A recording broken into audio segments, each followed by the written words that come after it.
Meeting.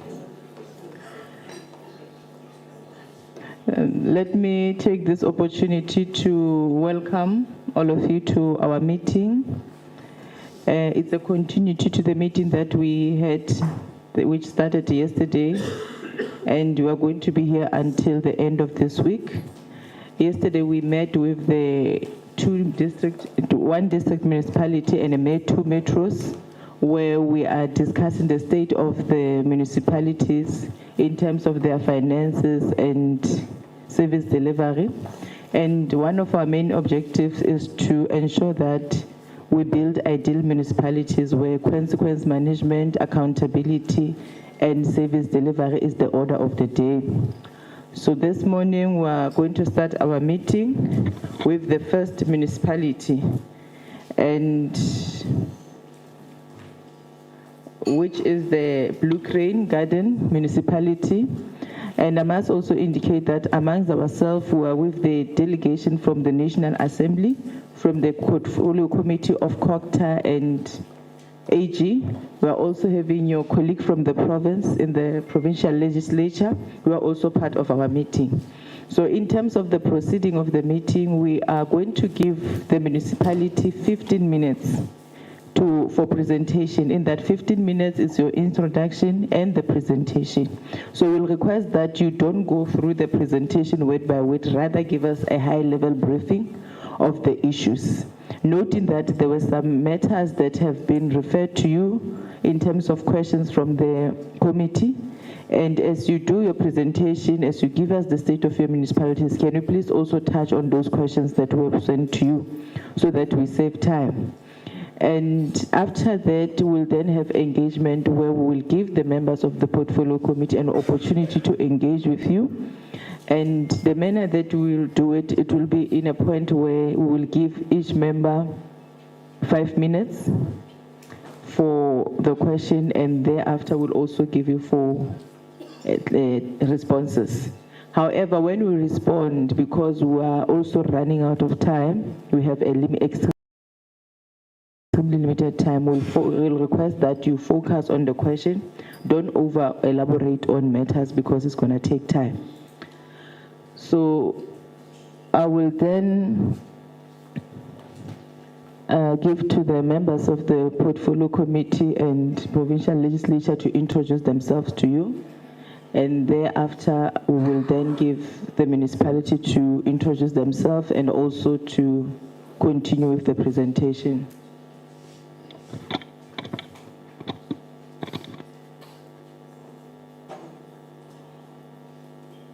Good morning. This is Zwelakhe Mthethwa. Can I proceed? This is Zwelakhe Mthethwa, member of the Portfolio Committee on COGTA. Thank you. My name is Sanele Mwale. I'm a member of Standing Committee on the Auditor-General. Thank you. Good morning, everyone. My name is Zuzifa Butelezi. I'm the member of the COGTA Committee. Thank you. Good morning, Chair, and good morning, everyone. My name is Peggy Mtolo. I'm the member of COGTA Committee. Thank you. Morning, Chair. My name is Pumelele Ndamase Fanzeil, the member of the Cooperative Governance and Traditional Affairs Portfolio Committee. Good morning. I'm Marina van Zyl. I'm a member of the COGTA Committee and also from the Eastern Cape. Good morning. I'm Kathy Lebeskaghni. I am a member of the COGTA Committee and from Western Cape. Good morning. My name is Zolim Kiza. I'm the chairperson of the Portfolio Committee. Thank you very much.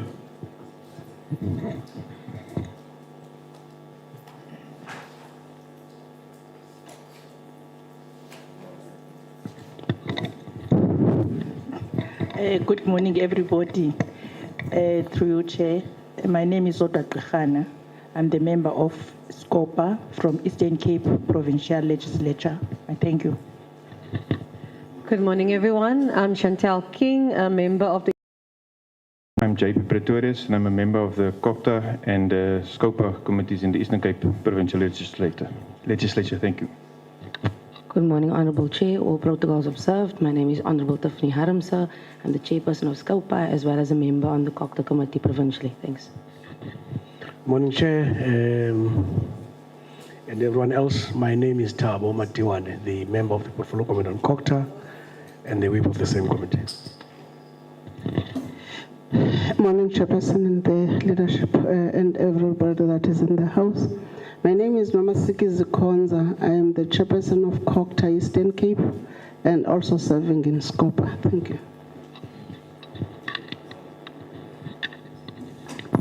Thank you, honorable members. I must also indicate that we do have delegation from the AG and from the national and provincial COGTA and treasury who are part of the meeting. So I will now give the municipality to continue with the presentation, and I must also indicate that the chairperson of the committee is Comrade Zweli Mkhize. At the moment, I will be chairing the session. Thank you.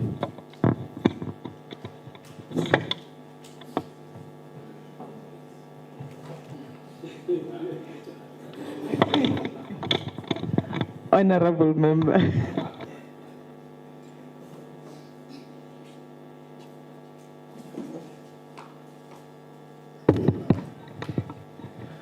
Good morning, Chair. Good morning, honorable members of the committees, starting from National Parliament and also to province. Good mornings to all the role players, AG, Treasury, and everyone, honorable members. My name is Bonisile Mangaweni. Honorable Councillor, there's no need to stand. You can even do the presentation while seated down. Thank you very much. My name is Bonisile Mangaweni. I'm the mayor of Blue Crane Road local municipality. On my right, on my left, I'm having Councillor Elvis Michels, the speaker of the Blue Crane Road municipality. On my right, I'm having Nigel Dello, the CFO of the PCRM. Far left, I'm having Mr. Nodo, the acting municipal manager of the PCRM, since our municipal manager is on sick leave. I want to also put an apology for our municipal manager. He is badly sick. He could not attend this session. He has sent his words that by heart is here with us, then he will be well represented by the acting municipal manager. House and PST. The population in the last census grew from 38,000 to 49,000. So we have increased largely. The Blue Crane is a collective type of the municipality. We've got only 11 total numbers of councillors. We are co-governing in the PCRM with other political parties. The speaker is coming from the EFF. So we have collective governing in the Blue Crane. The presentation is going to be done by the CFO, but I want to mention this. Blue Crane is one of those municipalities have frequently received, for more than the past 7 years, we've received what we call unqualified audit opinion. But in the last audit outcome, we regressed from unqualified audit opinion to qualifications. From unqualified audit opinion to qualifications. From unqualified audit opinion to qualifications. But we have also developed what we call an action plan, which each and every council meeting is being tabled so that we monitor the progress in terms of the challenges which the AG has been raised. We are going to give it to CFO to do the presentation. I will also deal with questions when the questions are being raised. Over to you. If Honorable Chair, can I hand it over to the CFO to do the presentation quickly?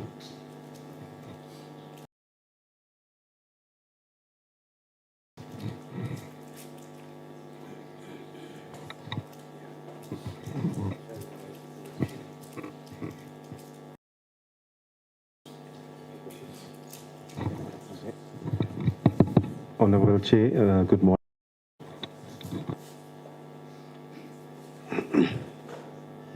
Yes, let me just check with our support staff in terms of assisting in flaking the presentation. But in the meanwhile, you can continue with the presentation, for I believe that all of us do have the presentation. Do you have the presentation, colleagues from the province? Yeah, you can continue while we are fixing the project, the end of the projector. Thank you, Honorable Chair. The staff establishment, you would see that all the major senior positions has been filled at the municipality except the technical director. The recruitment processes are underway. There's already a recommendation before council, and council needs to basically take a resolution on that recruitment and selection processes. Sorry, Chair. Can you please put the mic closer to your mouth? It's difficult for us to hear, and I can't interpret if I don't hear what you're Okay.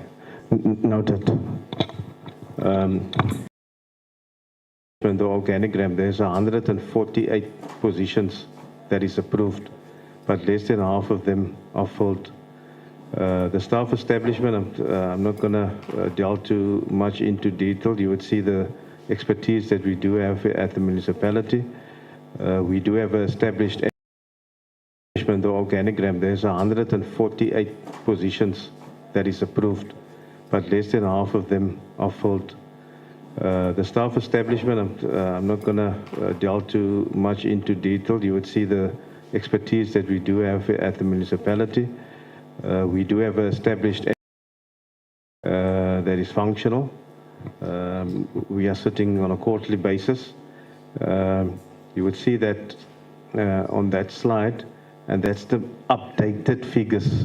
I know the committee wanted figures up till the end of June 2024. The AG is busy currently at the municipality, and we thought that we update the figures till June 2025. So at the end of June 2025, the irregular expenditure was sitting at 40.6 million, and I'm going to go into detail because there's specifics that I think the committee needs to know. Fruitless expenditure, 345,000 rands, and unauthorized expenditure of 41. The municipality does have a reductionary strategy that needs to be tabled to council for approval. There are a need for regular training for bid committees. I think at a municipality the size as us, we do find difficulties in terms of the expertise in these committees, and you would normally hear the back and forth of issues between the BEC and the BAC to correct reports, so that we don't find irregularities in awarding tenders. So that's basically a need that we are listing here, Honourable Chairperson. The Mayor did say that we've got the structure of the council, but we do have the ward committee systems in place at the municipality, 6 wards, which represents, Madam Chair,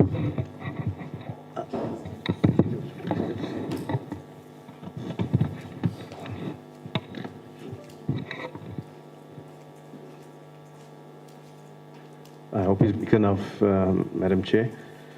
6 wards that we do have in Blue Crane municipality, of which 60 ward committee members have been appointed. 4 of those wards are fully functional, it's meeting, and 2 are dysfunctional due to internal issues that needs to be attended to.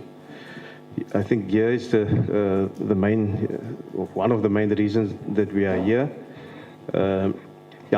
As the Mayor alluded, since 2016, the municipality received unqualified audit opinions up to 2023. There was one stage where we had engagements with the AG in the book year 21-22, where we were on the verge of getting a clean audit report. But the major reasons why we regressed last year, it was basically those areas that is listed there, in terms of the infrastructure asset register, where the AG didn't have sufficiently 820 million rands worth of carrying value of infrastructure assets. The cost of those assets is worth 1.3 billion rands, 1.3 billion rands for a small municipality like us. And it's very important to take note of that, because 1.3 billion for cost, and the municipality needs to maintain that. The norm normally that National Treasury prescribes is that municipalities needs to budget 8% of the carrying amount of assets. And if assets are 220 million rands worth, it's roughly 70 million rands that needs to be budgeted for and collected for proper maintenance. So we need just to take note of that. It's the completeness of revenue. And here we are speaking about issues like implementing incorrect tariffs that we corrected in the year under review that the AG is now auditing. The municipality implemented consequence management where we have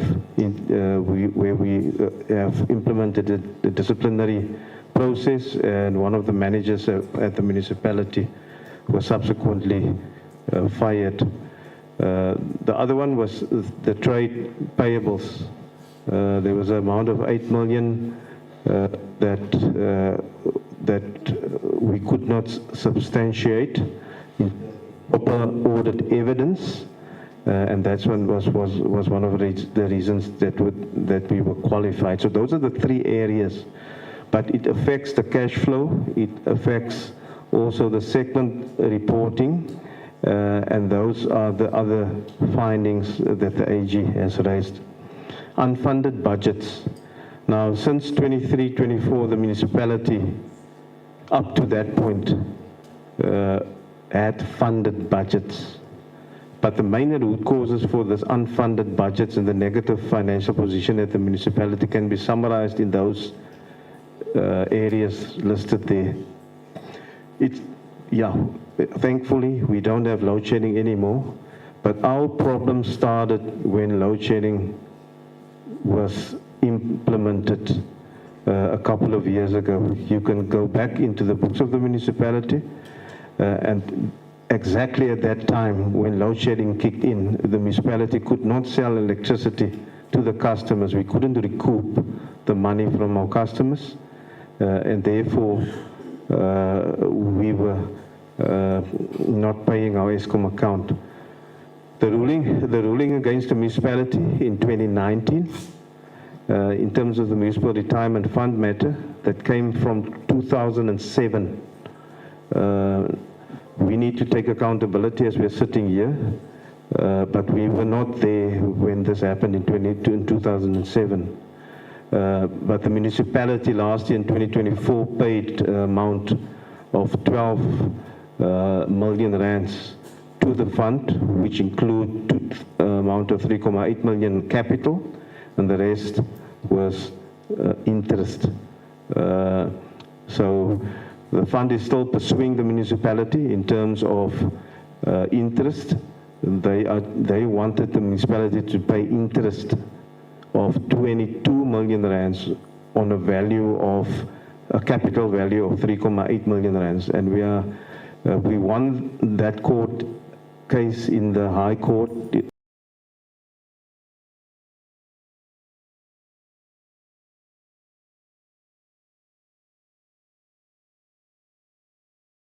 But the fund is appealing currently that matter.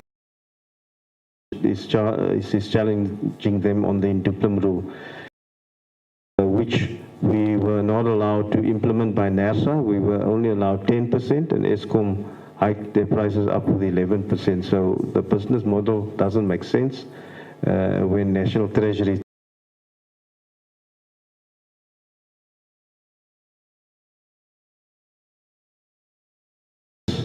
it's a lot of money that has been owed to the municipality.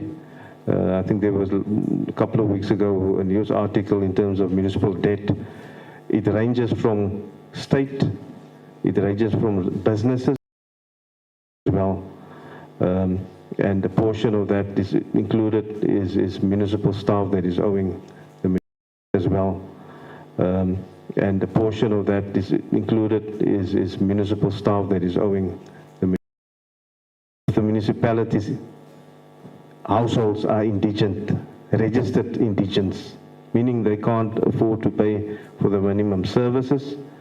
Most of the users of electricity, 63, 64, 65, it doesn't keep up with the normal inflation rates. And I'm glad that national government is currently looking at the finance model of local government and also the revision of the white paper. The year-on-year, yeah, I did speak about the equitable share. And then also, there was a big court case. It's the game farmers court case, where we implemented the valuation rule in 2019. We went through a full public participation process, and we changed game farmers from business from agri to business rates. And when we sent out the accounts August 2019, these farmers didn't participate in the public processes that the mayor had, from agri to business rates. And when we sent out the accounts August 2019, these farmers didn't participate in the public processes that the mayor had. For salaries, amounts to 28% of the total budget, which is in line with the norm. We are owing ESCOM 207 million rands, and I've highlighted the reasons therefore. We owe DWS around about 1 million, but I must say that we don't owe SARS nothing. We don't owe SALGA nothing. Workman compensation fund, we don't owe. We are paying our third parties, pension funds, medical aids, and other debt that is due. We are implementing cash management processes on a daily basis. We make sure that grants that we receive are fully cash backed. And lately we also engaged ESCOM. There's a meeting coming up the 17th of this month, where we will be tabling that settlement agreement with them. Now, they are the payment rates. See, let me not go into it. You would see the norm is 95% plus, and we have written in 2017 already to the ministers of finance and COGTA's offices to mediate, but still plus, and we are way below that, meaning that people are not paying, businesses are not paying. And you would see the state even is not paying.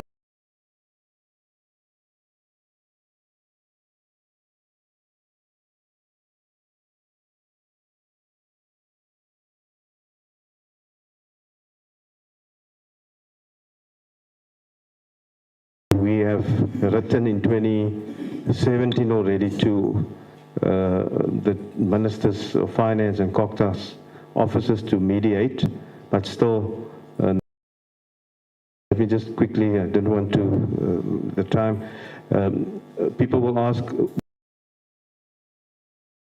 in a local labor forum, where we agreed that those that is owing the municipality 1,000 rands, that is owed to the municipality. There's a specific reason why you would see that amount, but if the question comes, I will be able to answer that.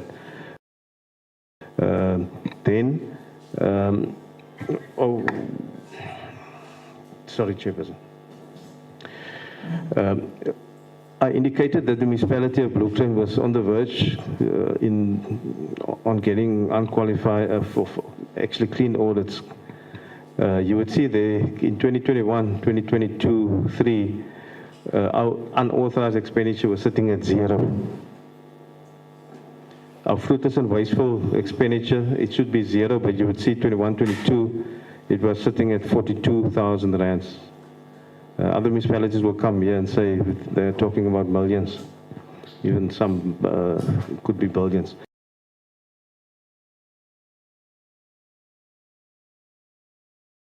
Opening balance, that 8 million is the opening balance that is coming from 2026. Is sitting there. but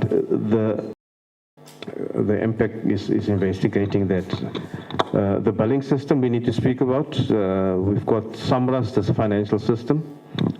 My apologies that you are left with 2 minutes. 2 minutes, yeah.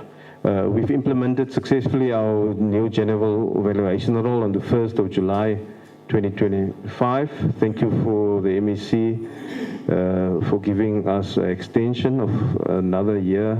Normally it's every 5 years that you need to implement, so we've implemented that. These are the LED projects that is currently in place. We recently filled the position of LED manager, and that unit is basically up and running. We're also partnering with the COGTA Development Agency through the Sarah Bartman District Municipality for these LED projects. Service delivery, yeah, those are the water infrastructure that we do have. Electricity, you would see Blue Crane Municipality is servicing both urban and rural customers. So we've got approximately 1,700 kilometers of lines where we need to service our farming community. We are now investing 72 million rands in terms of upgrading that through INAP disaster grant funding. These are the waste and environmental management issues, and in terms of upgrading that through INAP disaster grant funding. These are the waste and environmental management issues, and our dumping sites, and also our open spaces. The funding that we are receiving and our human settlement matters. I think this is very important. With provincial treasury in the Eastern Cape, we recently met with the DDG, where we are currently developing our financial recovery plan. Council already in Jan this year approved the implementation of a voluntary financial recovery plan, which is based on those 4 pillars, and by the end of this month, it's our target to adopt that financial recovery plan for implementation. I did talk about, Maya talked about the action plan. Let me not go much into that. The consultants that was appointed in 23-24 was basically for provisions that we needed to make in our financial statements, and on those areas there was no audit findings. Provision of the rehabilitation of our landfill site, as well as the provision of the post-retirement benefits. It's specialists that you do have. We can't appoint them full-time there, and there was no finding. We do have a poor debt collection, right? I did indicate that, but I think questions will come from the floor and we'll answer that. Thank you, Madam Chair. Thank you. I will then allow members to ask questions. Honorable Mtetwa.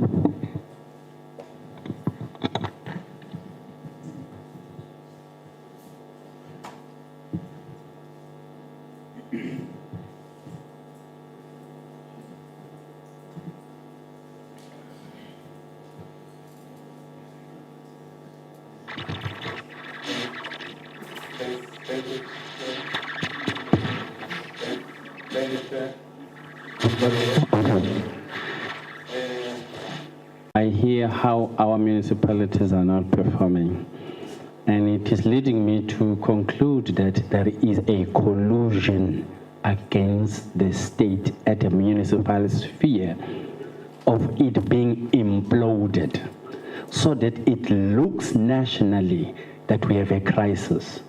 Yes, we are, if already all municipalities are doing the same thing.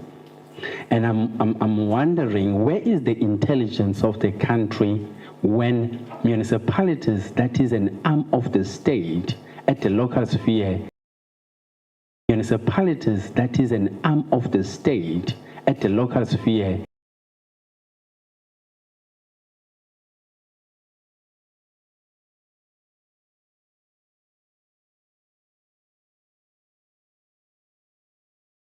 function and perform so that they give service delivery to its constituency, which constituency happen to be black.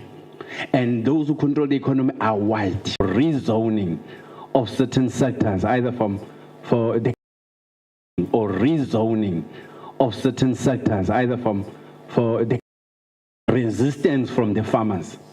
And I'm sure that resistance is not black farmers, it's white farmers. So which means there is something that these white farmers are doing to do in the municipality, in legal terms, defeating the ends of justice. We are trying to do service delivery. There is a syndicate that is withstanding that. And I'm picking up in this municipality. The reason I'm sharing this, I want to assume this municipality was not born in the democratic dispensation. It is carried over from the white order. But why is it that in their time, have you heard that they were struggling before? What has changed when there's a change of regime to black leading these municipalities that now there is poor performance? Is this not linked to what was also said in COGTA, compromises and sacrifices, wherein we were made to take over political seats and economy is being eroded in all municipalities in the country? It's not just about these blue crane municipality, it's a standard.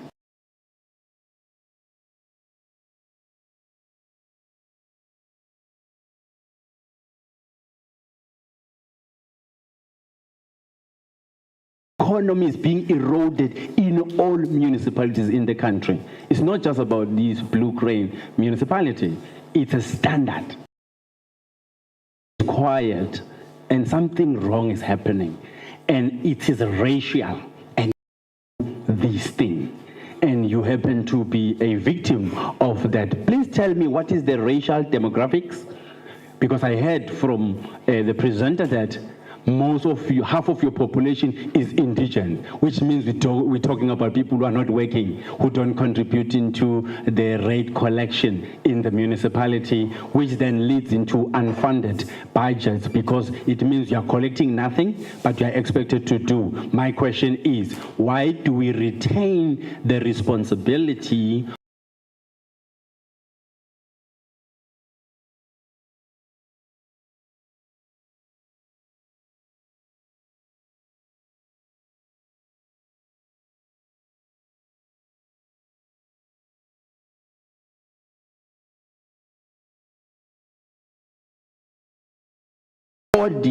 economy to themselves who are in the private sector and they're untouchable and they cannot be cracked in to redirect and disaggregate the economy according to racial demographic paradigm?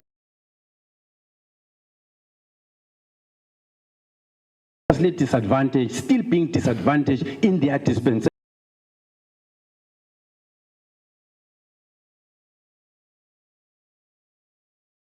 About cracking that concentration of economy to minority. Who control? You can't control the economy and then you don't want to pay.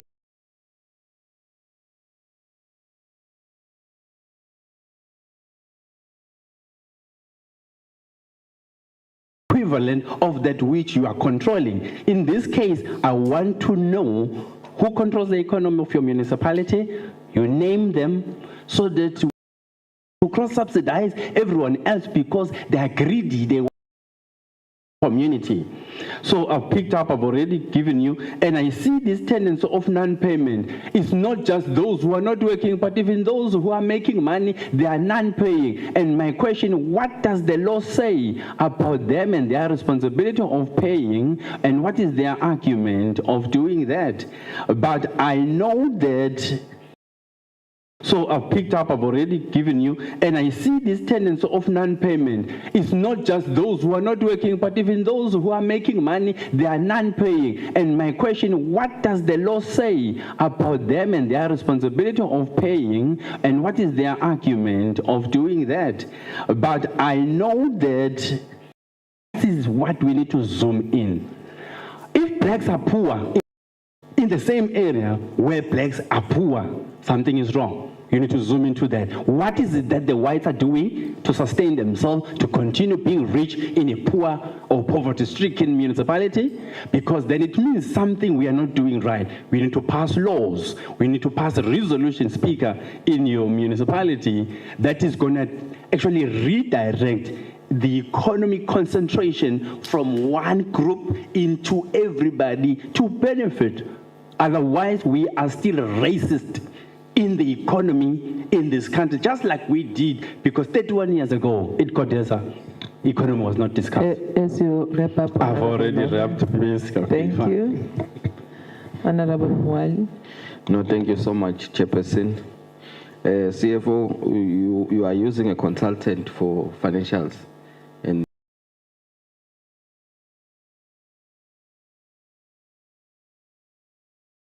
$300,000 for that.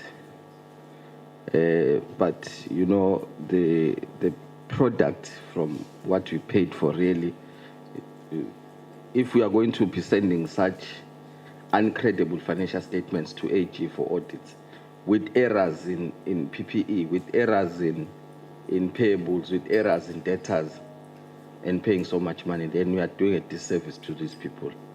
So, do financials in the municipality, or are you saying you're unable to do financials? Two, you are saying you have a functional impact, but you are not investigating irregular expenditure. You're not investigating your fruitless and wasteful expenditure. I saw that you also wrote some amounts off. So if you can furnish us with an investigation as to how did you decide or get to writing them off, because it must follow an investigation. So, and also there's poor record keeping. CFO, this is basic accounting. You can't trade and not keep records. Basic. Really, in 31 years of democracy, we are doing a disservice to the people of South Africa if we sit here as a National Assembly and discussing record keeping. That's basic. We should be discussing the core mandate of the municipality, which is to provide service, not record keeping. That is pure basic. You must keep records. How can you send financials? How can you send annual financial statements to AG without records? How can you continue to trade without records? That's basic, like no technicality there. Keep records. So AG is saying poor record keeping. Some of the amounts we cannot prove. We don't have evidence. That is AG. And you don't do monthly controls. How do you make decisions without doing monthly controls? How do you ensure that you are running properly? Because if you're doing monthly controls, you will also pick up that there's no records. As during the year, not at the end of the year, because you're trying to control this or trying to get this thing in order at the end of the year. If a consultant can correct 12 months long of wrong recording, number one, of not record keeping. That is why we are paying consultants, but you're not getting value from them, for money. Because when consultants come in, they have to correct from the GL, from recording. There's people who are recording in your system that are recording incorrect. I know this. That is why we have this problem. That's why you are sending uncredible financial statements, because the wrongs are done on a monthly basis. You will pick it up if you are doing monthly controls, because you would pick up that there's someone who's recording incorrect and need to be corrected. That is the reason why you need to do controls. That is the reason why you need to perform these controls. That is why you need to have these internal controls in place so that you pick up issues during the year before a reporting period. Your debt collection, you take so long to collect your debt. And some of them, it makes them irrecoverable. Your payment of creditors take long. You're paying interest. And you have water losses. And I want to check what accounting system are you using. I also picked up that you're using 100% of the budget, but you're not meeting 100% targets. As I close here, I picked up that your data ranging at about 85% irrecoverable. That means they are overstated in your financial statements, which I would then say it's a disservice again to the people of South Africa, because we should be now how many people are getting our services from the municipality, which is the core function of the municipality, to service the people. But now we are talking about records, we are talking about targets, simple things. And we have people in place because we have management of the municipality who is supposed to make sure that these things are in place. And it's the responsibility of an accounting officer to prevent irregular expenditure. Go and check your MFMA. You have a responsibility to prevent it. What did you do to prevent it? We have irregular expenditure this year. What did you do to prevent it? Tell the community. What did you do? Thank you. Thank you. Honorable Buthelezi. Thank you, Chair. Good morning. Just two things. If you could please take us into your confidence on these two very, very key areas. And then also the question that keeps just stick out all the time is the one of the debt, if any, by councillors and staff of those debts. Then also, I think that I didn't hear any recovery plan, unless I missed something, but the recovery plan, and if you've started it, but most importantly, I think always the time horizon is very important. You just can't shoot in the dark to say that whatever we are trying to do or attempting to do to turn around this situation, as has been highlighted, what is the time horizon within which you believe that you will have managed to turn this around for the better? Thank you, Chair. Thank you. Honorable Mtolo. Thank you, Chair. Gentlemen, your composition is not impressive. All men, not even a single woman. Is it because maybe there are no capable women there? So it's not impressive at all. I think that the municipality should look into it politically and administratively. It's not impressive. One, there's an issue of going concern that needs to be dealt with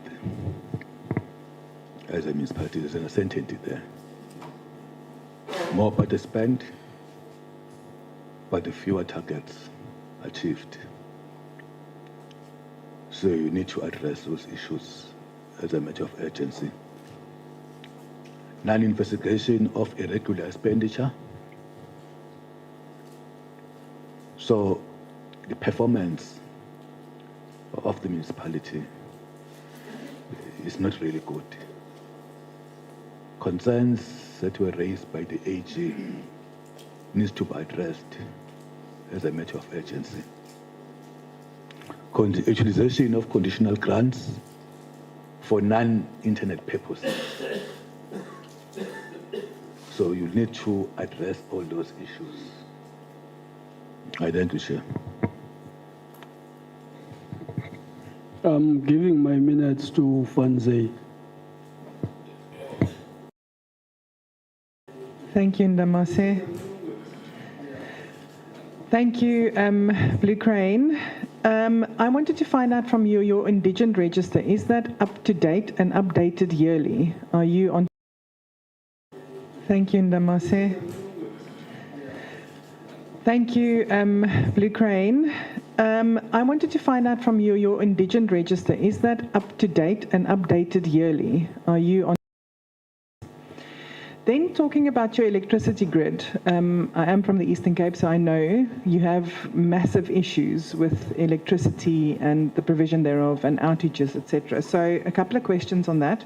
When last did the municipality conduct a technical audit of the electricity network to see and assess the extent of the infrastructure failure. When there is an outage, what is your turnaround time to get that fixed on an average? Because I know it is actually quite long. What is the estimated rand value that you would need to stabilize your electricity network? I mean, if you've done an assessment, I would like to know the rand value. And have you maybe engaged with Eskom or a service provider to see how you would be able to upgrade your electricity network? Then just on the Pearston Bridges project, what is the total project value for the 2 Pearston Bridges and how much has been spent to date? What is the current stage of completion and when is the project expected to be fully completed? Has an independent engineering assessment been done to confirm that expenditure aligns with the actual work on the ground? Have you overspent? Has there been some irregularities? That is really the question there. And has the project undergone any audit or forensic investigation, given the allegation of possible corruption that does exist around these Pearston Bridges? Then just quickly on accountability, and it's been touched by 2 members already, that you have spent. Has any consequence management happened to the officials that has not delivered on their KPIs? And has the MM signed a revised performance agreement reflecting these failures that we have seen? Is there a revised KPI performance agreement? And then coupled with that, has any performance bonuses been paid out in the last 3 years to any of these managers? Thank you, Chair.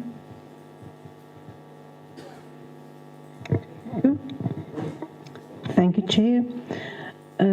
I want to start off by asking, what percentage of your budget do you allocate to infrastructure maintenance?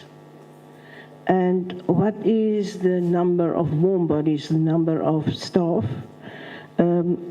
that you actually have versus your approved organogram? And then on the water crisis, you do know do you know the root causes?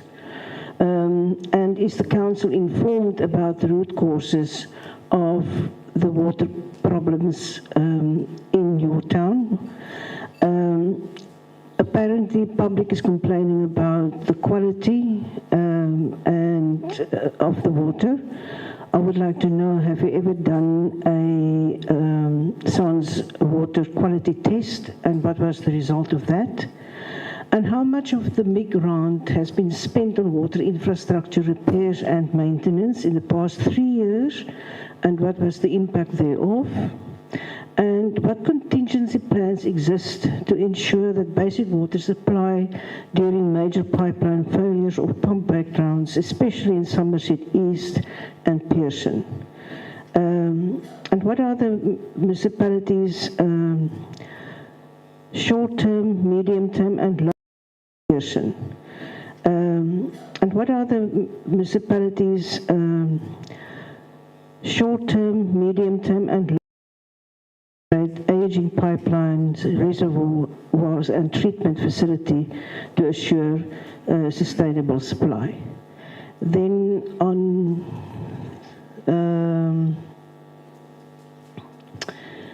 unspent grants, apparently the municipality repeatedly returned unspent grants to National Treasury, which is actually a direct failure of project management linked directly to service delivery. So I would like to know what specific grants were unspent and what is the total amount not utilized in the past 3 years? Or no, in the past 3 years. Why were these funds not spent in the required time frame? And was responsible for project implementation? And what corrective or disciplinary steps has been taken against either the MM or the directors for repeatedly failing to meet grant spending targets? Given the pattern of the underspending, what measures have you put in place to prevent that this year's grants are not spent? And have you ever engaged either provincial or national, provincial COGTA and or national treasury or provincial treasury to assist you and support you to improve the spending and projects execution capacity. Thank you. Thank you. I will now allow the municipality to respond. You have 25 minutes on responses. Thank you.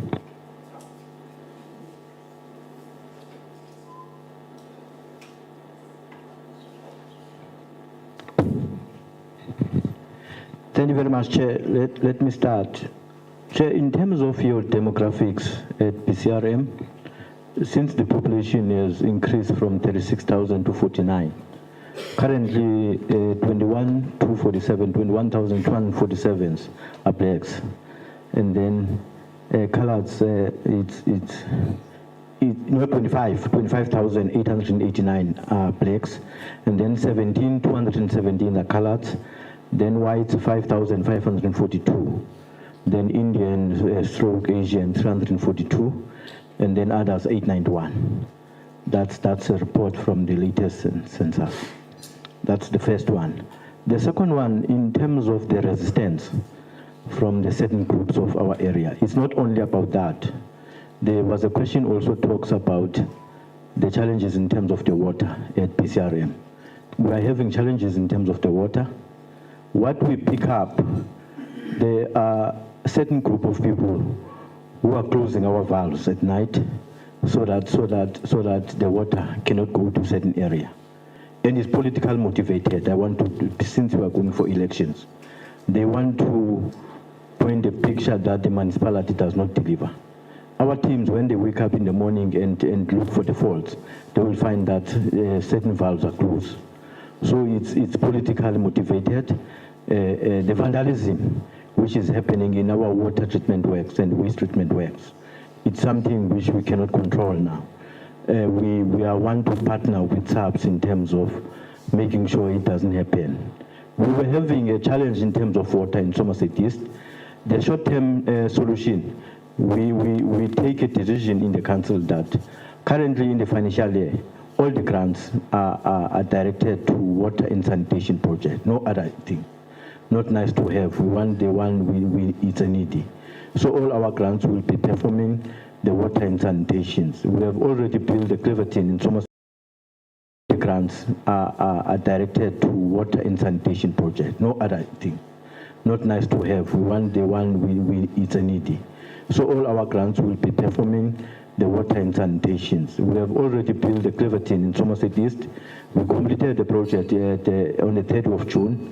So the water, we are pumping the water from the canal. Now the issue of the water in Somerset East, it's not a problem. The issue now we are facing, it's a quality.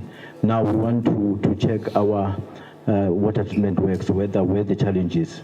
There is a samples which are being taken by the district. Remember, the quality of the water is being monitored by the district municipality. So they take the samples and then they give us the result quarterly. Also, we have partnered with one of the universities in terms of assisting us in terms of monitoring the quality of water. In terms of the composition, the technical matters will be responded by the administrators. In terms of the composition, I've said the council is being governed by coalition. You can't control in terms of the coalition. But the whip of the council, it's a female. The mayor is a male, the speaker is a male, the whip of the council, it's a female. But she's not here because the invitation was talking about the speaker and the mayor. That in terms of the administration, the director for community service, it's a female. So also we look at the issue of the race. The CFO is a colored. So at least we are trying to mitigate your challenge in terms of the composition, administrative and political.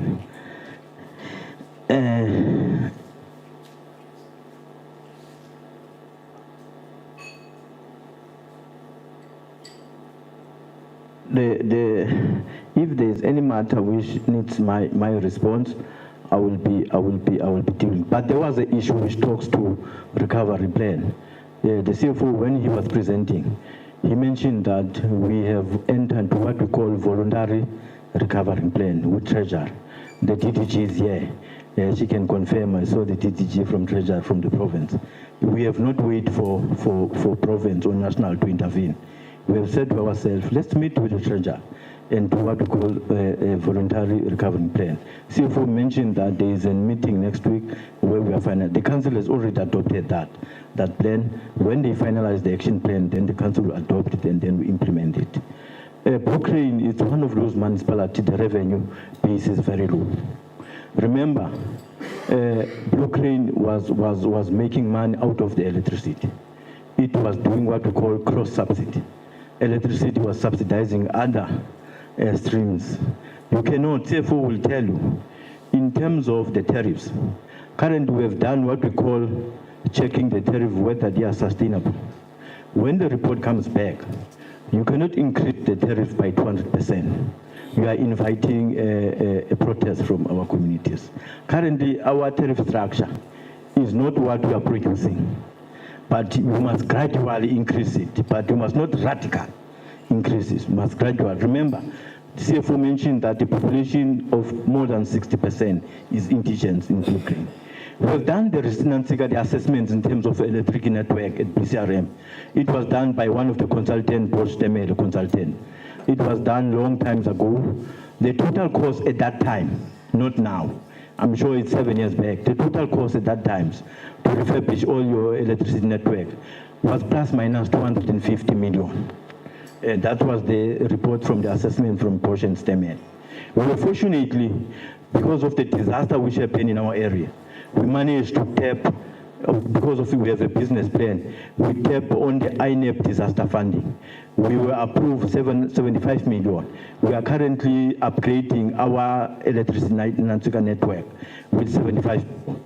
But it's not if you when you are saying our lines, it's 1,700 kilometers. So it's nothing, it's just, we need more money. But we are ready, we have developed business plan in terms of when there is any opportunities, we can submit a business plan in terms of that. We are fortunately also, this thing of the Blue Crane is a very small municipality. It's a problem because those people who've got specific skills, they leave the institution because they are being attracted by bigger institutions. We have a challenge. We almost have 2 years now struggling with the director, technical service. We employ the other one in January. He started in December. By February, he's gone. He has been taken away by a bigger municipality. That's why you'll find that in terms of expenditure, in terms of your project, we are not in 100% in terms of the time frame of the RAS. Remember, the MEC is talking about the RAS, so we need to be in line with the RAS. So we did write to the MEC, we did write to the district. We were requesting that during the time we were doing the recruitment, they must assist us by borrowing a person who can act as a director, because of internal, we didn't have that capacity. But it was said they don't have anyone. So now we are being assisted by the district on the person which is available maybe 2 days a week, not the whole week, because the person is looking at the whole district. CFO and the acting MM will deal with other technical matters, and the speaker will deal with other issues if there is any issue wants to raise. Thank you very much.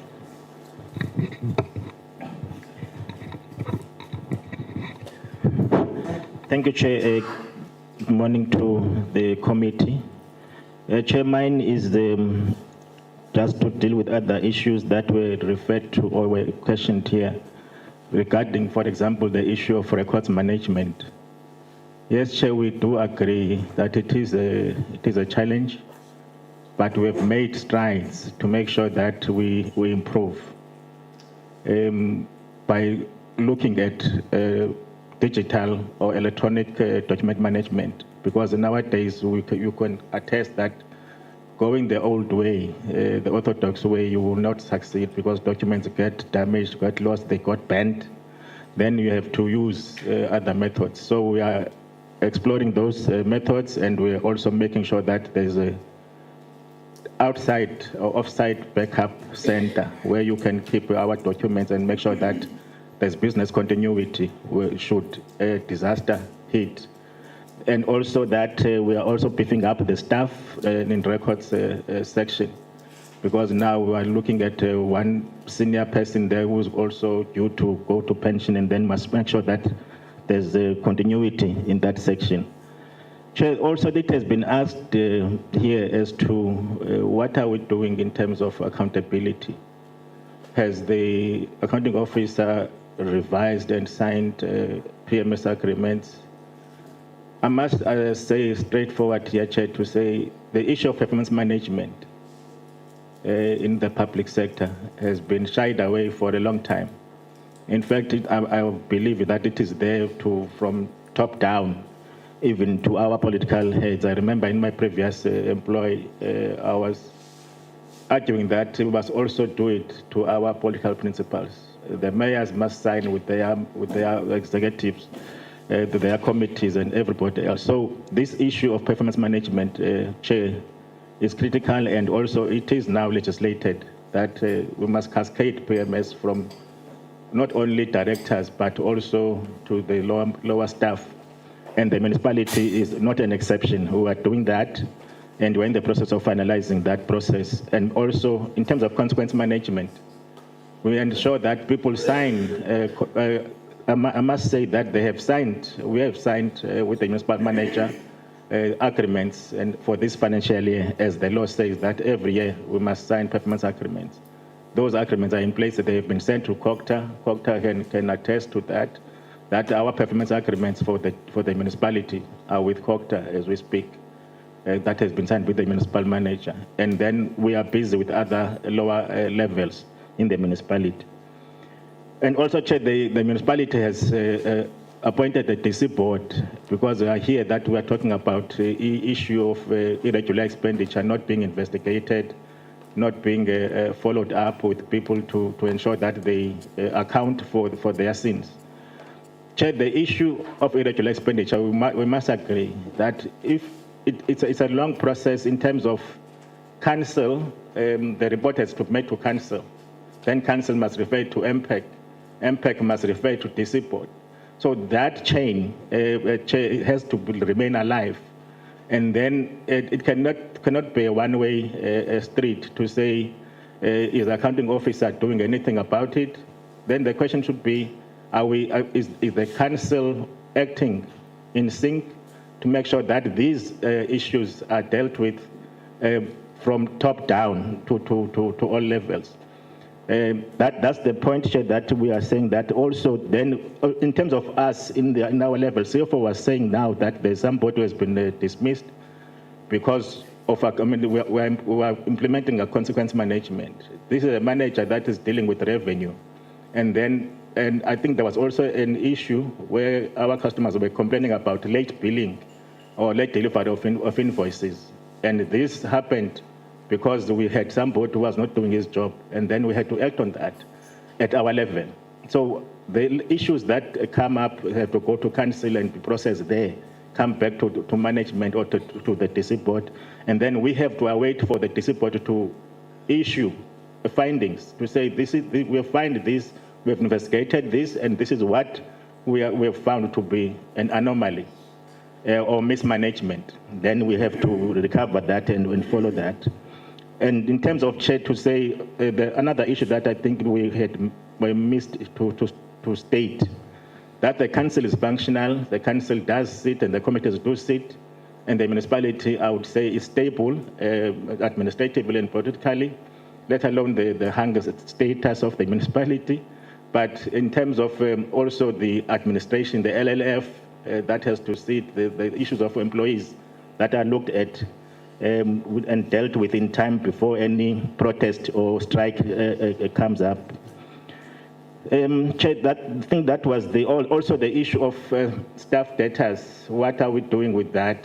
Chair, it was in the last LLF where CFO was presenting exactly that, to say we cannot be a municipality that is looking out, chasing ratepayers, but us inside, we don't do as we're expected to do. And also stated clearly to say that it is a misconduct in terms of the code of conduct, that we can't owe a municipality if you're an employee more than 3 months, or if you're a councillor as well, councillor and employee. So it's consequence management. We told the unions there, they are not happy with it, but we said we can't take, says zero tolerance that employees must owe a municipality, because we must lead by example. We can't chase ratepayers and we're not doing our job internally. Chair, also it is the issue of staff. I think it was asked how many positions does a municipality have and how many vacancies do we have? The municipality has got 448 positions in the organogram. And of those, 276, our own bodies, 172 are vacant positions. And Chair, is frustrating. The council has, up until now, has been deliberating on the issue of prioritizing which positions must be prioritized for this financial year. And the issue, you go to finance, do we have money for filling positions? It's not there. With a pain, and all the directors are crying about what we're expected to perform and to achieve our targets. What do you achieve your targets when you don't have warm bodies, people to implement what you've been employed for? Hence, I think what the Honorable Mayor was saying about in terms of attracting skill and retaining, because everybody now, I can tell you, this position of technical services, all applicants were asking why did he or she leave within 3 months. They're interested. And then the issue is money. Is there money to counter when people say, I'm leaving because I've got a higher offer somewhere else? So that's the pain that we are having in the municipality of our size, and also that there's no recovery. There's low recovery rate for payment rate from our people, and the budget constraints that we are facing. So, Chair, I'm landing on that to say, also I think the issues of PS10 breaches, the amounts, how much was the total amount, how much has been spent to date, and the other issues in terms of figures and specifics. But I can confirm, Chair, what the Mayor has been saying, to say that the municipality has been spending the grants. There's no chance of us not spending all the grants in time, though we had challenges, because even now the BAC to sit, I must get somebody from outside the municipality to come and sit as an expert in the BAC committee, so that we can process quickly all the appointments.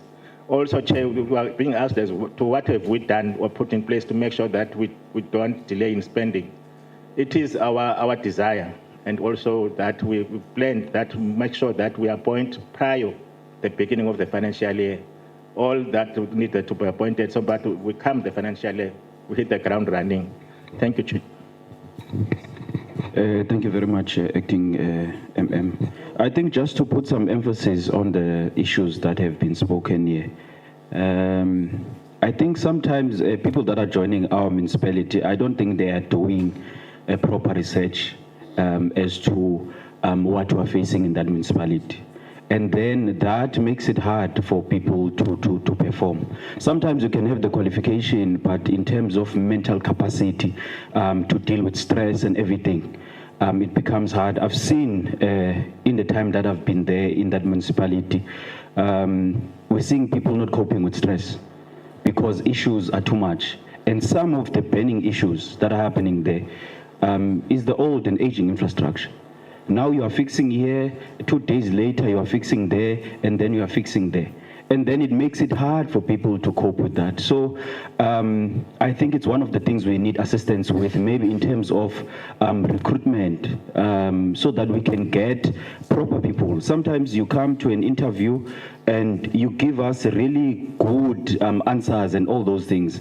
But in terms of dealing with the stress and all those things, it's a totally different thing.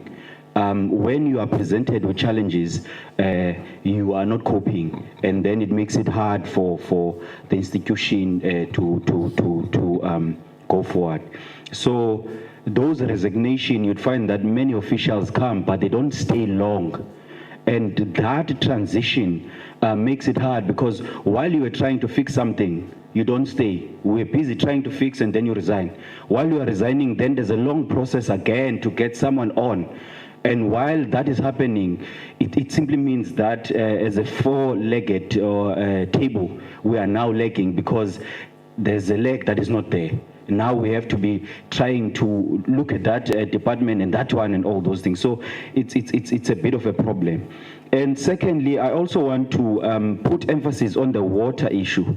That one also, that old infrastructure. And at the same time, I think the population is growing, as the mayor said. But in terms of bulk infrastructure, it's not coping to service the people that are currently there. It was there, but it was meant to service the number of people back in the day. But now the population is growing.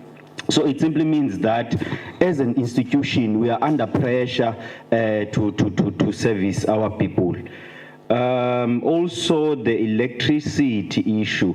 I think load shedding has crippled us in a very bad way because we're facing so much load shedding issues. You'd find that many of the businesses are moving off the grid because now they are going to a better town or whatever the case may be, because now in those towns maybe electricity is a bit stable. More than us, but we are looking at other alternatives. I think even last week or so, we had a meeting with some potential investors to try and have other alternatives as to going to solar and also water hydropower plants, so that we can try, because in the Blue Crane, we've seen also where some of the farmers, Honorable Mtetwa, where they've run their big farms and all those things in power hydro plants. And it's such a shame that I come from a location and I go to a farm, and in the location there's load shedding. I go to a farm and these people have electricity. They don't have load shedding for years, almost 20 years. And you'd find that even the electricity pricing there, it's much lower than what we are experiencing in the location. So as much as we are an institution, but I think there's a lot that we can learn from these other sectors and farmers, or whatever you can call it, anyone that has interventions and also having ways that are good in making sure that we are helping with the municipalities. So I think that's what I just wanted to say. Maybe also in terms of the indigent, I think politically there's a lot of interference there. I have to say this, and I'm not saying this trying to expose people, no. But you'd find that what councillors are signing these forms of umasakane, whereby now you are registering as an indigent. But then you'd find that the person that is giving the approval, is given the approval, they are working, but now they are registered as indigent. And sometimes you ask these questions, and a councillor would say, no, but I'm not going to do that because I still want to come back here. So now there's that political interference here and there, where now you give an approval knowing very well that a person can pay for that. So it's a bit of a challenge, even that one, and we seriously need to look into it and make sure that it is corrected. So I think from my side, that's what I just wanted to say, and maybe the CFO will or add on. On councillors there's not a single councillor on the institution. They are all on current account. As you wrap up. Thank you, Madam Speaker. Yeah, maybe I must just start and to acknowledge all the other sister departments of the municipality. I think there's a very good relationship between Blue Crane Road Municipality, the Provincial Treasury of the Eastern Cape, COGTA, SALGA, as well as the AG. If I didn't mention any other body, please apologies for that. But I think there's an open door policy of the municipality to take the advice from those institutions in order to improve at the municipality. I think just one thing from the first MP that asked the question in terms of rezoning and so forth.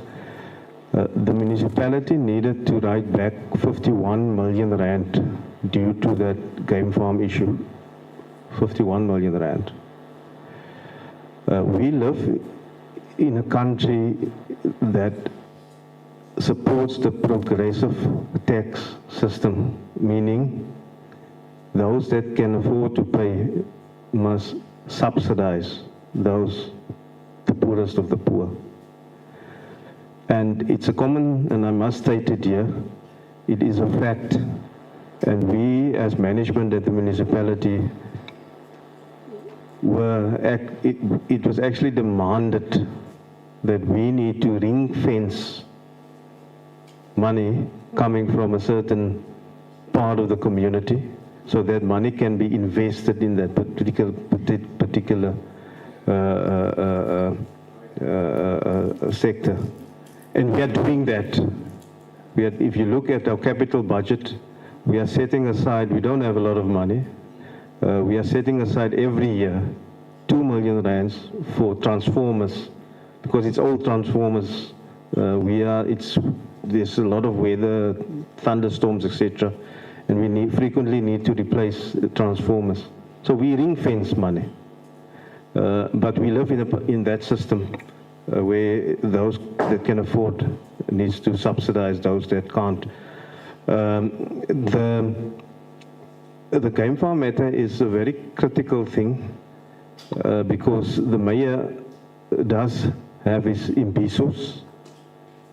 He goes to the community, the 6 wards, with us as management, basically 2 times a year, the mayor himself, getting the inputs from all the community. Everybody is invited there, but not all are attending those meetings. And it's a big problem because once the IDP in the budget is approved, then you come in with your demands. So I think it's a very good thing, the thing that we need to note as well.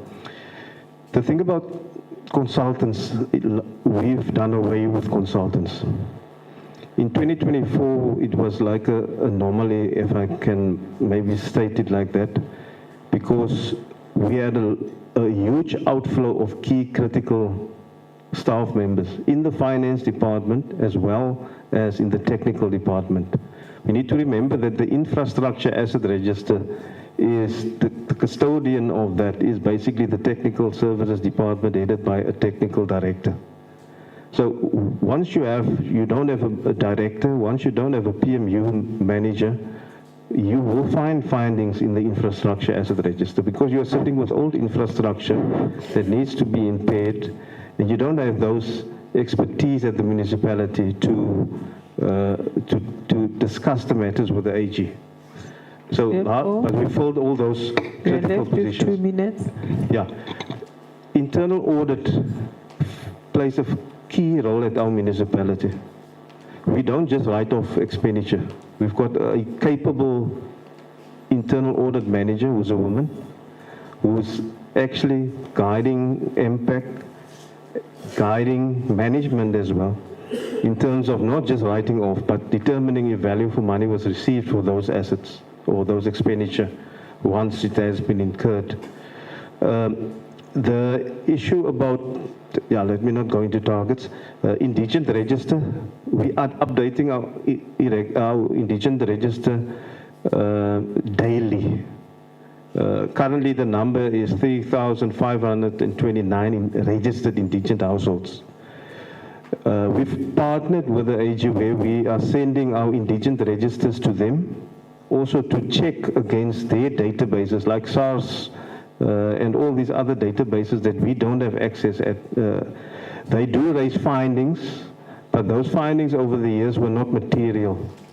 So once we pick up a business owner that applied and was approved, and the AG flags them because they do a 100% test, we write back the indigent support, and we flag actually that household.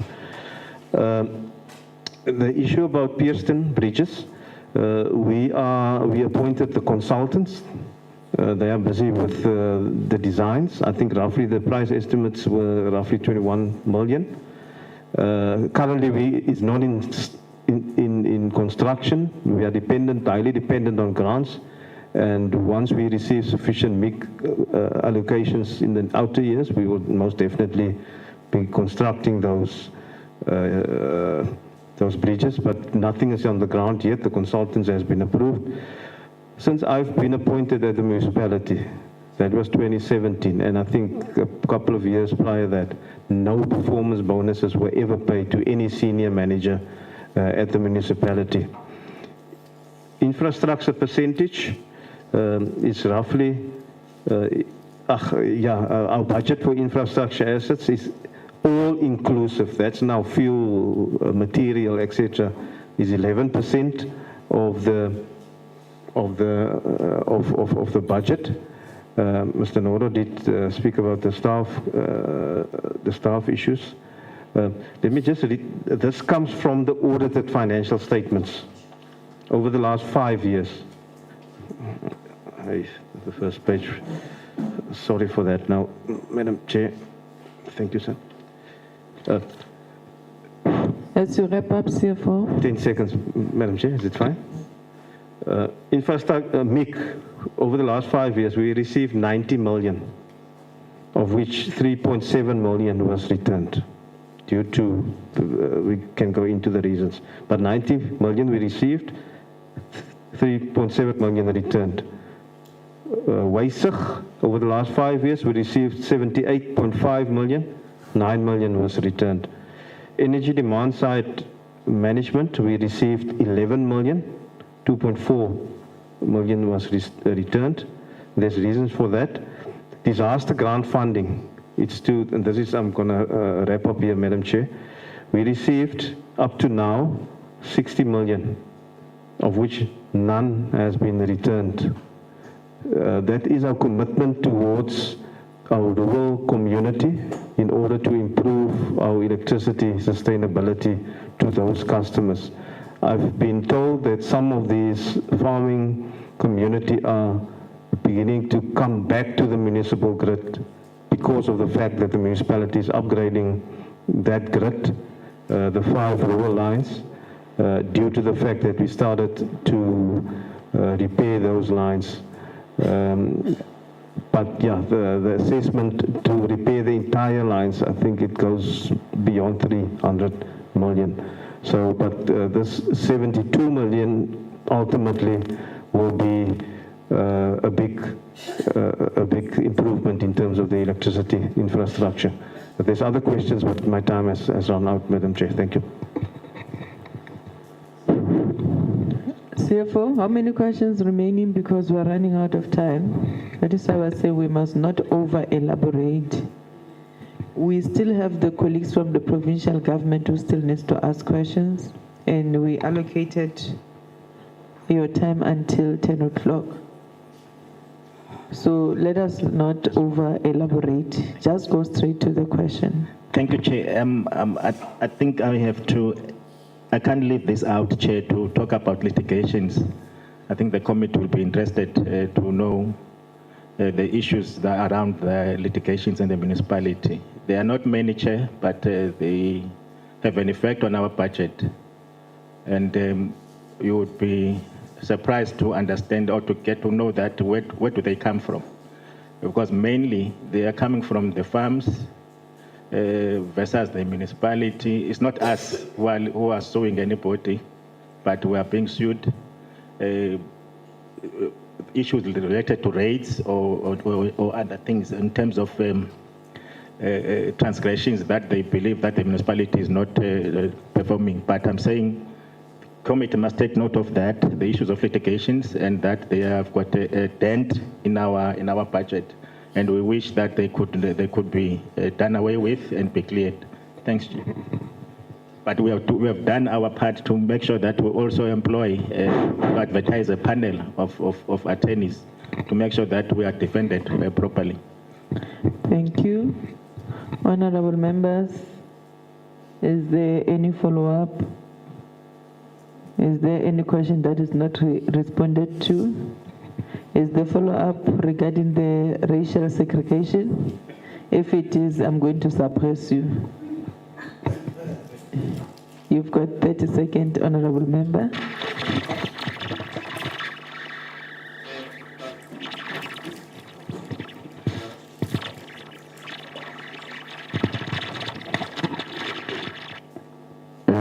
Okay, thank you. No, I needed to read what I noted here, because I think the speaker has confirmed that white farmers are colluding, and not just white farmers, and even white businesses. So please, Chair, advisors of the Minister of Intelligence, we need to zoom into the private sector collusion against the state. But I wrote here that the numbers, percentage population of whites is very low, but they get represented in the system even if they are low. Now, my deduction and conclusion is that how is it that they have less numbers but they get representation? It's either our own vote for them, but after our own blacks have voted for white, the whites continue to advance white interest against black interest.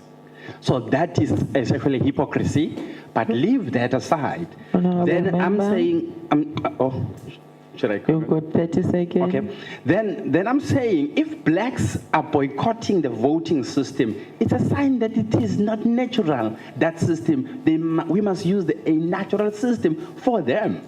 So which means we must abandon the white system and have a native system that will agree with us. Because why suffocate blacks with white system that doesn't work for them? Even white, when they have an opportunity, they advance their own interest against the black. And this is what I have as a Honourable problem. Member, Okay. that was just for noting. We know that we are in a democratic country where the injustices of the past are still being addressed. However, we can't promote racism in our gathering.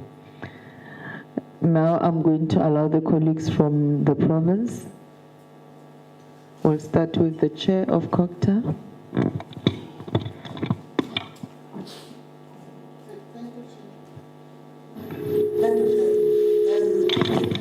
Much in appreciation of the presentations. One issue that I wanted to check on, Chair, is around both the irregular and unauthorized expenditure as on the closing statement on the closing report that was tabled by MPEC. What I want to check, even in the current unauthorized expenditure and irregular expenditure, what are the causal factors that cause them to have irregular expenditure? I'm asking this, Chair, looking at the irregular expenditure for 2021 and 2021-22 and 2022-23, that you find the same amount. The same amount in rands and cents, which is a little bit odd. But one wants to check as what is it that seems to be a common thing that has caused that. Because to me, there should be one reason or one factor that contributes to that was not solved in both years. Now you find it in 2023-24 having jumped then to 11. And now I'm just assuming that whatever had been the cause of the 8 million has been sort of taken over or is contributing again in 2024. Now what is it that is there and that is causing that?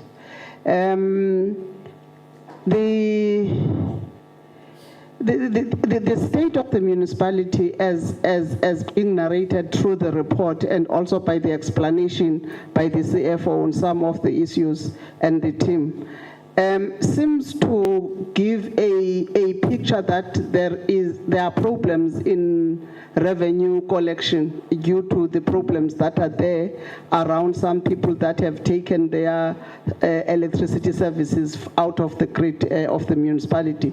Now then, that because I understand that in many municipalities, your electricity is one of the commodities that would help the municipality on its own revenue collection. With that having happened, What is the current revenue status of the municipality in relation as to its reserves and also the issue of liquidity of the municipality?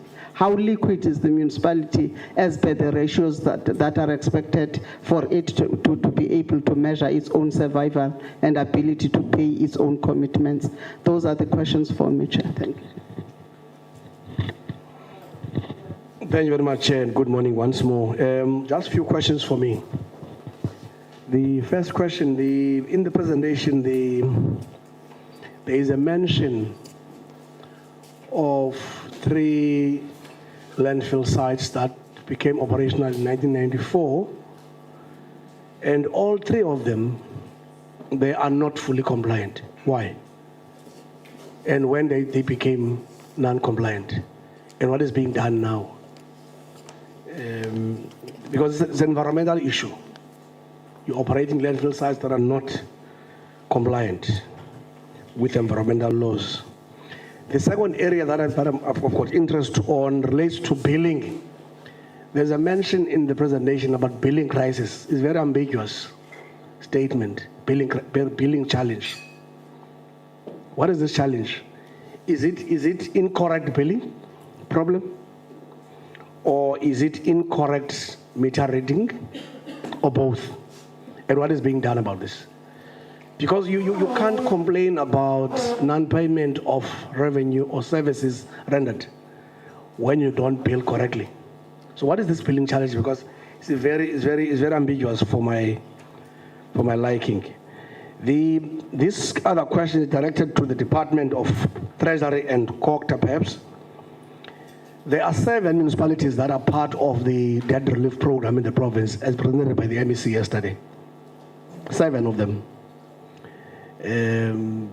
Why was this municipality not considered to be part of? Because currently they owe ESCOM a lot of money, about 201 million.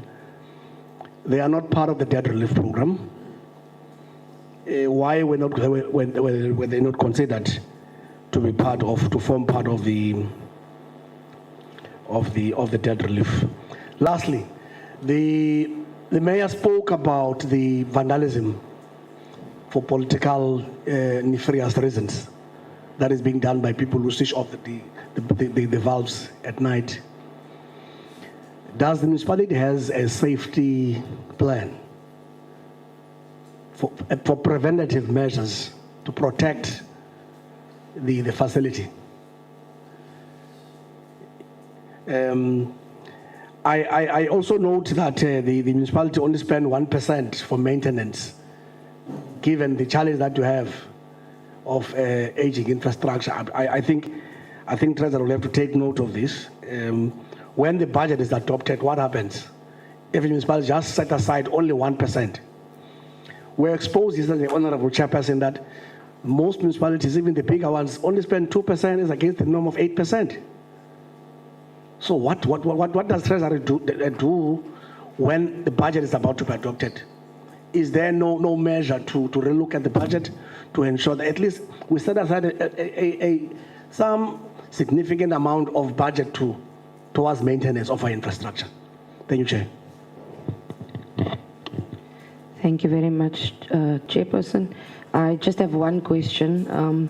In light of Section 122 of the Municipal Finance Management Act, number 56 of 2003 to be exact, which requires municipalities to prepare and implement budgets that prioritize the needs of their communities. What actions will the Blue Crane Route municipality take to address the 3.8 million rand debt owed to the Municipal Workers Retirement Fund, making sure you as a municipality meet your financial obligations?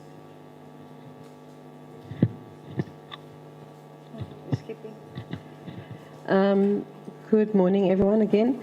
When it comes to the budget of this municipality, it is by and large an unfunded budget.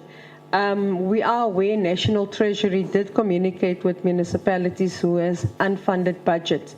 I would like to know, in light of the concerns that was raised with your financial limitations, will you then be able to have funded budgets within the next 3 financial years as per request of Provincial Treasury? Also notice I have been covered by the municipal workers outstanding payment. MPEX. It's mentioned MPEX regularly sit, they meet, they discuss, and then they come up with investigative outcomes.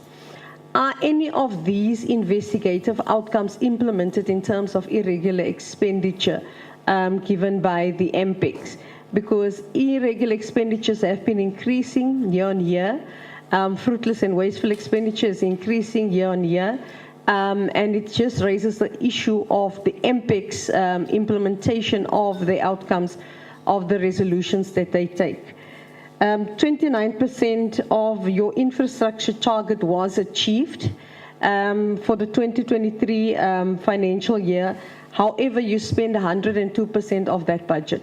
Can you care to elaborate on that as well? In terms of your payroll evaluation, how is that done yearly?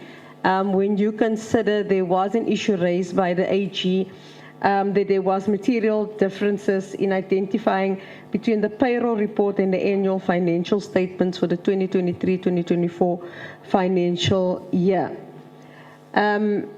Mention was also made that WISIG NIG grant, some of it was returned. So it was an underspending in that regard, and your disaster fund was spent. And mention was made by yourselves that because the disaster fund was spent, you are now investing more money on the infrastructure. It doesn't make sense to me when you have returned WISIG some of the money in the MIG, and you did say that you have reasons for returning that, and that then also then raises that big question of the 29% target achieved. Mention was raised by Honorable Matiwane, why are you not part of the recovery plan? But I saw on one of the slides that you are on the voluntary financial recovery plan. How is that going? Thank you. Good morning, everybody, again. Most of the questions and clarity seeking questions that I had have been responded to, but I've got few that means just to respond, emanating from the responses, especially the one of an employee that was appointed left within 3 months. My question is, did you have no strategy of topping up the salary that you were giving her or him to that amount that she is going to? If not, may you, in your plans, consider that, especially if it's a specialist or a person that is skillful.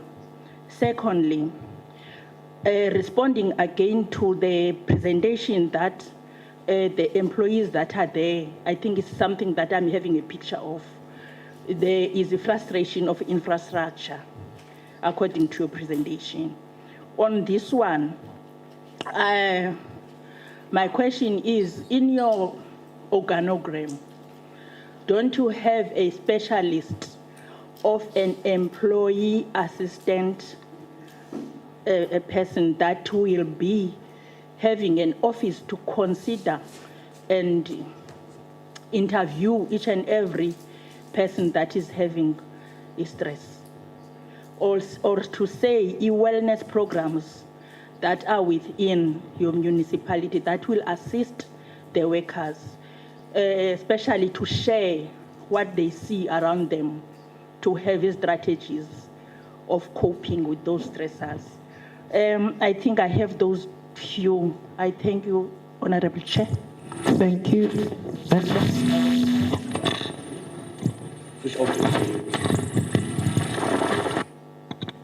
I will now allow the municipalities to respond on the questions. And while they respond, can you please also remind us as to where is the accounting officer, because I know that is the acting accounting officer.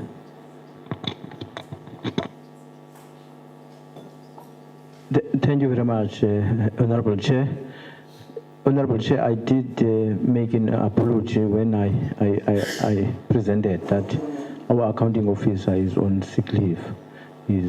That's why he's not part of the team. On the issue of the 3.8 million for pension fund, the CFO did allude that we have already paid that with the interest. The total amount we paid was 12 point something, 12.8. So the matter has been paid, but the fund is still going to SCA for appeal because they want the total amount of interest, which is 22 million. But the court in the High Court has said, in terms of the Jubilee rule, we must pay only 12.8. That's what we have paid. So we have paid it. The matter to us is closed until we met at the SCA. On the issue of the vandalism safety plan, currently all the projects we're embarking, firstly, we put high security measures. That's each and every project we are embarking on. We put safety measures, cameras, high technology of cameras. We are also partnering with the subs in terms of making sure the radon patrolling in our areas. Remember, our assets, we cannot have a situation where we can have each and every asset a security personnel. But there are mechanisms which are highly technologized, which can assist the municipality in terms of making sure our safety plan is there. We are dealing with the issue. There is a plan in terms of, for a short term, what we need to do to mitigate the matter so that there is no further vandalism is happening. Also, we are promoting what we call the community ownership. Other assets, those people who are staying close to them, they keep an eye because they don't want to see anyone who's trying to intervene or vandalize those assets, what we call community ownership. We are promoting the community ownership. On the issue of the topping up or counter offer, honorable member, you must remember that our municipalities are being graded. Senior manager's appointment is regulated by the regulation. COGTA is a custodian of that regulation. Any deviation, you're supposed to do that. You're supposed to apply to the minister, not the MSA, to the minister, for the waiver of that. It's a long process, and other members, they will know it's difficult to go that leg. We've done it in the past. In 2015, we applied for the waiver for the previous and there was no response. So we better say it, no, let's sit. That's why you'll find that other managers and senior managers, they are leaving the institution because for greener pastures, because of this municipality's task rate is very low. That's it. It's a challenge. And if you do it for one person, you must do it for all your senior managers, or else you will find the problems. That's it. The CFO will deal and the acting MM deal with technical matters. Okay, just to add also on what on the question that was asked about coping with stress and all that. I think we have to highlight this, that those political interference are really affecting us. Like, for instance, as the speaker of the institution, you'd find that a council wants to implement things that are beneficial to the people, but you'd find that some councillors would reject that. And then when we leave a meeting and people are going and post on social media, posing that we are failing as an institution, we are not implementing this. But when we want to implement, you get the same people voting against that. Like, for instance, there was a deliberate thing in trying to instigate the communities. Like, for instance, I'll make a stupid or simple example. When we are facing water challenges or water leakage or whatever the case may be, you'd find that the reservoirs, the levels will go down. And when it's down, when the water is coming back and maybe that particular issue has been fixed, you'd find that water is coming dirty out of the tap because now the levels were down on the reservoirs or on the dams. And then people will take pictures and videos and saying that we are making people drink dirty water, whatever the case may be. But it's actually a matter of the levels were down on the dams. And now when we fix that and water now is coming out of the depths, it's a bit of a challenge. So there is that deliberate trying to make the institution look bad or making the institution as if we are not servicing our people in a proper manner. Yeah, so I just wanted to highlight that as well. Thank you, Chair. Mine is, I think that the Mayor has covered the issue of wellness programs as to why are we not having somebody in the municipality. We do have a wellness officer in the structure and is employed. And we do those programs every quarter, and also psychosocial help for our employees who are under stress. And then also there was a question that was talking to the non-compliant, I think that matter one, non-compliant landfill sites. Chair, the issue there is the issue of yellow plant. The municipality is struggling on that side of fleet because of the issues of budgetary constraints.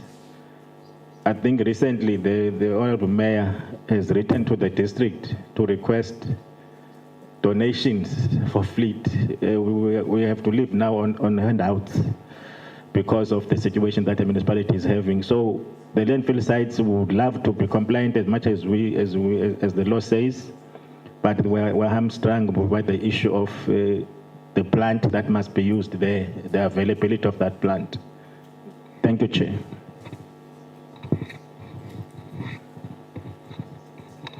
Thank you. Thank you, Madam Chair.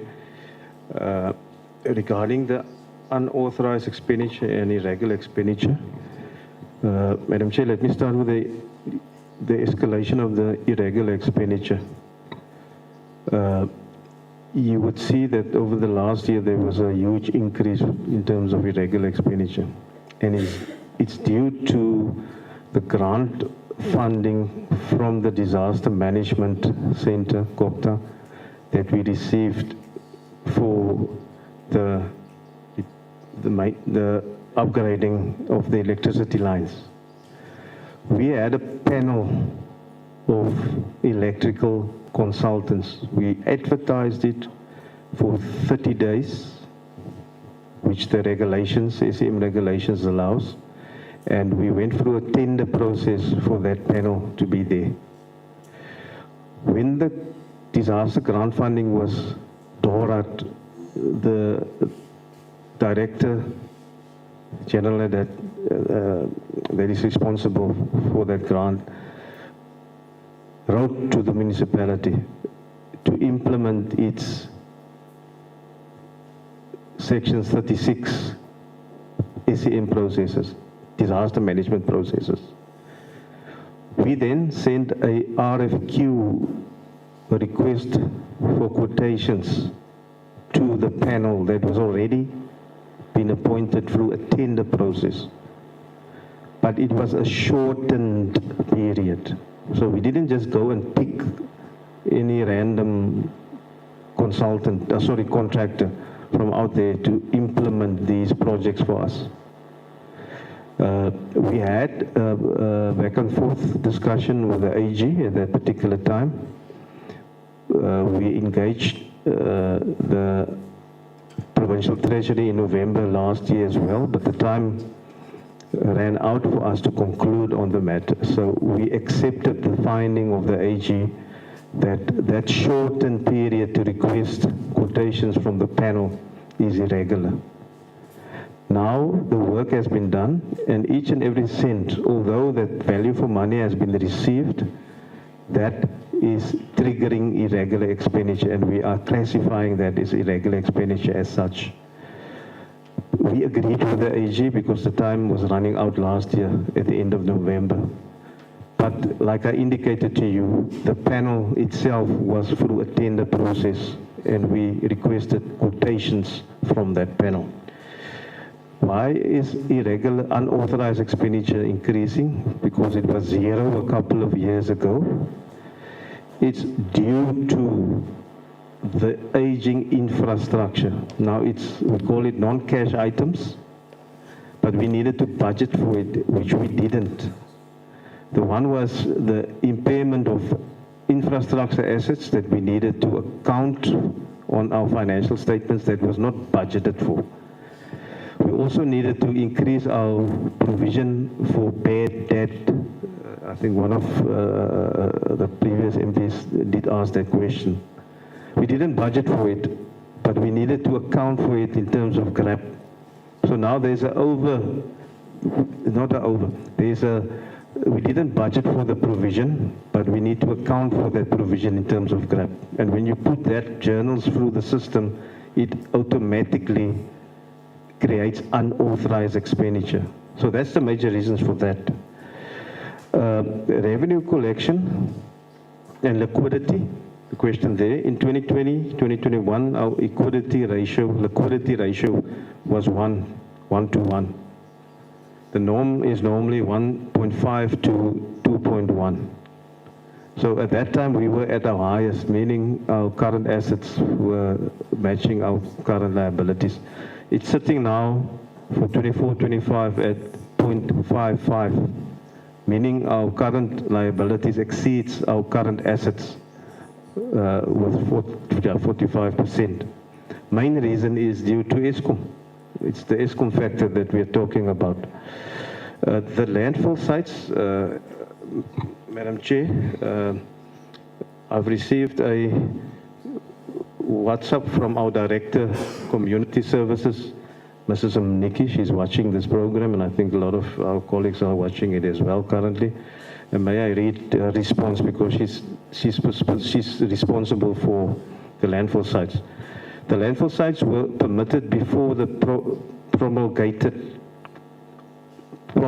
of the National Environmental Act of 2008.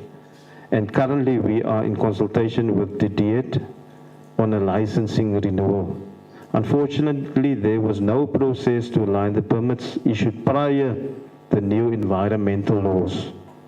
The permits were then issued by Water Affairs, and only in 2008 was legislation passed to address permits under the new dispensation. However, we are in the process of addressing the issue with the DIET. So that's on the landfill sites. The billing issue, the MP, I thought it's next to you. Let me start with we are rural municipalities, so not a lot of residents have access to the internet. Those that do have access to the internet, we send our accounts monthly via email. The vast majority of our residents doesn't have email access, so we need to post them. The post office closed down in our municipal area. There's a Post Office Act. I don't want to go into detail, but we've appointed 2 ex-officials of the post office to deliver the accounts in Somerset East Konojole, to allow the people to see what they are owing the municipality. And we'll continue with that because we are actually taking over the function of the post office. Billing is also access to reading of water and electricity meters. Now you would find that certain people doesn't want to allow our meter readers into their properties. We've created an email address. When you doesn't want to do that, you can take a photo and send your stuff in. But we need to have access per our policies at least once in 3 months to accurately read your accounts. The reason why we were not part of the debt relief for ESCOM is that debt relief. There was a MFMA circular that was issued. I can't remember the number now, but there was a date which municipalities who owed ESCOM needed to apply for this debt relief. Unfortunately, that was just prior to the extensive load shedding that kicked in. So 2 months later, we start owing ESCOM. So that's the main reason why we're not part of that debt relief. At the time of the deadline, we didn't owe ESCOM a cent. Yeah, I think Mayor did say that we did pay the 3.8 for the pension fund, so according to us, we don't owe the pension fund any cent. The unfunded budget, once signed, and this is the advice that we received from Treasury, is that once we signed a credible agreement to pay off our ESCOM debt, we will be able to have a funded budget because we will then be held accountable in terms of that agreement. Now, it's not overnight that we're going to pay that money back. It's just, it's not reality. So, but once we sign, we will be able to pass on funded budgets again. But I must stress this, the fact. No, let me rather not. Then the issue about irregular expenditure, I forgot just one thing to mention is that our audit committee, we've got a very capable and experienced and qualified audit committee as well, which sits regularly, we didn't mention it here, who is advising council and management on key issues, like one of the MPs has talked about in terms of internal control. We've got risk registers, etc. The problem is the implementation of it, and I think we just need to be honest with that. But we do have that internal expertise coming from the audit committee as well.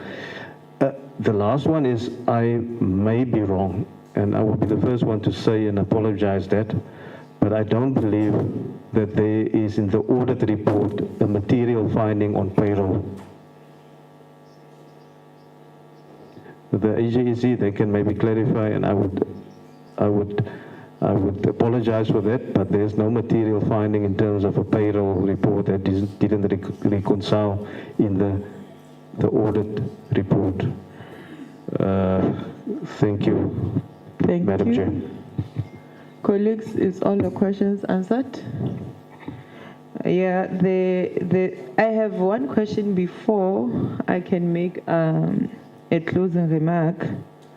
The reason why I was asking about the whereabouts of the accounting officer is because when you look at the AG, on the AG's summary for your municipality, as per the AG comment, your accounting officer is responsible for the municipal regression on the current audit outcomes.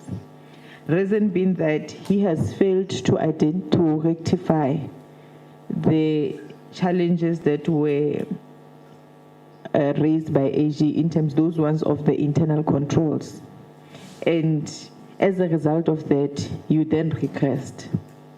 So on your side as municipalities, what action have you taken to ensure that you implement consequence management? Because as a result of this person who failed to do his job, you then regressed as municipality. And the second question is based on what the CFO has just said, whereby he indicated that the audit committee do sit, but the problem is implementation. When you have identified that problem of implementation, what have you done? Which steps have you followed in order to fix that particular challenge?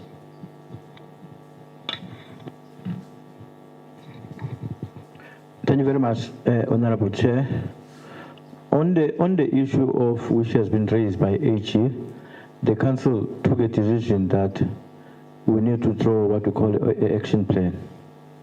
The action plan must be tabled to each and every council meeting for monitoring and check the progress. Where there is movement, and then we tick the box. Where there is no movement, and we check what are the reasons. The council did talk to the municipal manager to look at the internal control. Other internal controls are the end users, your other unit, your departments. But the council did make a word to the municipal manager's accounting office. On the implementation side, it's an issue which the council and the senior managers are looking upon in terms of how do we improve on that. But the other challenge we're having in the last financial year, it was the issue of the exodus in terms of the staff. Then we give the go-ahead to administrators to fill those critical posts. And then the council is quite happy in terms of the progress, even currently on the AG, since the AG is on site. We are vehemently assured that the committee will go back to unqualified. Even after that, we want to go back to even to achieve the clean audit. Because we've been sitting on unqualified and we've managed to minimize our immaterial matters. But at least now we are pushing for that, Honorable Chair. Thank you very much. Thank you. I will now give the chair to make his inputs. Thank you very much, Chairperson. I'm hoping you'll do the summary, but I just want to make a few comments. And the first of those relates to the fact that what brings you here are the concerns of the Auditor-General. And so for us, the issue of the non-investigation of irregular expenditure becomes a major issue. And this is something that we have to insist has to be done. Has to be done as a matter of, standard procedures in the municipality. And the Auditor-General refers to the fact that some irregular expenditure incurred by the municipality in 2023-24 was not investigated to determine if any person was liable for the expenditure as required. Now, that for us is a minimum that needs to be done. Of course, we would like to know, once that's been done, what have been the consequence management as a result of that. And when we look at the list of investigations that you would have done in issues of corruption or irregularities, fraud and everything, we need to know how you had decided to investigate those. Now, there are those which you will do as a result of the intervention of the Auditor-General. Those are kind of post-mortem investigations. Where we want you to go, if you want to keep a clean audit, you need to have a proactive, preventative strategy where in your own checks and balances will allow you to create an ability to determine before things go wrong, what will go wrong, correct them, before they go so bad that we'll actually have to end up with this irregular expenditure at the end. Now, in that light, I did get a bit concerned when I heard the comment from the acting MM, who was saying that the chain from the MPAC disciplinary board cannot be a one-way process. I didn't quite understand that because the reality is that whatever is wrong in that chain remains your responsibility as the council. So we can't be here pointing fingers at a step within your own chain of activities. Now that gives us a problem because that means you'll have an attitude problem. That means that if my side is right and the others are wrong, then that it's okay. And that's really why I'm raising the point that we need to make sure that you take complete responsibility of the entire chain, not just which aspect. When you are here, we expect you to take responsibility whether something is wrong in the MM's office or the MPAC or the disciplinary board or the processes thereof. To us, it's the same thing. You're still going to get the negative audit outcomes, and that's what needs to be corrected. The second issue that you've raised, I hear your concern about I think the members here were referring to corporate distress or this stress related to the situation under which you operate. Again, I think you need to take responsibility. You are the leadership. And so the environment which creates the stress is within your ability to manage.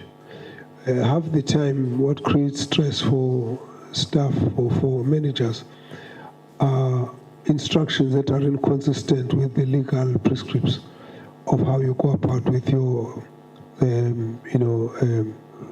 transactions within the municipality. And some of it has got more to do with the internal pooling and power games amongst the management. So I think you should also first start by looking at what is it that you can do to improve the environment so that the stress levels are reduced. Half the time the stress levels are a result of conflicting or instructions that are conflicting with the normal processes in the municipalities. That's what causes a lot of stress, and a lot of people will have diabetes and blood pressures and everything, and psychological problems because of that.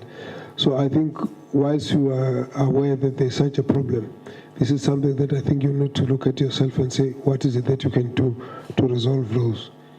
The other point you are raising, I do understand the question of the salary competition against smaller, rural, poorer municipalities. I know you won't be able to solve that problem. That's a matter that needs to be referred to SALGA and the minister and the provincial government to deal with. It's a little bit above what you can do.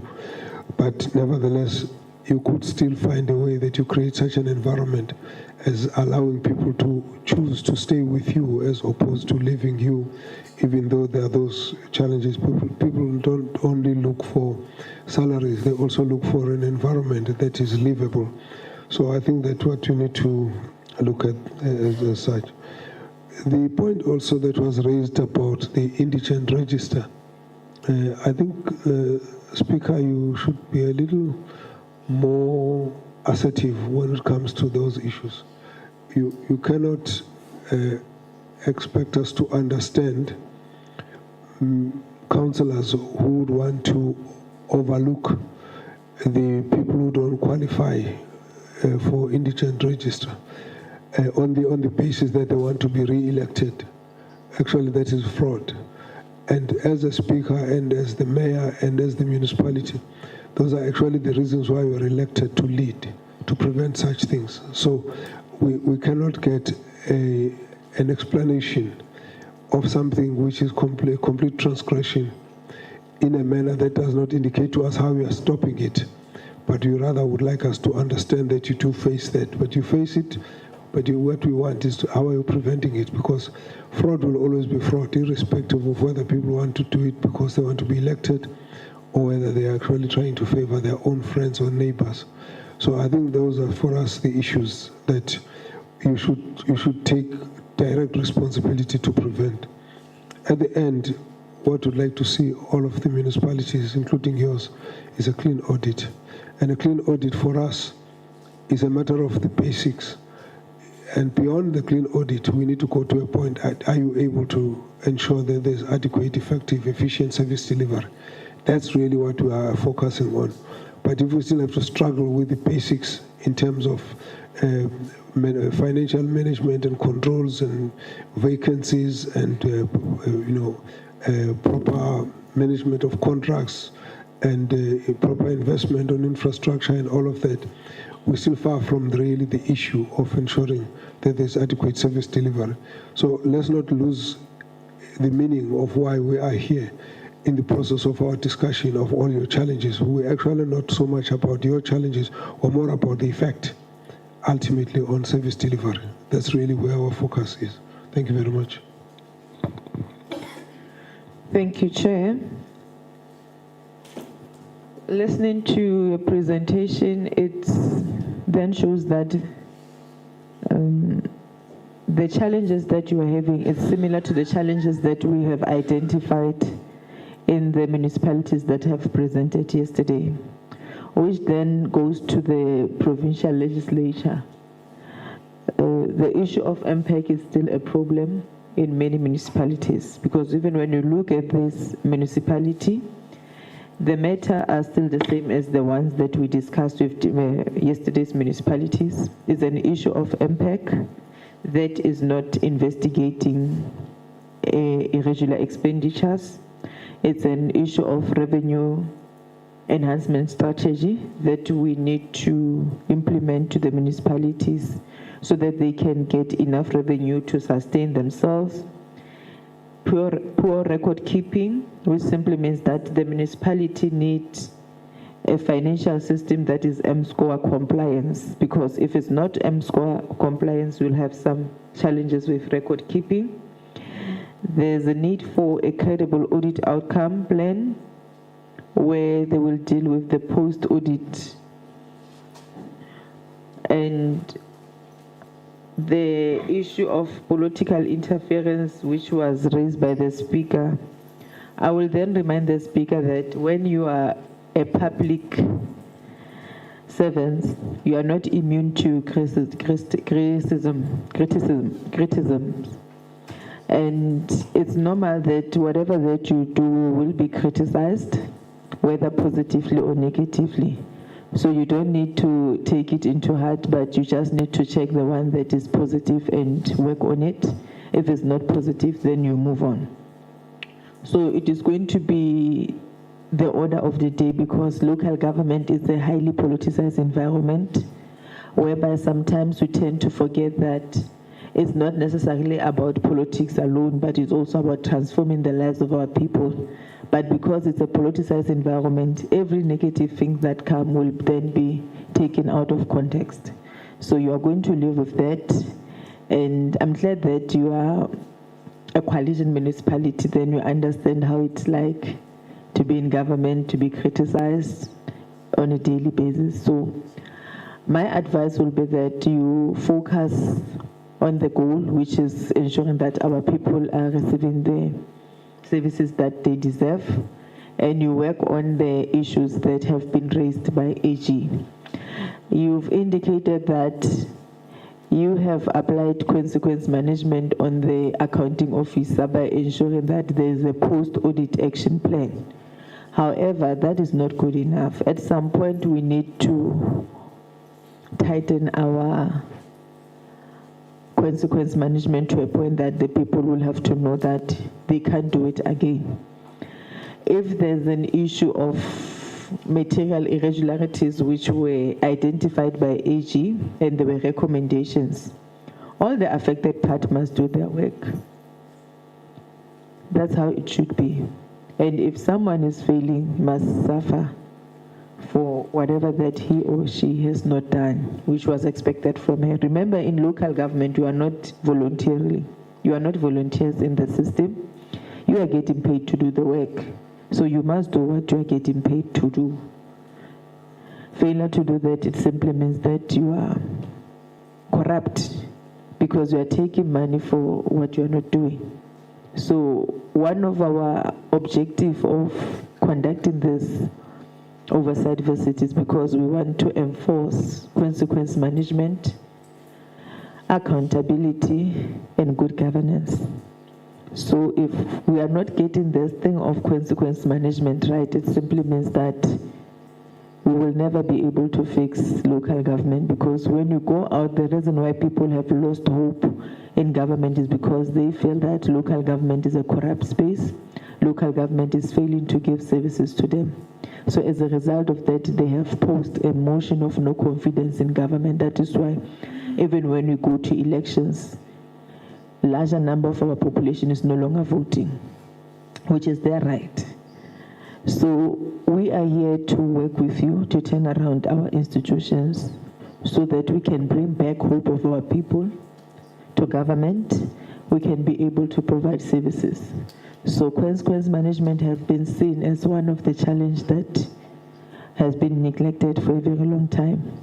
People are doing as they wish, forgetting that in government there's accountability. In government, you need to account for each and every public funds that you are utilizing, and you must account properly. And as this committee with the provincial government legislature, we we are here because we are expecting all our municipalities to get a clean audit, because all of us prescribe to the laws that govern local government. So clean audit is not negotiable. It's something that must happen. However, it must also be value for the expenses that we are using. If you get clean audit, it must also be supplemented by services to our people. It can't be that you get clean audit but the services are poor. So there must be a balance between the two. So thank you so much for being part of the meeting, for being active participant in the meeting. We are now going to go to the next session with the second municipality for the day, and you are officially released. Thank you.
Colleagues, we can have 10 minutes tea break. We are all expected to be back by 11:15.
Colleagues, you are welcome to the joint oversight visit.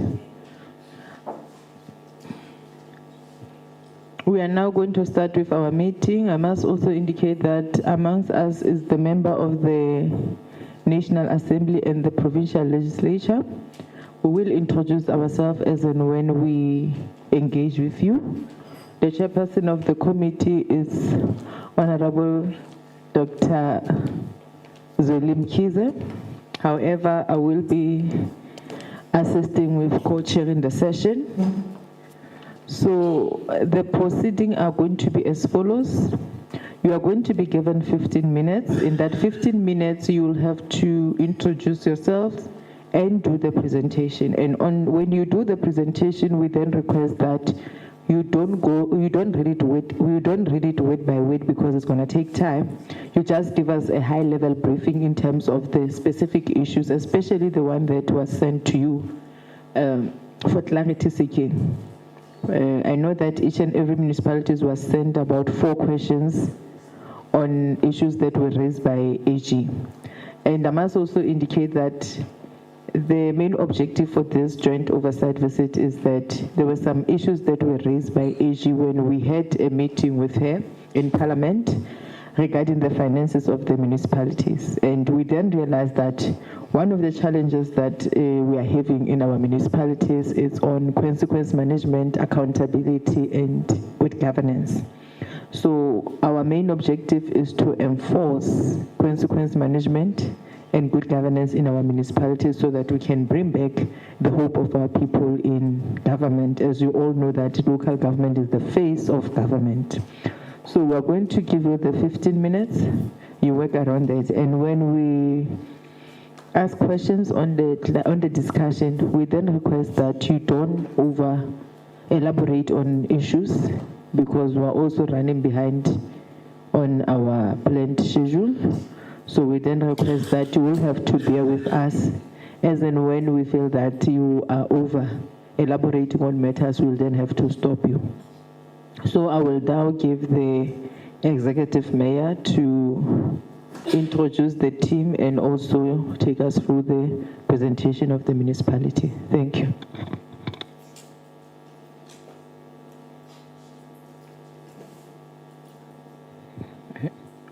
Thank you very much, Chair.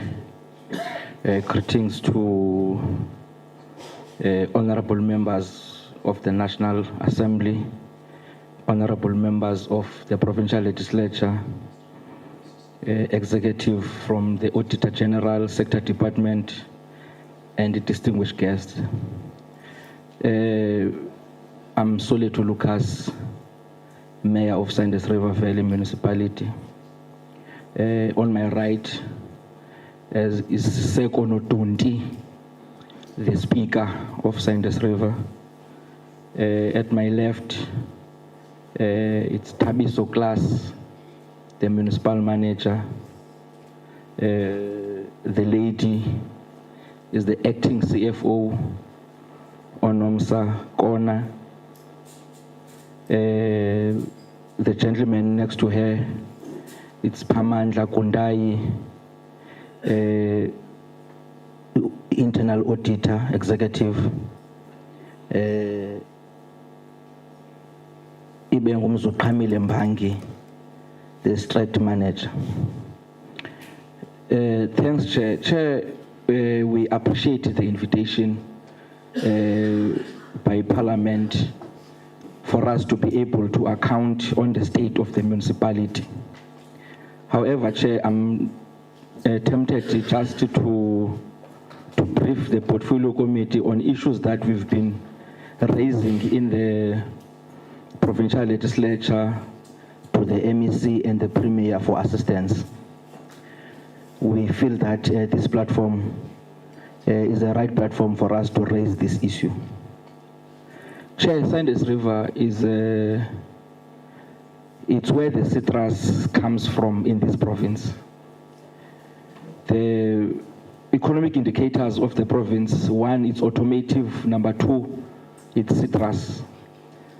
Then citrus largely comes from Sanders River. from April until late September, we attract more than 35,000 people uncalculated by Stats SA, on top of our population, which is 60,000 on the recent stats of 2021.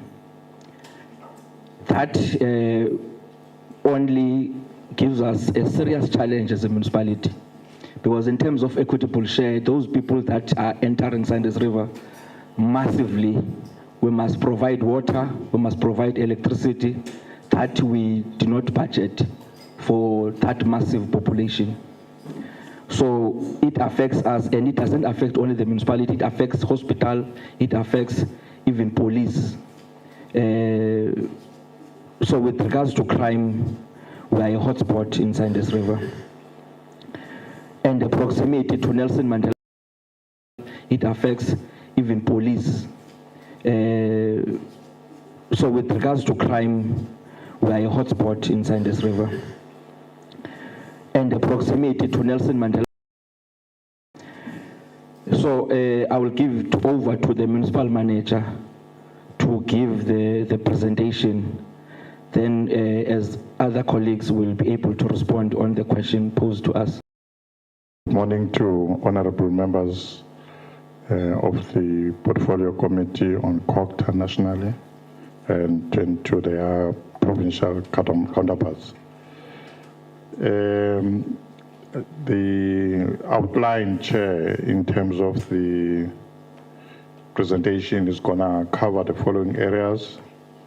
A brief about Sanders River Valley municipality in which the mayor is covered, council functionality, MPEC functionality, audit outcomes and audit responses, UIFWE statistics and investigations, key challenges on audit outcomes and actions to address them, structural arrangements and disciplinary cases, use of consultants, budget and financial sustainability, and lastly, misalignment of skills to job roles. Basically, this presentation, it may appear long in terms of the action items, but it's a summarized version of the presentation that we had forwarded last week to members of the portfolio. So it's not going to be a long presentation. I'll pass the first slide, which talks about SRVM, because the mayor has just done exactly that. I thought I should preface my presentation by talking about the positive things about our Sanders River. It has achieved an award as the Greenest Town Award nationally during the 23-24 financial year. The municipality also won a library award in 2025 and the Best Library Display Award for 2025. Also during the financial year ending June, the municipality spent 100% of its conditional grants. Also, the issues related to the functionality of council. Council meetings are being convened on a regular basis. Council resolutions are being implemented. They are tracked and monitored by council every quarter.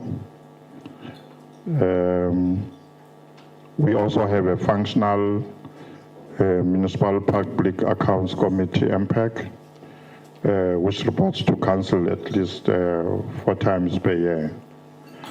MPAC has also developed an annual work plan for the 25-26 financial year on investigations of our UIFW.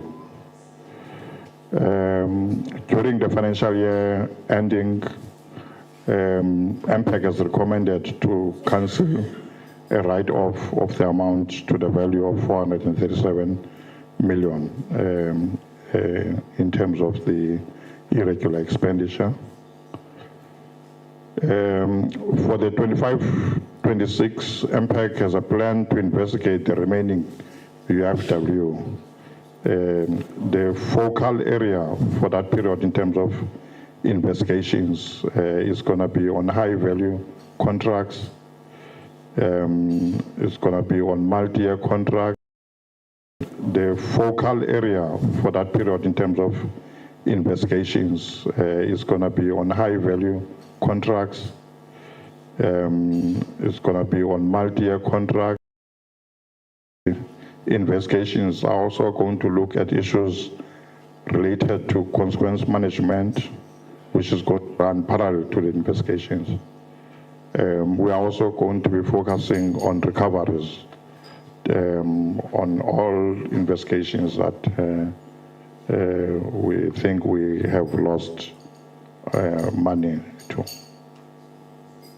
Also, on the area of organizational and structural arrangements, the organogram was reviewed by Council and was adopted on the 7th of March 2025.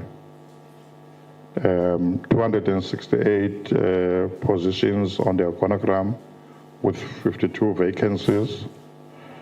Of the critical vacancies that we have identified, we have prioritized the filling of the position of SCM manager to deal with issues related to SCM and also contracts management.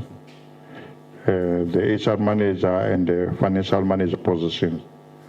The financial manager position seeks to address some of our recent history in terms of the use of consultants to assist in Fs. So in that regard, we have sought to build an internal capacity so that we don't have that kind of over-reliance externally. On the issue of senior management positions, all the senior management positions are filled. With the Director Technical Infrastructure, which was recently vacant, having been filled, the recommended candidate will be commencing during the of November, which was recently vacant, having been filled, the recommended candidate will be commencing during the of November. Is outlined there, which is the historical disclaimer audit opinions, the high irregular expenditure balance, poor unsustainability, low revenue collection, dysfunctional and fault meters, low indigent statistics, over-reliance on consultants, poor institutional culture and lack of accountability, lack of consequence management, and lack of capacity and competency in critical areas and or misalignment of skills and job roles. In terms of how we are dealing with those things, first, on audit outcomes, we have established what we call audit steering committees, which we established immediately after the audit action plans were approved by Council in January. And that audit action plan is constituted of senior managers, middle managers. It is open to attendance by members from Treasury, COGTA, SALCA. They participate in those meetings. There we track progress and report on the milestones in terms of the implementation of the audit action plan.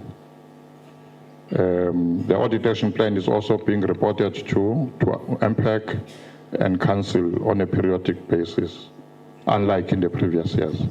We think that is working for Sandys River. We are also implementing consequence management for recurrences of audit findings.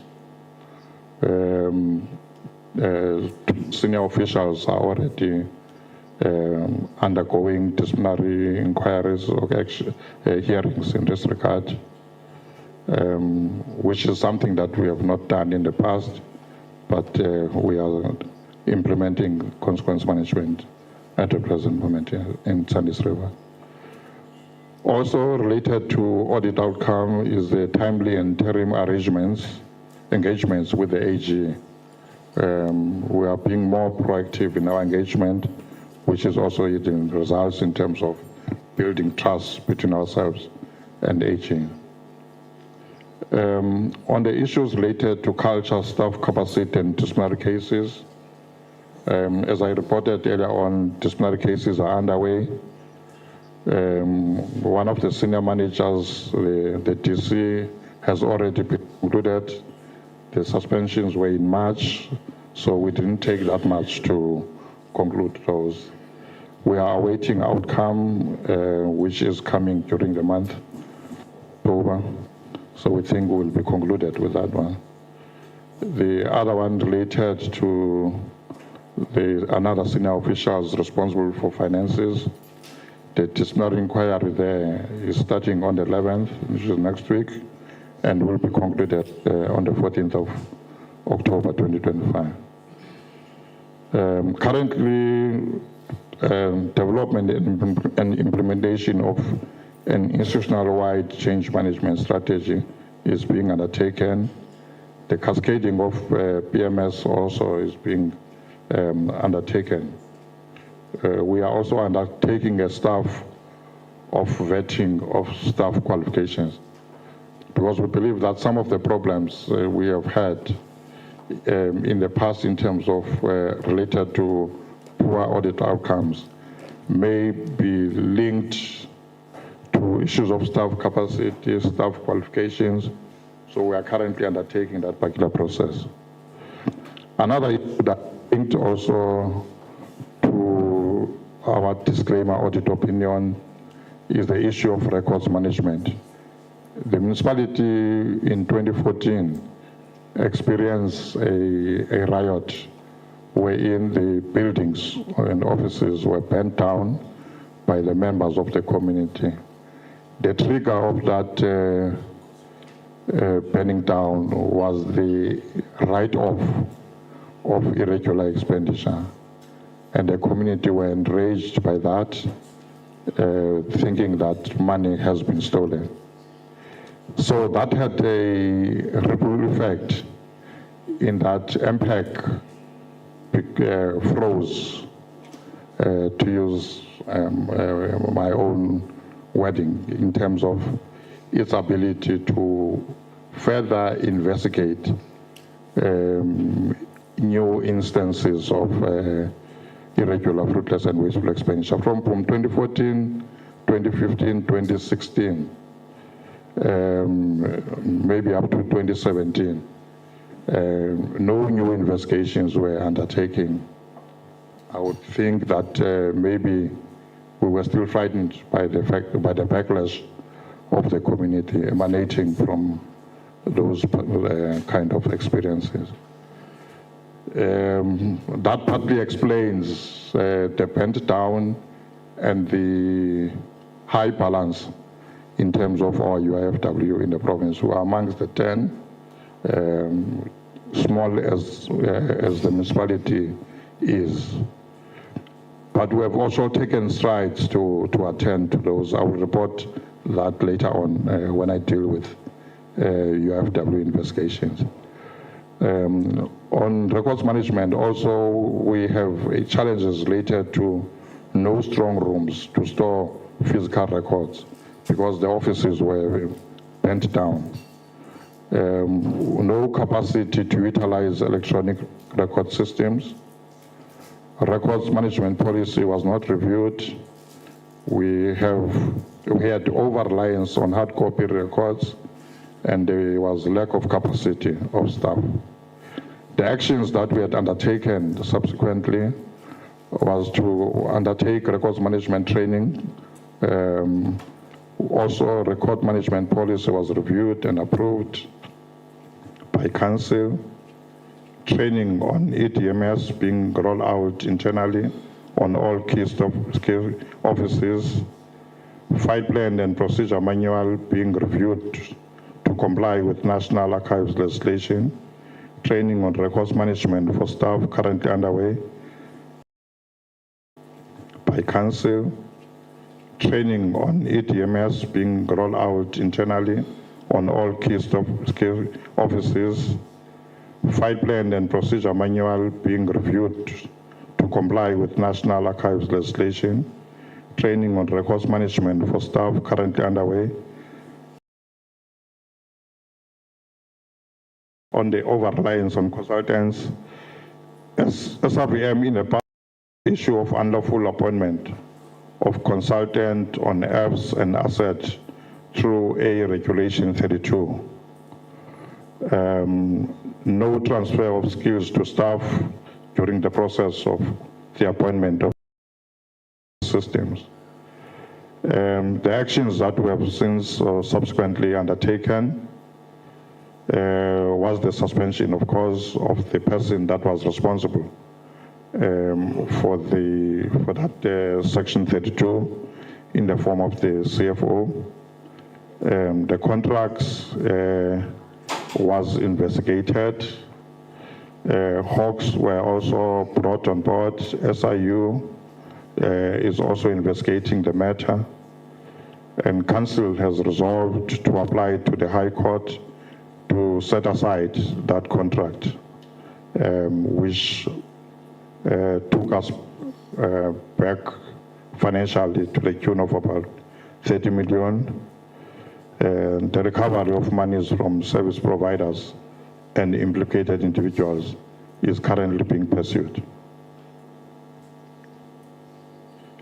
On performance management, staff capacity is one of the areas that we are experiencing, and also the lack of performance management system only applicable at the present moment up to a senior management level.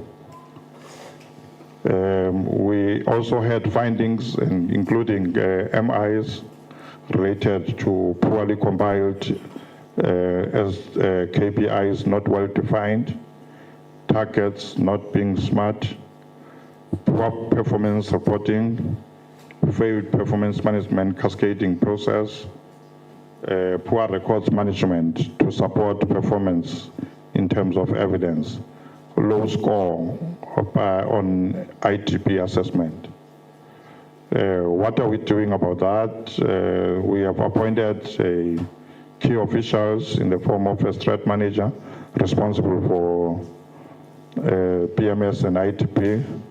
Strat planning session was held, SDPIP for 2025-26 reviewed, and smart interventions were undertaken. Internal controls are developed, validation and assurance of performance is undertaken. Electronic POE filing systems introduced. MIs are being implemented. Training of staff in-house and external training is being undertaken. Notable improvement in the latest ITP assessment by the MEC.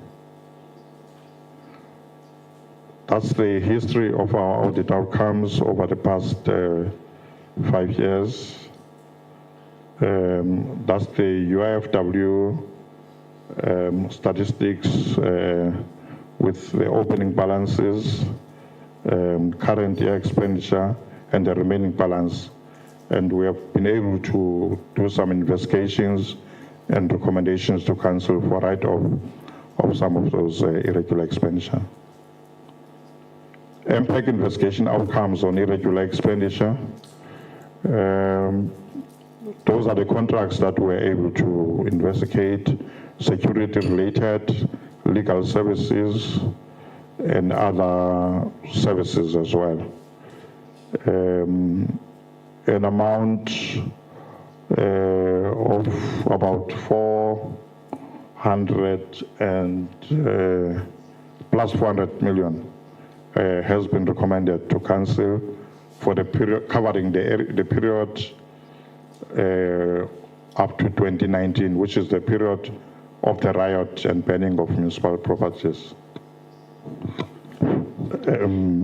You are left with 2 minutes. Thank you, I'm not too far. In terms of the audit action plan, 64% of the findings have been fully addressed, and those have been also assured by the internal audit. The audit action plan is being monitored by all council structures, oversight structures. Cool. The unfunded budget, we are attending to that. The root causes are poor financial management, planning deficiencies in ITP and budget development, poor credit control, the actions we are taking. We have entered into debt relief programs with ESCOM and Water Affairs, participation in district support programs. Requests for proposal have been submitted to SCM for debt collection. Bulk electricity meters procured has been finalized. Further proposed actions, legal firms have been appointed to deal with debt collection. Go.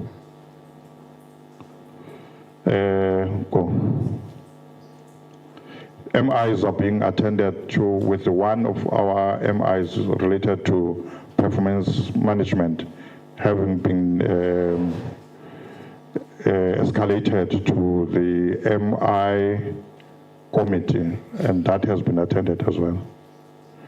Critical areas of support, those are the areas, PMS, risk management, and so forth.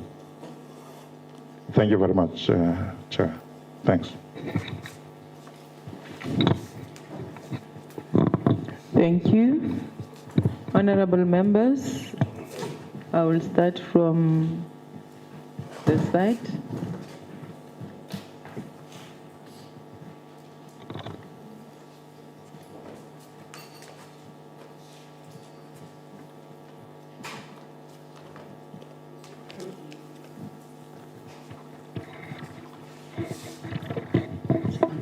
Thank you very much, Chair. Yes, I would like to start off by asking what is the percentage of your budget that you are spending on maintenance and repairs? And do you have a long-term plan to address infrastructure backlog or maintenance? And then you gave a fairly good information on the UIF, unauthorized, irregular, and fruitless, wasteful expenditure. What I want to know, you said from now on you will do consequence management. I would like to know what was the reason why consequence management has never been done? And now that you're going to embark on that, how many disciplinary cases are there at the moment? And do you have a disciplinary board? And is that board functional? And then unfunded mandates is also one of the issues that you highlighted in your presentation. I want to know the unfunded mandate specifically on the Moses Mabhida provincial road. What is the reason that you are maintaining that road while other internal municipal roads are neglected? And do you have an understanding? Did you ask for reimbursement, or is there another agreement between the municipality and the provincial government to support and correct this unfunded mandate? And then also, I would like to know what other projects or categories of unfunded mandates do you have, and what is the amount of the budget that's been on unfunded mandate? And have you ever approached either the correct provincial department or provincial treasury or national treasury to assist you in how to correct these and manage this unfunded? Then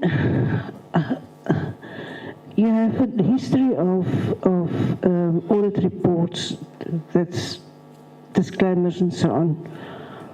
What changed in the council, or what changed in the municipality that now you present this summary and all the solutions that hasn't been there for years? Thank you. Thank you, Chair. Thank you, Chairperson. Just quickly, based on the fact that you've had disclaimers, et cetera, for a couple of years, has this municipality taken any overseas trips in the last, say, 3 years? Who has gone on those trips? Why have they gone on those trips? Where have you gone on those trips? And what was the cost to the municipality, the rand and cent value? I don't want to hear that you had to pay for the S&Ts. I want the rand and cent value, please. Then I also understand that in the last, 3 years, 600 million rand has been written off as irregular expenditure, which is quite a high amount. You're speaking about consequence management. It latches onto what Honourable Abiskachni has asked. What is happening with that you can just write off 600 million without any investigation? That's public money. Then travel allowance abuse. We do understand that certain officials continue to receive travel allowances of up to 30% of their monthly salaries, despite being office-based and not qualifying according to your own policy. I understand that there was a council resolution that this practice must stop, but it's not been implemented by the administration. Can you please comment on that? I'd really like an advice on that from your side and what is happening with that. Then your finance and administration committees, are they currently sitting? Because both those directors has been suspended. How do you then conduct business if those committees aren't sitting? Or if they are sitting, when was the last time the finance and administration committees sat? Then on Nomatasanka Multipurpose Sports Centre, how does the municipality justify spending 32 million rand on this sports centre when your project remains incomplete? Why also was this project handed back over to the municipality when it is incomplete? Then I understand that you have approached DISRAC to get an additional 5 million rand in aid of finishing this project, plus I think it's 3.25 million rand from your MIG funding for 26-27. When will this then be completed, that multi-purpose sports centre? Then quickly on the WR-CON matter, I understand there was a legal opinion obtained by the municipality with the former municipal manager and the current CFO that is suspended, that there were some outcomes based on that, the processes wasn't followed, it was irregular according to the Section 32 made by the previous MM. So I'd like an understanding of WR-CON, because they were appointed to do your annual financial statements. It was originally for 15.1 million rand or something, but the cost at this moment is more than double that. So I would really like you to give us a full comprehensive report on WR-CON. Thank you, Chair. Thank you. Honourable Ndamase. Thank you very much, Chair. My name is Phumelele Ndamase, the member of the Portfolio Committee on Cooperative Governance and Traditional Affairs. My interest is in the past 7 years of disclaimer. When you are trying to articulate the mitigation of that, you are having something you call a poor institutional culture. My question is, if we interrogate it further, this poor institutional culture, who can be held responsible about this culture? Can we specify so that we would know if this poor culture is as a consequence of the mayor, of the speaker, of the let's hear. Then the second one is that you are talking about over-reliance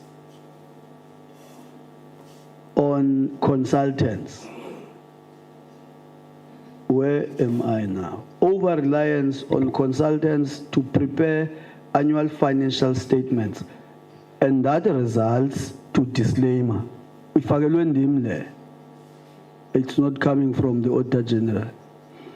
Oh, you over-reliance on consultants to do annual financial statements has resulted to disclaimer for 7 audit years. What is your take on that? Then you have a topic there that you call progress to address disclaimer. What disclaimer is coming from me? Number 1, an audit action plan has been developed, implemented, and is being monitored regularly without trying to engage in some kind of English language usage. What is implicit there is that for the past 7 years, you have not been doing that. I'm saying implicit in what you say there. You have not been having an audit action plan.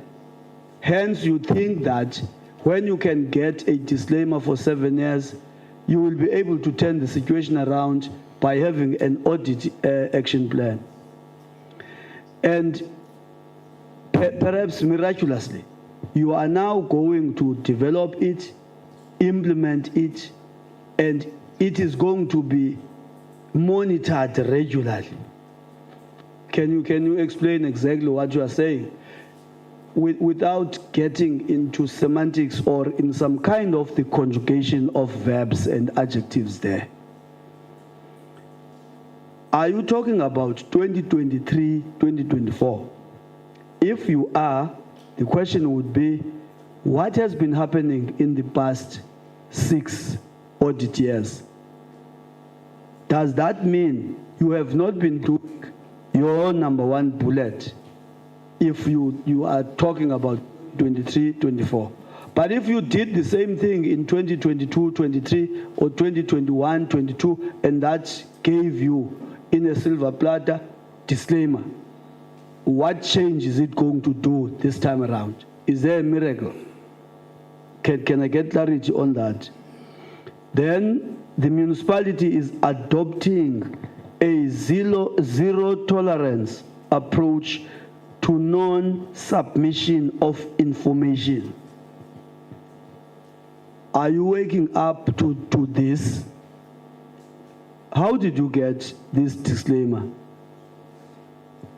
You were up to give us an antonym of zero tolerance, which caused you to get the disclaimers that are 6. Then the last one, there is this rigorous thing. Rigorous implementation, corrective action to address root causes. Rigorous implementation, corrective action. I think it's a wrong English. Now, will you be implementing corrective actions for the first time? If not, what makes you think that by doing what you are saying in this sentence, you will turn the situation around? Thank you very much, Chair.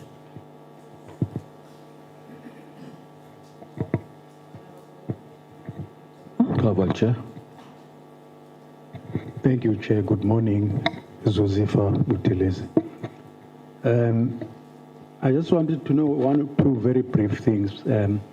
I see that apparently disciplinary process is in place in terms of the CFO and Director General, and the Director Corporate Services who were under suspension. I think it would be very helpful to understand where is this process now and what has been happening in the interim, if they are still in suspension. And because I did not hear any mention unless it was when I was outside. If that was the case, you'll forgive me. And then also I see the thing about, which I also didn't hear any mention of, the fraud relating to the monies that were stolen from the account, the municipal account, the bank municipal account, to say, where is that at now? Well, the one that really concerned me as well, at times it really does get very concerning when 5, 7, 6, 7 years, they keep coughing the same report and recommendations from the AG, and still it's persistent. Well, my colleague has touched on that. I'm sure you will respond, and I would love to hear, there's this committee, what caused that? And it's no longer good enough to say we were not there, because if you walk into a situation like that, if you feel that you cannot turn it around, then maybe it's good not to take the position. And another important one, which is a consistent question right across all municipalities who sit here, because it's very, very important. I mean, people who hear it could sound like a stark record. Is the percentage of salary? Maybe you mentioned it. What's the percentage of the salary bill to revenue? And last but not least, the money is owed by councillors and staff to the municipality. Thank you, Chair.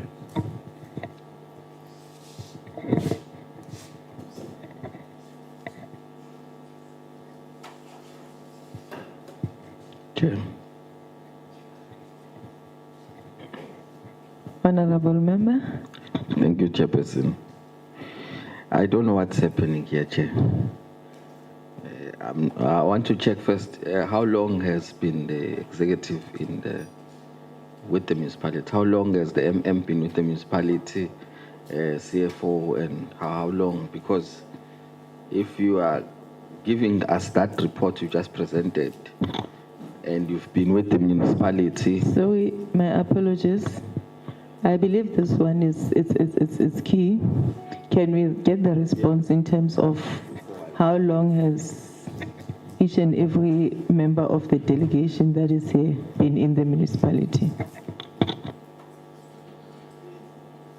Thanks, Chair. Chair, I became the mayor of Sanders River on the 23rd of July, 2023. The Speaker, 1st November 2021.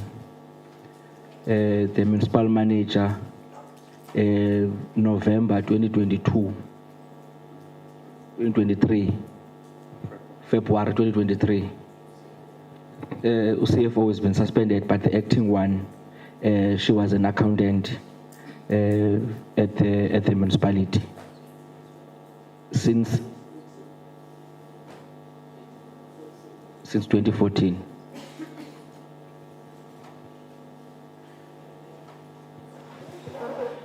Then Chief Auditor Executive 2022 June, August. Then Strike Plan Manager go June 2025. Continue that. Thank you, Chairperson. Yeah, no. From where I sit, ngingasho nje ngesizulu nihlulekile nje. From 2022, most of you 2022, 2023, it's 2025 now. The picture is the same. It's even worse. It's regressing. Not even one improvement. Can you mention one improvement from the time you've entered the system? Because creditors, you are sitting with 226 266 days. You have going concern issues. You have water losses sitting at over 60%.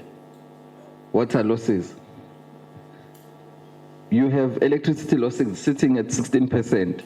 No investigation of UFWE, but it keeps on accumulating every year. Irregular expenditure, fruitless and wasteful expenditure, unauthorized expenditure. It's accumulating every year. It's not investigated. And I picked up that some of the external investigations here is the payments to employees that were, some employees were paid below the contracts, below the amounts they signed on their contract. I know that that's still under investigations as per the report from AG. Now, Chair, this supports why we are having a disclaimer in this municipality, because really, I've never seen something like this. I'm not sure how you're going to turn around this thing, or we are just saying to the people of this country, we have failed, we tried, we can't get this right. Really, I don't see any difference that you are making. Even from the core functions of this municipality, which is to provide service. Here you've made targets of 374 water connections that meets the minimum standard. You never delivered even one. Kilometers of new municipal road network, you just said 1 kilometer you are going to do. You never delivered even one. You said kilometers to emergency road, or kilometers of emergency flood road repairs in Adam Street, 1 kilometer, 0 delivered. Constructing a multi-purpose sport recreational facility, at least you see sitting at around 90% there. As I close, these issues that were highlighted by AG in 2023-2024, AG has been highlighting the same issues in the past 5 years. So then please tell this committee, what have you been doing ever since you've got in? How have you been trying to change this whole situation? Because this needs a turnaround, a real turnaround. There's real issues that are happening in that municipality. If it was a business, I'm going to repeat this one. I was going to close it and just get everyone away, get rid of everyone. Because you can't run an institution like this. Thank you.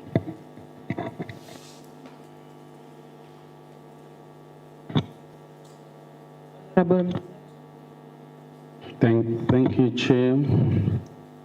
I didn't get the economic base of this municipality, what survives the economy of this municipality.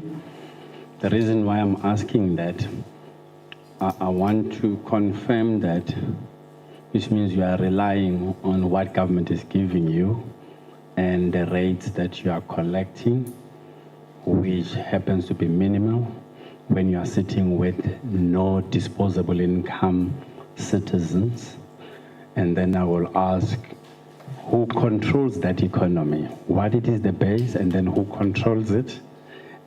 Because whoever controls it is the one who's the culprit more than you, because they're dictating terms. Another one, during the white regime, they excluded blacks to do business with the government in the dispensation of the white regime. No black was servicing a white regime.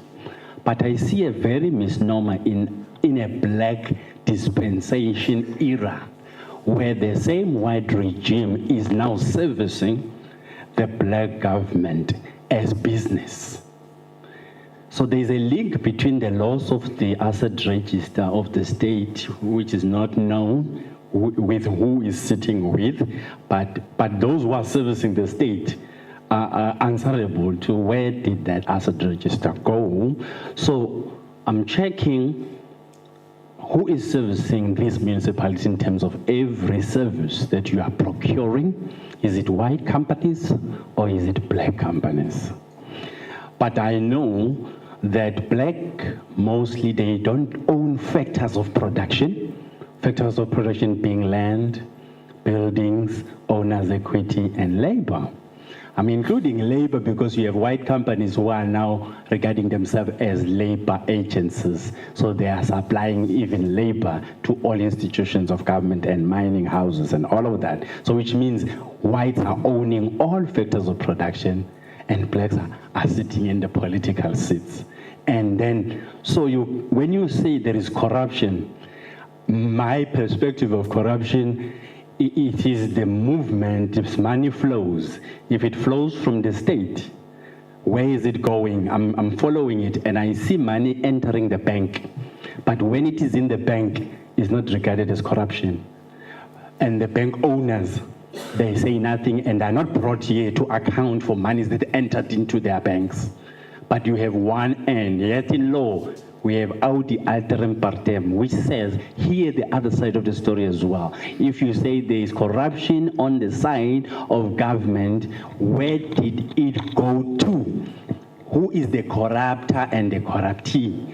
And those two must come here and account, because I've never had monies being retrieved from the banks, but it's always leaving the state. So if you say this institution is corrupt, there's corruption, there's mismanagement of funds, but these funds, they move from the state to private sector, but private sector is innocent and very clean. I have a problem with that. Then in terms of, when I mention the history of race, it's because history has no blank pages. You are running an institution that was created by the old order white system. And today you are being looked at as if you are failing. I'm asking, well, are you not being failed by the system which is foreign to you? Because there is another system of traditional leadership institution at the local sphere where blacks were not functioning the way you are functioning, because local government is contesting the jurisdiction with traditional leadership. And this system we are inquiring about today, it has zero mention of Amakosi, zero mention of tools inquiring in the institution. It's white, it's not black. Amakosi is black. So it's a battle of systems here. So if I sound racist, racist is because I'm black. And I don't subscribe to the white system. And I'm standing for the black system. And I don't see a black system in a dispensation of black people. As we wrap up, honorable member. Okay. As we wrap up. As I wrap up. So I am saying to you, there is a collusion of two parties. Those who are declared corrupt and mismanaging are working with those who are the recipient of the money flows. And whoever that is, it is on the side of private sector in the banks, and that is white people. So these parties are corrupt as far as I'm concerned. Thank you. I've closed.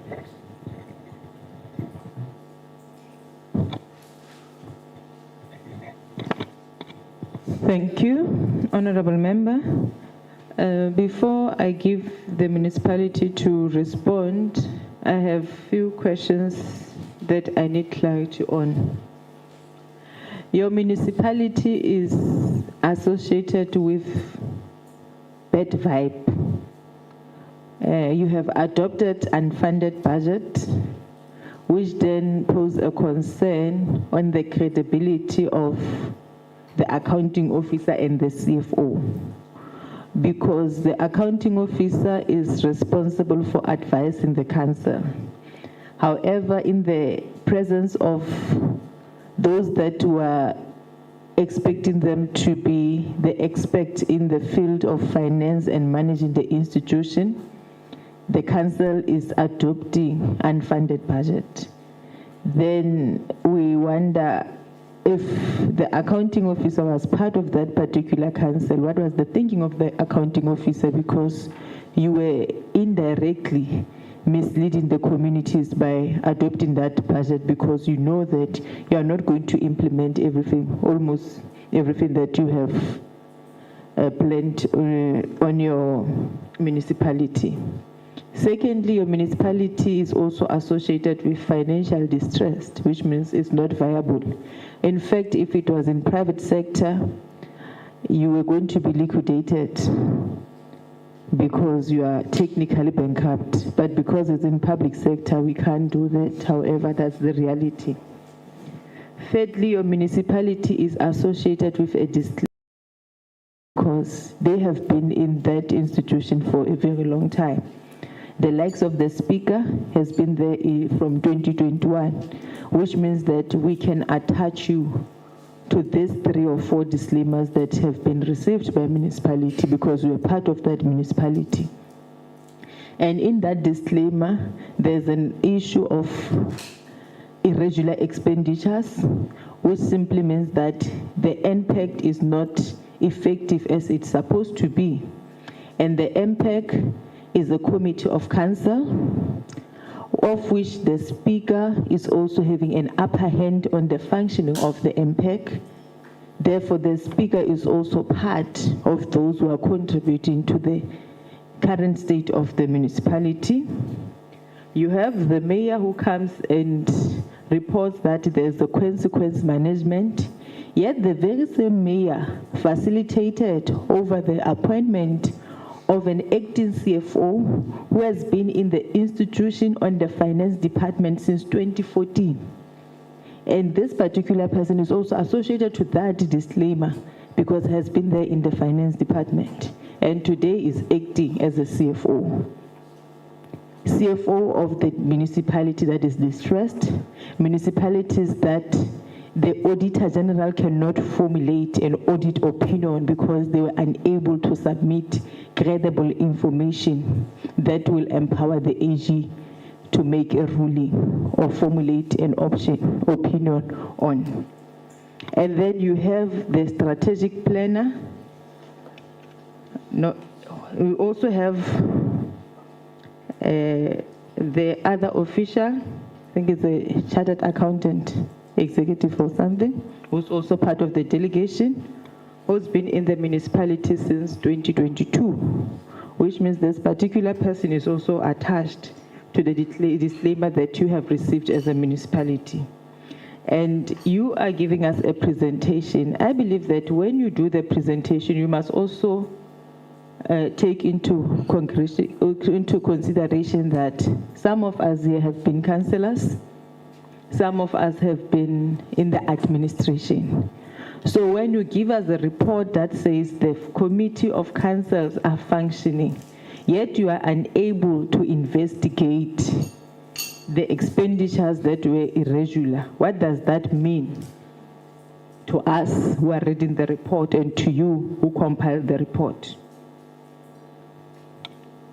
And then you then spoke about adoption of zero tolerance approach to non-submission of information, but yet you could not submit that information to the AG.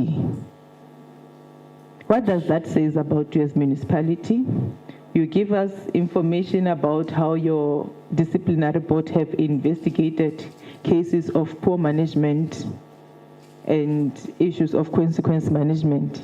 Yet you are with the people who have contributed to the current state of municipality. Ours is not to play a big brother over the municipality, but it's for us to assist each other and ensure that we turn around municipality. But if you are giving us a report like there's a song that says rose-colored glasses, where you only see the beauty, it then becomes a problem because you are not being honest with us. Your municipality is one of the problematic municipalities in this province, together with Makana municipality, and we all know that. But the report that you have presented here, it seems as if everything is normal, everything is running smooth. It's misleading.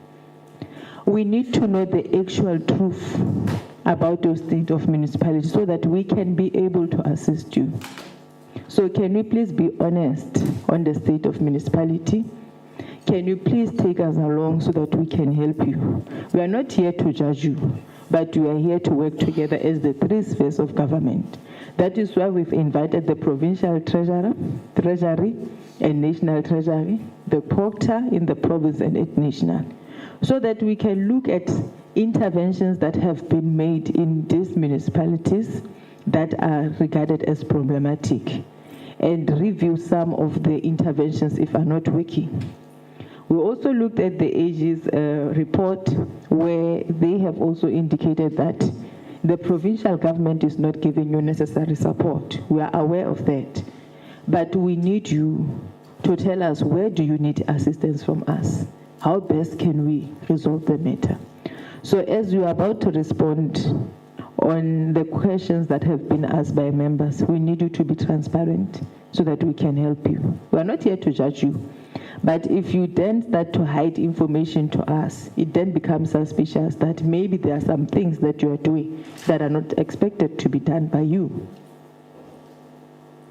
So the executive mayor and the team, can you please respond to the questions asked by members? Thank you.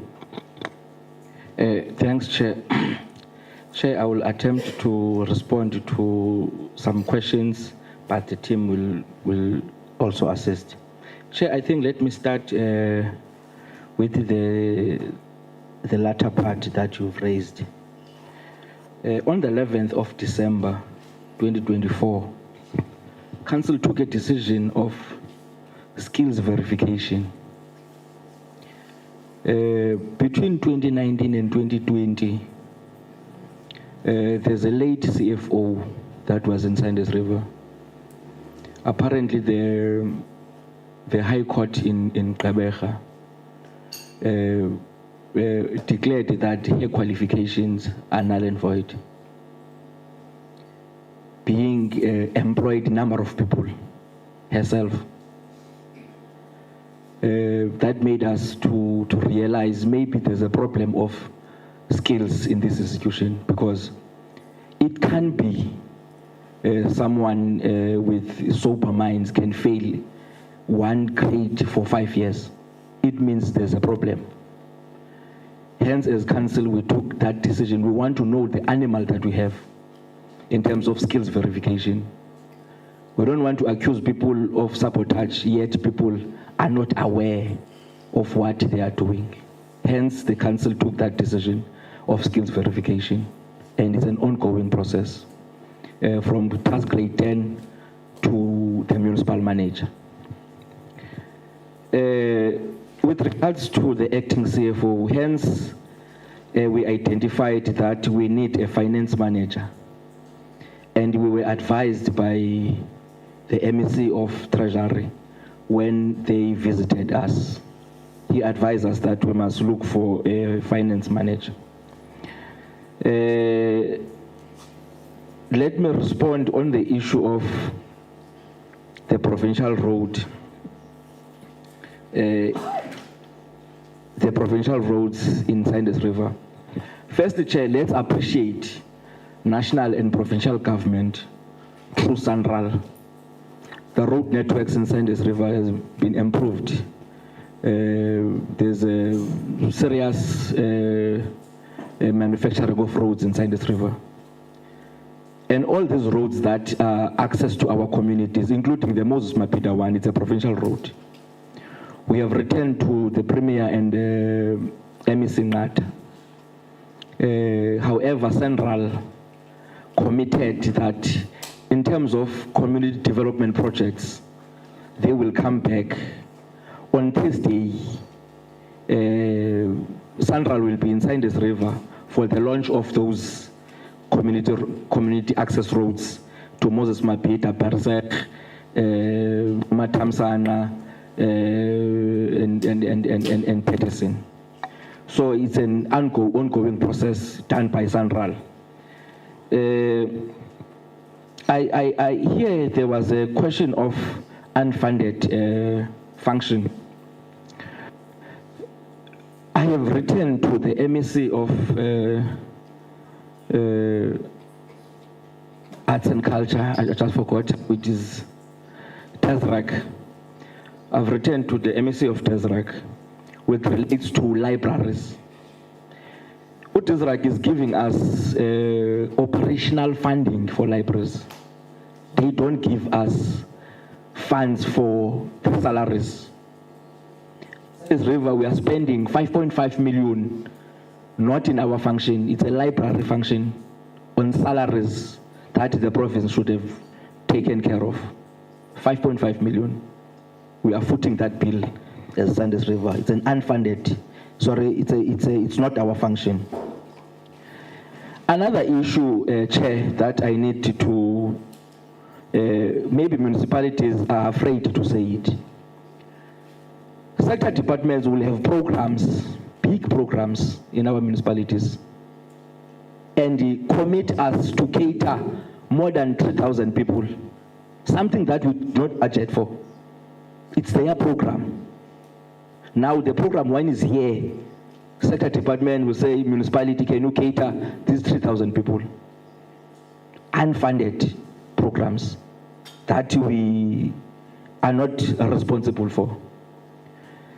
Another issue, Chair, you've raised the issue of international travel. Sarah Parkman District Municipality has a twinning agreement with ICLD of Sweden, International Center of Local Democracy. That partnership escalated for Sunday's River to be part as well. It's fully funded by ICLD. The Sunday's River is participating in all those programs. It has to do with student exchange. Another point, Chair. Majoro, I've just consulted with the Chair.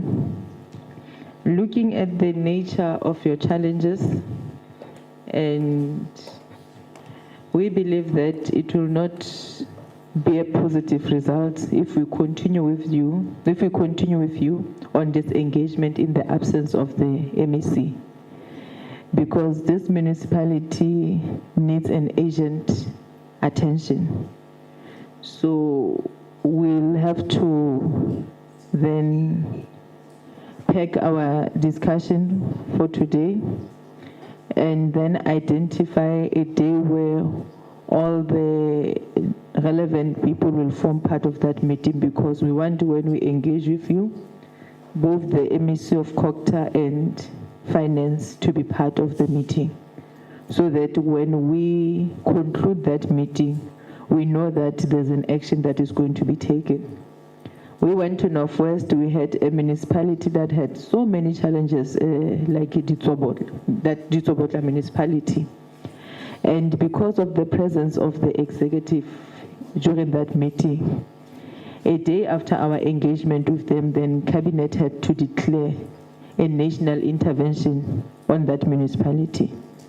So we thank you for being part of the meeting. Hey, Chairperson, I'm not quite sure why we are halting and deciding that this municipality is special. We've asked them questions they can answer. I don't know who's made the decision that we can stop them. This is being broadcast. People want to know the answers, and you are basically protecting them, saying you don't have to answer. Honorable member, no one is protecting anyone here.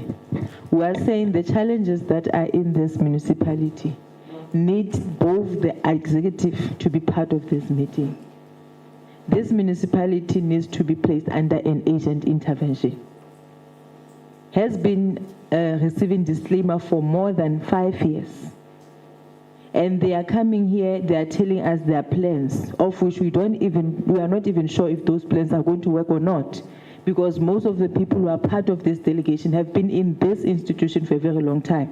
And you look at their report, it's not a true reflection of the current state of the municipality. So we are going to engage here, but at the end of the day, we're not going to get anything. The best thing is that after engagement with them, an action must be taken. Hence, I'm saying we'll have to have another meeting where we'll spend more than 1 hour with this municipality, because we're not going to do anything with an hour or 2 hours with this municipality, looking at the challenges that we have in this municipality. So it's better that we agree. We'll have a meeting that will take a day or half a day with them so that we go into details of each and everything that is happening in the municipality. No one is protecting anyone here. Chair, can I ask for a 10-minute break so that we as a committee can caucus on this decision that you made unilaterally? Thank you.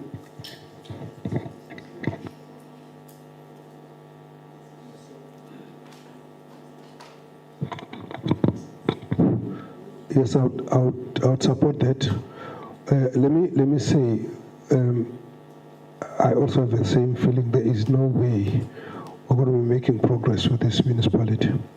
In the first instance, if you got the same leadership with serial disclaimers, and we have to rely on their plans, and there's no involvement of anyone from the provincial structure, whatever answer we're getting, we're not going to have an assurance that any of the things we said must be done will be done. It can't be the end. It has to be, we must sit down and talk about what is the best way of approaching them. So we can take the break, I think.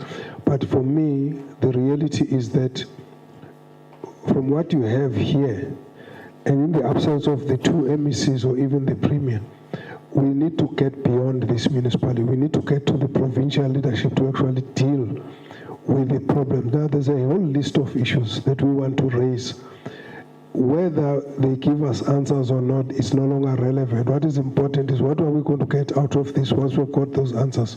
Because a lot of the issues is the same question that was asked, we've been talking about, that if you same people for a number of years, and we've got a whole list of questions on our side, and we must rely on the answers they give, and think that there's justice in that. I don't think so. But let's sit down together and talk about it as a group. Give us some time so we can just sit together and talk about it, Chairperson. Thank you.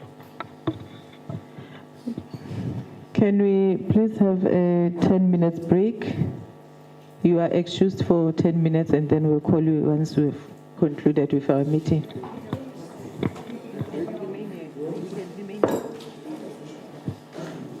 We will remain in house, or what is it? No, you can remain here. We'll go out. Okay.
We are here on a joint committee oversight approach, which is a unique approach, which takes into account national, provincial, and local, both on the side of the legislative arm as well as the executive arm.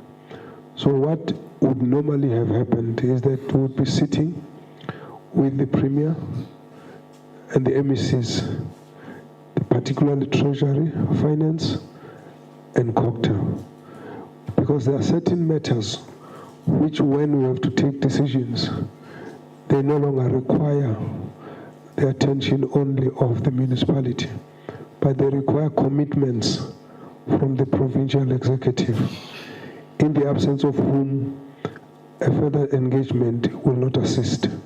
On that basis, we've taken a view that we're going to consult the MECs and request them to come and join us again, and therefore reschedule this discussion for some part of this week's program, during which the MECs will be available.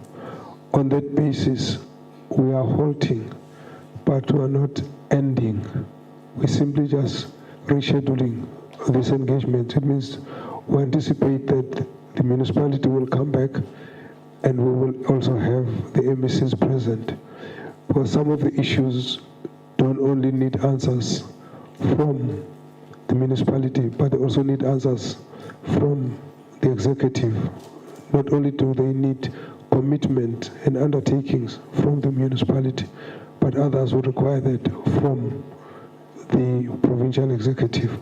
So as soon as we are aware of what is the best time to have those MECs present, we will notify you.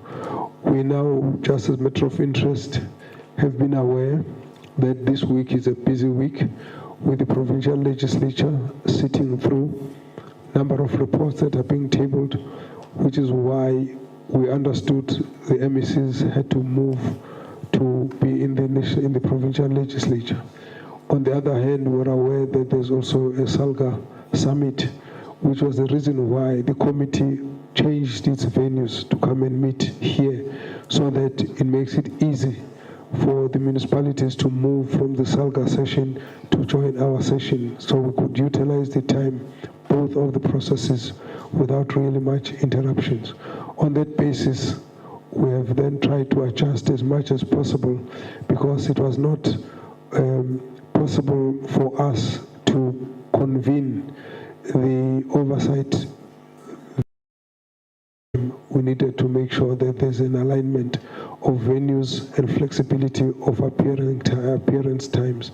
So we're going to request the municipality at this point to be excused, and we're going to inform the municipality as to when the next opportunity will be for us to continue the engagement. There may well be a few other municipalities who might be similarly affected as we relook at our program that will need the presence of the MECs before we can proceed. So that would, for us, be the way forward.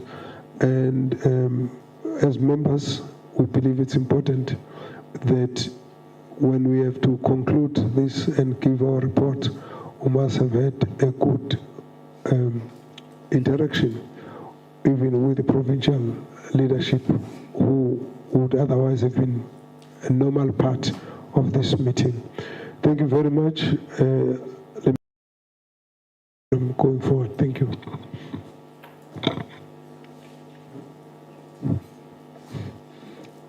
Thank you. You are excused.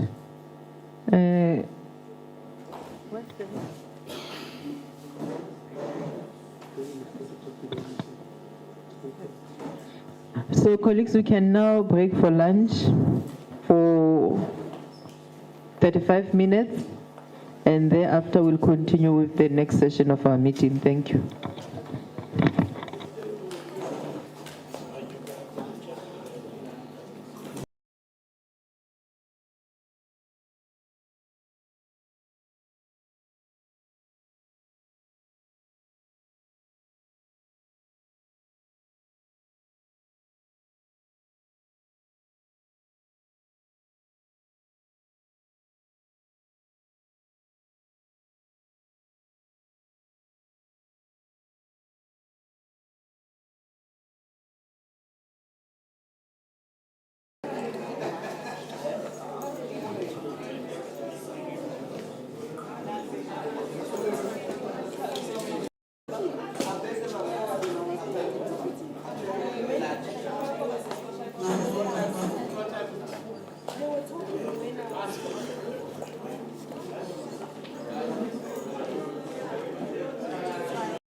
Colleagues, welcome back from lunch.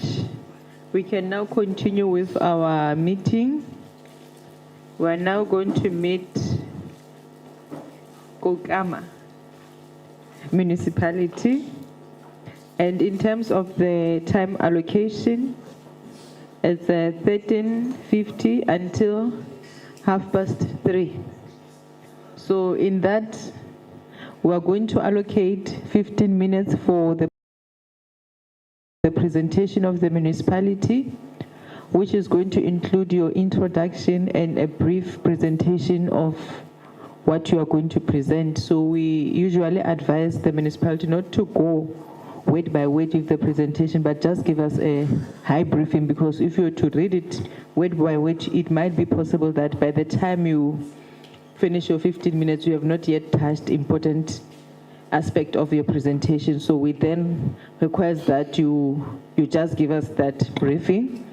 And in terms of the proceeding, you are going to have that 15 minutes, which is your introduction and the presentation. And after that, we'll then allow members for clarity seeking question and all the engagement within the municipality.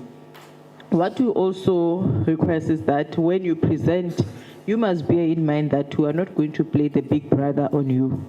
But our main objective is for us to work together to ensure that there's accountability, there is consequence management, and there's good governance. So we don't want you to give us a rosy picture of the municipality, whereas when we go to your communities, we'll then find a different story. We need you to be transparent in terms of your challenges so that we can work together in finding a possible solution. We don't want to reduce this joint oversight visit to a talk show where we just engage for the sake of engaging, and then when we leave this place, there's nothing tangible to go home with. So we need you to be honest, and amongst the delegation that is here, we have delegation from the National Assembly, which is the Standing Committee on AG and the COGTA. We have delegation from the Legislature. I believe that you know them because they are from your province, from the Portfolio Committee of COGTA, and also SCOPA, and also SCOPA, yeah, and also SCOPA. And then we have delegation from the Auditor-General, the National and Provincial COGTA, and Treasury. The reason why we have this big delegation is because we want to understand a true state of your municipality, and where there's a need for immediate intervention, then all relevant department of 3 spheres of government are here. They can then intervene. So as we've indicated, that the reason why we also came here is because we had our meeting with the AG, where the AG raised some concerns regarding the municipal finances, as some of them were articulated on your audit outcomes. And one of the things that we've identified as a loophole is an issue of accountability. Whereas accountability, we used to mainly focus on local government, whereas there's the ecosystem accountability in government, whereby all the relevant role players must also account. If municipalities are getting bad audit outcome or municipalities are having challenges, we have your provincial COGTA, national COGTA, provincial treasury, and national treasurer, whom you submit the report to every quarter. So it is also their responsibility to look at the report and see where there's a need for support and support municipalities. So what has been our observation is the issue of the MPEC that is not effective. The staff establishment is in a very high percentage, whereby when you look at the money that we pay in salary, it also tap into the money that must go to the services. So we had so many challenges. So we therefore request that we have been to the province of Free State, we have been to Northwest and Gauteng, and we are here now. And apart from this oversight visit, we've been working with municipalities. So we have an idea of what is happening in municipality. And some of the members who are here have been in local government, have been councillors, and some have been administrators. So we need to help each other by being transparent and being able to formulate a possible solution for municipalities. I will then give to the mayor, and as for the members, they will introduce themselves as and when we are engaging. However, the chairperson of the portfolio committee is Honorable Dr. Zolim Kiza, is the chair of the committee. He's the leader of our delegation. So now I will give to the executive mayor and the team. Thank you.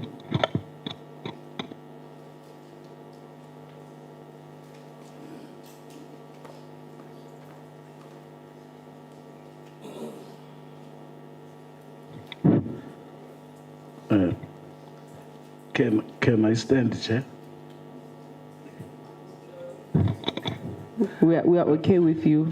Okay, thank you very much, Honorable Chairperson of the session and the honorable members of the Portfolio Committee. I'm ushering my team next to me on my right-hand side. I've got Councillor Masdop, who is the Speaker of Council.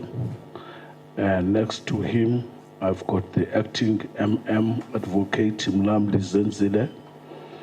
And next to him is Mama Michelle Kerr, the CFO of Kukama Municipality. Thank you very much, honorable members, for this opportunity, although the time is too short, just to give the political overview what is Kukama. Kukama is the municipality, the last municipality in the Eastern Cape that separates the Eastern Cape and the Western Cape. It's the semi-rural municipality composed of two regions. You've got your inland region, that is your Langlove. You've got your coastal, that is Tsitsikamma. We've got 6 wards in that area, 6 councillors in council. I am the last born mayor, if so, in the Eastern Cape. I have started deployed on the 20th of August last year by the African National Congress to intervene when there's the time of political instability in the municipality. The reason for that, I was the mayor of that municipality since 2011 till 2021. It was the time when I get in as a mayor in that municipality, sitting 10 years in disclaimers. We took that municipality from that till the time I left in 2021, 9 unqualified audit opinions with 3 findings from AG, which I was sure it was supposed to be a clean audit by now, but unfortunately I was not there. I left that municipality number 2 in terms of performing municipality in the Eastern Cape. I left that municipality as number 14 out of 257 municipalities of this country in terms of performance. When I came in August, there was no CFO. It's only acting MM from COGTA being assisted by Mr. Clay.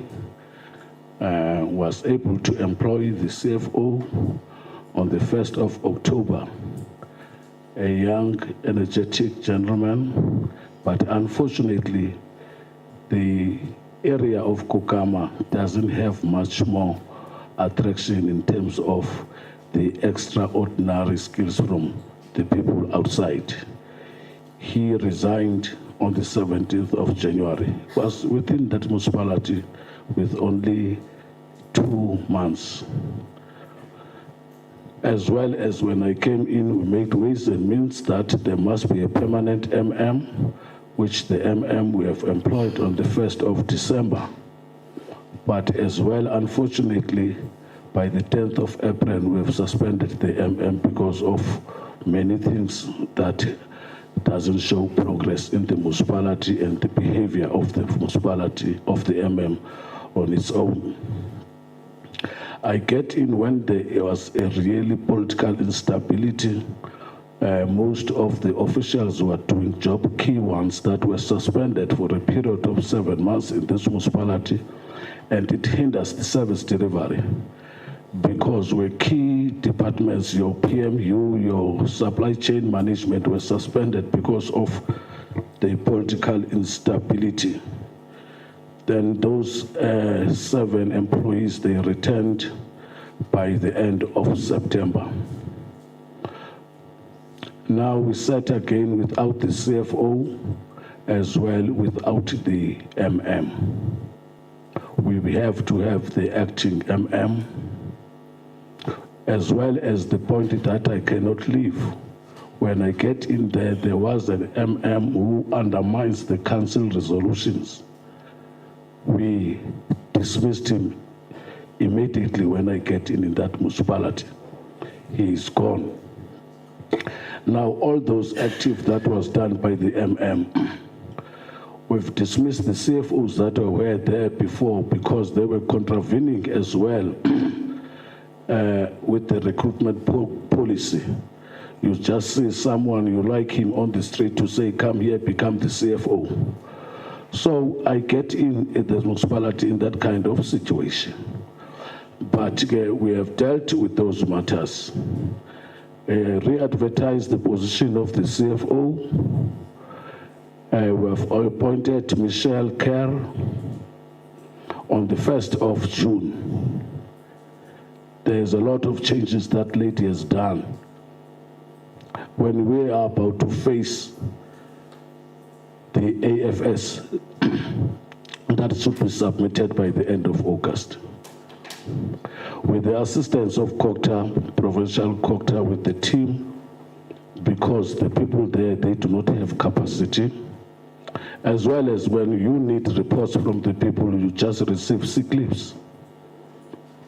With that intervention of COGTA as well as provincial treasurer, it makes us to be able to submit in time our AFS before 12 o'clock on the 31st of August, which are credible as well.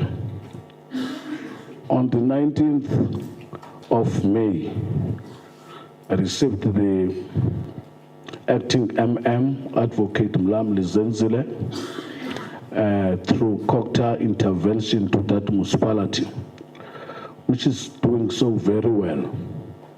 And all those directors that were undermining the resolutions of the council, we suspended them.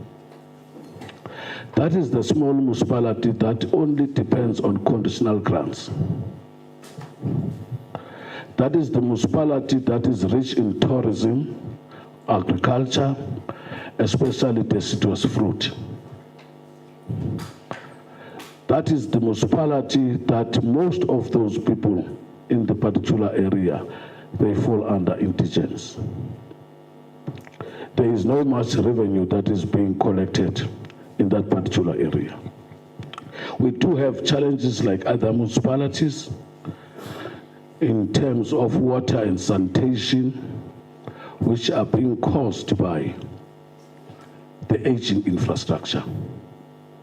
Those locations are the locations that were developed long ago using the underground pipes like asbestos as well iron pipes. Now they've got cracks. The municipality don't have enough money because big money that we are receiving is not enough to address all these challenges in that municipality.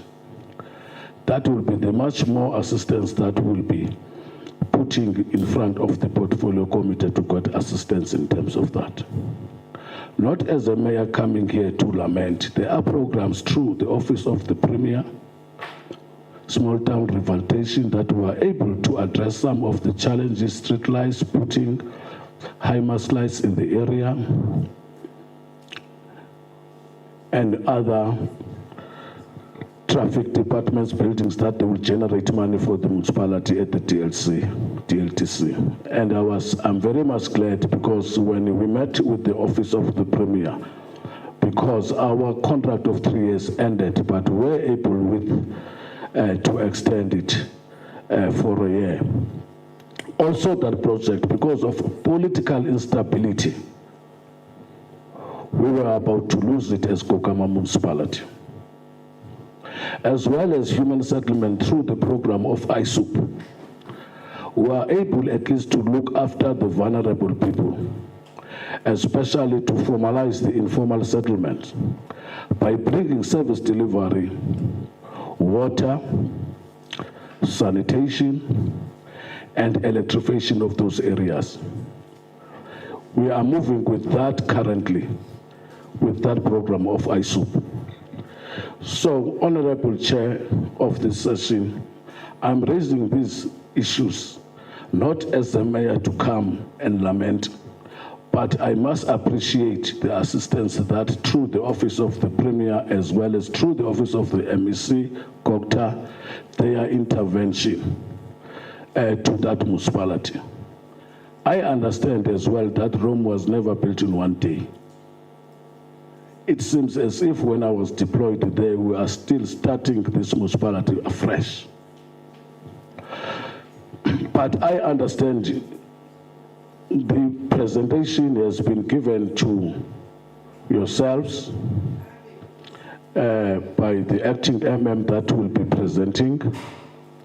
But it as well, let me appreciate the opportunity, especially when I was saying we are rich in agriculture, talking of deciduous fruit in that area. As I speak, partnering with Sandral, have planted more than $500 million in that particular area to resurface the R62 road, which exports the apples, the pears, which now when you are driving them to harbor, as the road as it is very much bumpy.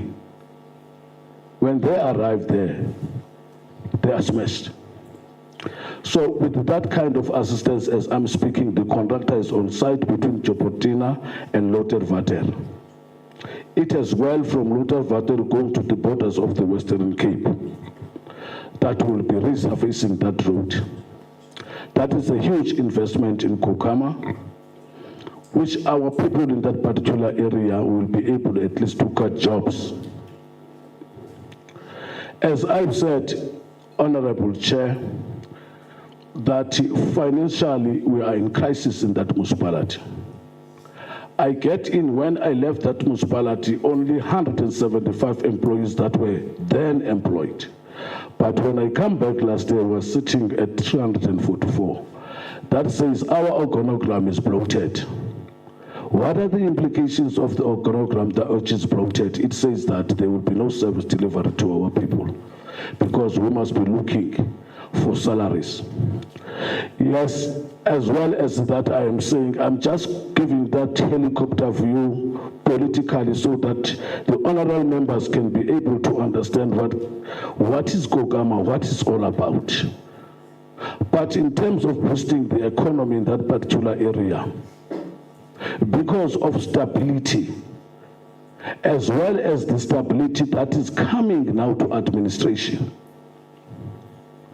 we are engaging with private sectors that are interested to create and boost the economy of the area in terms of the value chain, as we are expecting apples to have a juice factory in the area. We are busy with those negotiations as well. So it shows that the private sectors as well, they can see that in that municipality there is engagement, there are differences that they can see that they are being engaged, as well as they are able to take part in the affairs of the municipality itself. I wanted just to give that kind of overview to this session so that when the presentation comes, as also the time is limited for me, I would have been spoken a lot coming with that municipality. Thank you very much, Honorable Chair. My acting MM will take on with the presentation. Thank you.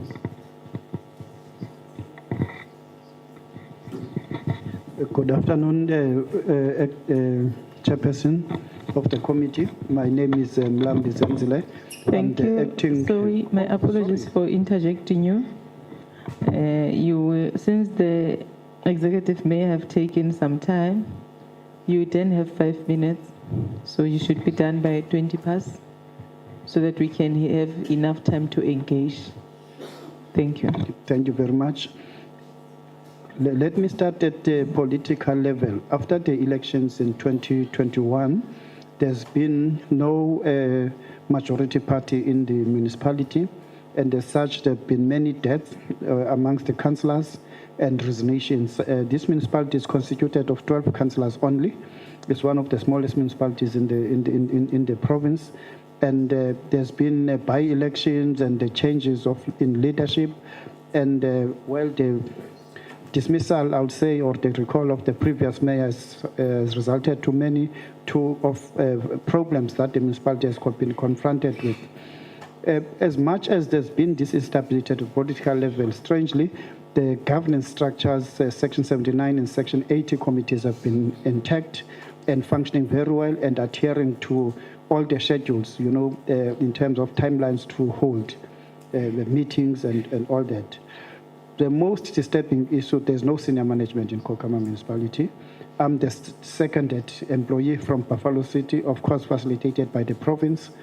And I started on the 19th of May, and next to me is the CFO. There was a time there, though I'm only 3 months there, when it was only myself and the CFO who are running the entire management. If you can see in the slides, you'll find that there have been many acting municipal managers, including myself and the dismissed municipal manager, as the mayor made reference to, and significant changes at the CFO level.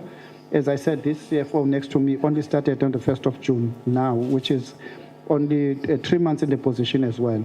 And also there's a suspended director for corporate services and a dismissed, a resigned, let me put it like that, director for community services. The position is vacant. And also there was no director technical. The director of technical services only started on the 1st of October, which is last week, Friday, if I'm not mistaken, but it just started last week. In terms of financial management, the audit outcomes, we've got adverse audit opinion. As the mayor has made reference, the situation has been good up until 2022-2023 financial year, and 2023-2024 financial year, where things regressed quite tremendously. The budget, our budget, was assessed by Treasury, and it was found to be credible. But as I can say that the staff establishment, the salary cost is too high, and the positions now in terms of vacancy, we are at 50%, and we cannot deliver services. When it comes to debt owed to other entities, we are currently owing ESCOM for within 30 to 60 days, and we don't owe the water board anything. The revenue collection is the biggest problem. The area is very poor, and the communities are mostly relying on seasonal work.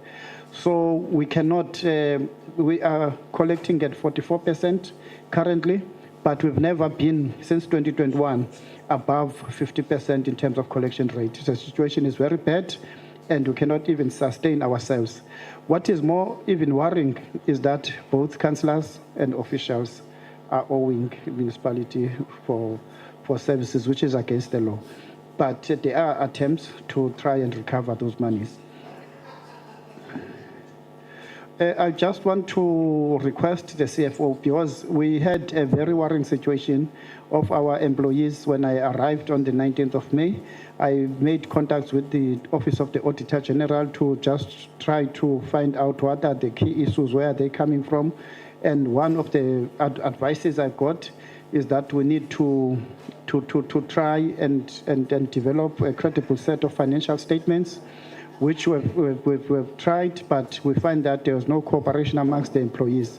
So various measures have to be implemented. At this particular point, I just want to request the CFO to just quickly to finalize the issues of issues raised by the AG, and how far are we responding to such issues. Thanks, Chairperson. Thank you. Good afternoon, Chairperson, and to the House. With regards to, I'll be talking on to the issues of the audit report. We received an adverse audit opinion last year that was mainly due to limitation of scope.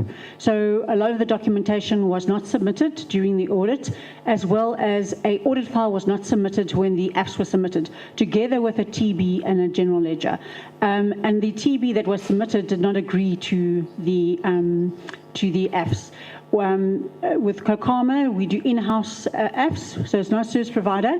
So they were using Excel, and then journals were passed, and that's where things went wrong. Also, with the fact that a lot of people were on suspension during the time of the audit last year, so that was also against the limitation of scope. For example, SCM, all of SCM was on suspension. So that's what happened with the adverse opinion for last year. And then with this year, where we've done improvements, when I arrived in June, there was no AFS preparation plan. We developed an AFS preparation plan, and then also we did the AFS in-house. And COGTA also assisted us. Also, on the due date, we submitted the AFS together with a TB that agreed, as well as the GL and an audit file.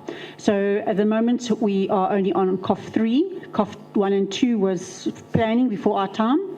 And COF 3 is just an overview of the high-level review of the AFS. So everything is going well at the moment with the RFIs we are submitting. Unfortunately, our audit controller did pass away, so we, in the MM's office, between myself and the MM, we are doing the audit as the audit controller. So we're very hands-on at the moment. And then also with regards to the norm electricity losses, that has been reduced. However, the reduction is because Eskom has got a faulty meter for one of our bulk meters, and they have not replaced that faulty meter. So although it's reduced, our electricity losses is because of a faulty meter by Eskom. And then, as MM was also saying, we have a high vacancy rate, as the cost of the employees at the moment is 7 million, which is quite high, and we're at 36% already, so we can't really go higher than that for the norm. And then the going concern we've taken to council. We've developed a revenue enhancement strategy together with a debt incentive scheme, and we've taken that to council. We've also identified land to enhance our revenue, identified land that council no longer needs, and then also to take that out and to auction, so that we can bring in rates and then also services as people start building and building plans to increase and generate revenue. Then also with regards to the UIF and WE, the council has written off 41 million for irregular expenditure in this past financial year, 24-25, as well as 80,000 worth of fruitless and wasteful. Our fruitless and wasteful is mainly due to having cash constraints. We can't pay everyone within 30 days. So especially when it comes to Eskom, they charge us interest. Even though our council, we're paying everything, trying to pay it within 30 days. However, sometimes it does go in between 30 and 60 days. With the AG, we've entered into an arrangement with the AG. We pay them three payments when we receive our equitable share. So we've already made the first payment on that. As well as the unauthorized expenditure. It's got to do with not budgeting correctly, past budgets, as well as a lot of the non-cash items, depreciation, impairments, hasn't been budgeted correctly. So we're going to change that in this next financial year. And then with UIF and WE, as well as last year in October and November, the MPAC was trained by COGTA in October, and then National Treasury in November. And since then they started implementing. They were looking at 21-22, 22-23, and 23-24. However, we did not have an internal audit unit, so it was outsourced, and that contract ended at the beginning of this year. So we are now appointing, which the person started on Monday this week. And they will be looking and assisting MPAC going forward with the 22-23, 23-24, and then 24-25. The reason why we had irregular expenditure was because our municipality is so small. We only had 3 BAC members, and the SM regulation says we have to have 4. So everything became irregular, even the 3-year contracts, all the 3-year contracts. So most of those contracts now ended in 24-25, and so we shouldn't have irregular expenditure going forward. think, and with regards to the As you wrap up, sorry? as you wrap up, You can wrap up. yes. Last one.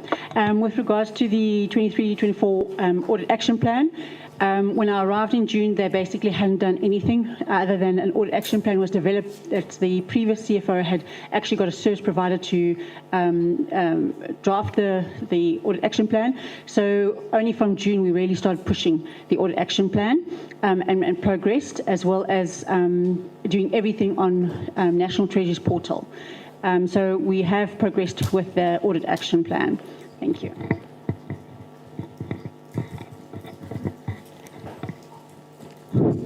Thank you. I will now allow honorable members for clarity-seeking questions. Honorable Mtetwa.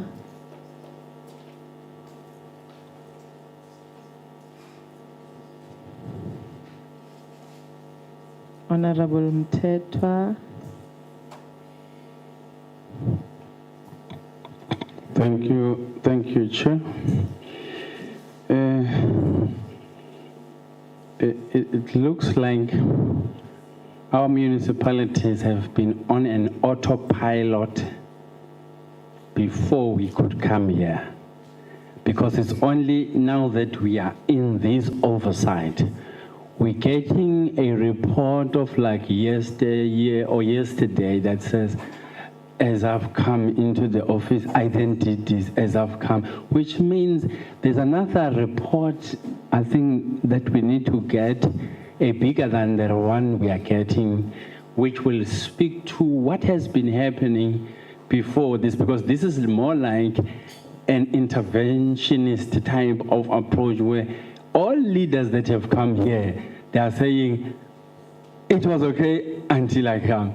It was okay until I come. Oh, I left, it was okay. So then I said, okay, which means something is wrong. But it's not just an exception to you. From Free State, Northwest, Gauteng, now Eastern Cape, you all speaking the same language. So it looks like the entire visits or oversight is staged, as far as I'm concerned. It can't be 4 provinces. We're hearing similar language, narrative. People have been gone until people were hired. People are going. So something is wrong, and somebody is sleeping on the job on the side of the state in terms of saying, have we been observing that things are not going right? All municipalities have collapsed. The entire economy has collapsed. Nobody's checking where it is going to. But I can see it from where I'm standing that economy has left government, it has gone to private sector. And the same private sector continues to feed on the same skeleton of the state to actually drain out money. It goes to the private sector. So whilst we're crying of implosion and collapse of the state, I see private sector thriving. Then all the grant monies you're getting, they all siphoned out and they're going to private sector. I think the people we need to interrogate the most after you, a biggest investigation for me would be private sector investigation, where the state must investigate private sector because they're the culprits as far as I'm concerned. Please tell them I said that.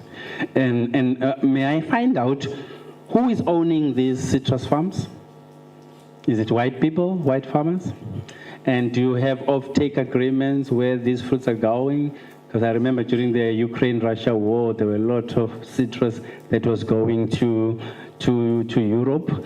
And who owns that? So which means our people are labor there. They don't own these things. So it's a continuation of the apartheid era type arrangement. And how much is coming into the coffers, because if you have an economic generator and then there should be a certain set aside or something that is coming to you as the municipality, but it looks like you said you're relying on grant, which means whatever economic activity that is happening, it is not actually coming back to the municipality. When I look at there is a term I wrote here, there is large capital outflow in all municipalities. and also large human resource outflow. If it happens to over 4 provinces now, it is a cause for concern. We should be investigating who is draining people out of municipalities that they don't come to you. But I see private companies moving in as human resources stepping out, because then interventions are like, a company can come and do this in this municipality, but human bodies are drained out. So that for me is an intelligence exercise, that something big is happening and it's not being reported. And somebody who is observant is the one who's able to see. Let me also say, what is the role of demarcation board? Because we must... Honorable member, okay. I was going to ask you to wrap up, but because we are touching the issue of demarcation board, okay, I will give you extra 1 minute. Thanks, John. I was saying, what's the role of the demarcation board? Because you are a neighbor to Western Cape, and Western Cape is said to be doing well. And you can't be suffering and be demarcated with a province that is not doing well. In the role of demarcation board is always redesign boundaries, either at provincial level or local level, to look at the economic performance to accommodate a certain population that is in distress due to being demarcated in a less economically viable areas.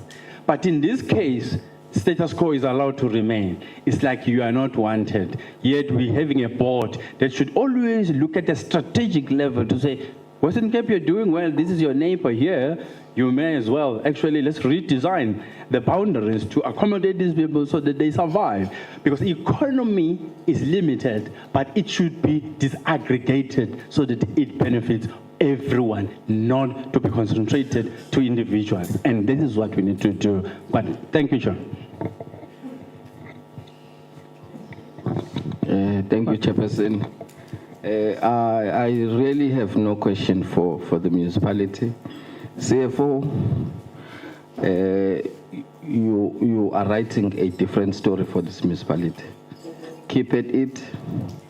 We are going to see a different picture. Work together, stabilize the municipality, and take it out from where it's sitting right now. From what we sit with here, it doesn't even relate to you. You just got in 3 months ago. So to hit you with what you got there, and you've actually changed in 3 months, it's a proof that if you get someone who knows what needs to be done, they just correct it. In 3 months, you managed to get financials submitted at AG. And I'm hopeful that the opinion will be different from what we have here. So just work together, get the municipality back on track. Thank you. Thank you, covered Chair. Thank you, covered Chair.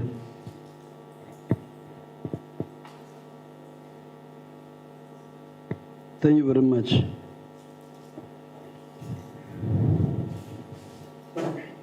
Can Mayor remind me when you came in?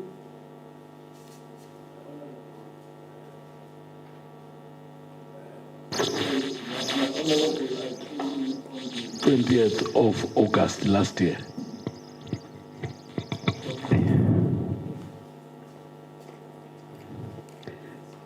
Just one clarity-seeking question.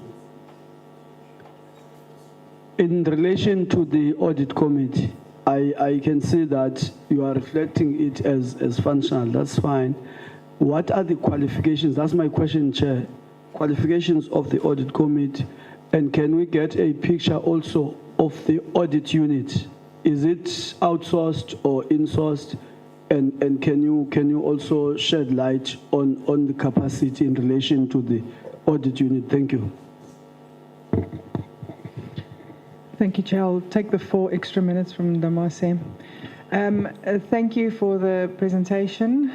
I have some service delivery related issues. Why is the Loterwater sewage treatment plant still non-operational despite previous site visits by officials, including Mr. Sello? Has the municipality considered the serious export risk this poses to surrounding commercial farmers whose irrigation dams are contaminated with the sewage? Because that's a big concern. Because you said, I mean, you from quite a poor area, and we cannot harm the agricultural sector because that's where most of the work is from. What immediate intervention plan have you got to prevent any further environmental and economic damage? Then just on the disaster funds, there was 16 million rand allocated, and it's for a road in Karedo. I want you to answer something about that, because it's in Heights and that still remains not finished since 2023. Then on the new pump station in Misgint, why does the new Misgint pump station fail to provide 24-hour water supply despite significant investment in the project? Is it true that only one operator is assigned to the station, causing irregular service? And what is being done to ensure adequate staffing and maintenance to guarantee reliable water delivery?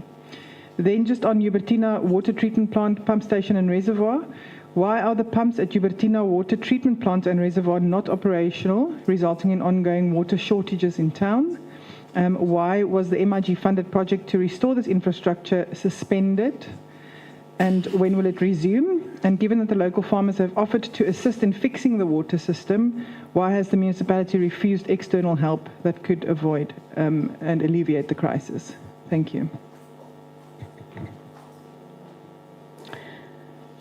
Thank you very much. I would like to know what is the percentage of your budget that you spend on maintenance? And then it seems to me that the water and the sewage is a sort of a big service delivery problem, because also the Woodlands sewage station has been inoperative for more than 10 years without being repaired and replaced, apparently. And are you aware that this sewage is spilling into the Tsitsikamma forest and polluting irrigation sources that will have an impact not only on the farming, but actually on human health? And what is your plan of action on that? As well as the drinking water infrastructure in Clarkston is not functioning. The leaking storage tanks are inoperative. And apparently a private company offered to help with or to assist with the restoration of the water system. Why did the municipality refuse to collaborate? Can you just confirm with or give us clarity on the understanding of this? Then what is the timeline in total to restore a reliable, safe water supply to the community? And then if I look at all these things, I would also like to know what is the technical and staff component and the capacity of the municipality when it comes to services like water service and sewage and that one. Thank you.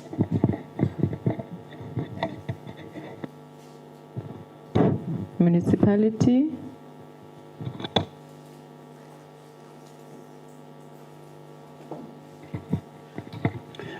Thank you very much, Chairperson. Let me start by citrus fruit industry. As the mayor said, that the economy of the Kogama municipality is driven by the agriculture, deciduous fruit. The businesses or the farms, if I can be exact, they are owned by white people primarily, and in exclusion of some farms which have been allocated to public or to beneficiaries as part of the land reform program. You have the guava juice community, snake clip farm, the Drikrone. I'm not sure about the East Clip, but most of the land in the area is owned by the Moravian Church of South Africa. So what I can say that the white people in particular, they own the farms. And when it comes to, there's a very strong tourism sector in the Tsitsikamma area, and I don't think really there is an issue of the outer boundary redetermination process, which is actually need. but because there is very strong bond between the Eastern and the Western Cape when it comes to the tourism industry, and the inflows financially are benefiting the area of Tsitsikama quite a lot, is well respected in terms of tourism. I don't really think that there is any external intervention that is required specifically from the Municipal Demarcation Board, because the area itself, for instance, the boat grants is widely respected, and other tourism establishments, and they are well functioning. The tourism industry, I don't think it has boundaries, because in the tourism sector, they are cooperation and they know how to network and work with one another. So I'm very much happy with what I'm seeing when it comes to the strong tourism sector within the Tsitsikama. By the way, I think it's the strongest tourism destination in the entire Eastern Cape province. And it's very also, yeah, it's a very strong economy. Let me leave it like that. When it comes to the audit committee, Honorable Member, I think you are right when you're saying that the appointment of the current CFO has registered significant improvements. The audit committee, for the first time, they made a reference when they are reviewing our annual financial statements. They commented to say these statements are actually fully representative of the current financial picture within the municipality. They are credible, and there are no material findings, you know. And the review has already been done by the Auditor-General's office, and the feedback as well is positive, because we interact as well as the COS just said, that we work together in terms of ensuring that we control the audit process so as to produce the outcome, because it does not help to produce credible financial statements and not be able to defend what you have actually put into those financial statements. When it comes to issues of service delivery, what I know, as I said, I started on the 19th of May, and I belong to Buffalo City Metropolitan Municipality. I'm there to assist to improve the things. But what I can say that is that I'm not sure about the wastewater treatment works. And what I know is that there are interventions which are coming from the disaster fund and the road in Karedo. I'm not sure whether Dedebos is that road, but there is a construction process in place, and there's the one still within the Karedo area, which is done by and the other one is Invano contractor, which is progressing very well, and the other one was still within the Karedo area is Babatane Trading, which is also being completed, where we are waiting for the final certificate from the engineers to ensure that works are being carried out. When it comes to not Woodlands, Clarkson area, we acknowledge that there is a lot of problems regarding the sewer in Clarkson. What has happened is that there is a service provider that was appointed some time ago. The service provider is actually very slow, and we are intervening in terms of trying to ensure that the service provider is back on site and is constructing a new sewer station within the Jobetina area. Sorry, not Jobetina, sorry, the Clarkson area. But also there is an intervention from the municipality in terms of, I think it's sucking of the sewer. There is an additional capacity to ensure that within the residential areas, the sewer is sucked so as to allow the appointed service provider to carry out works. There's a lot that is happening within the Clarkson area in terms of replacing, clay pipes, and also replacing the sewer infrastructure, and also to build a new sewer station, which is going to augment the sewer capacity of the Clarkson area. Thanks, Mr. Mayor.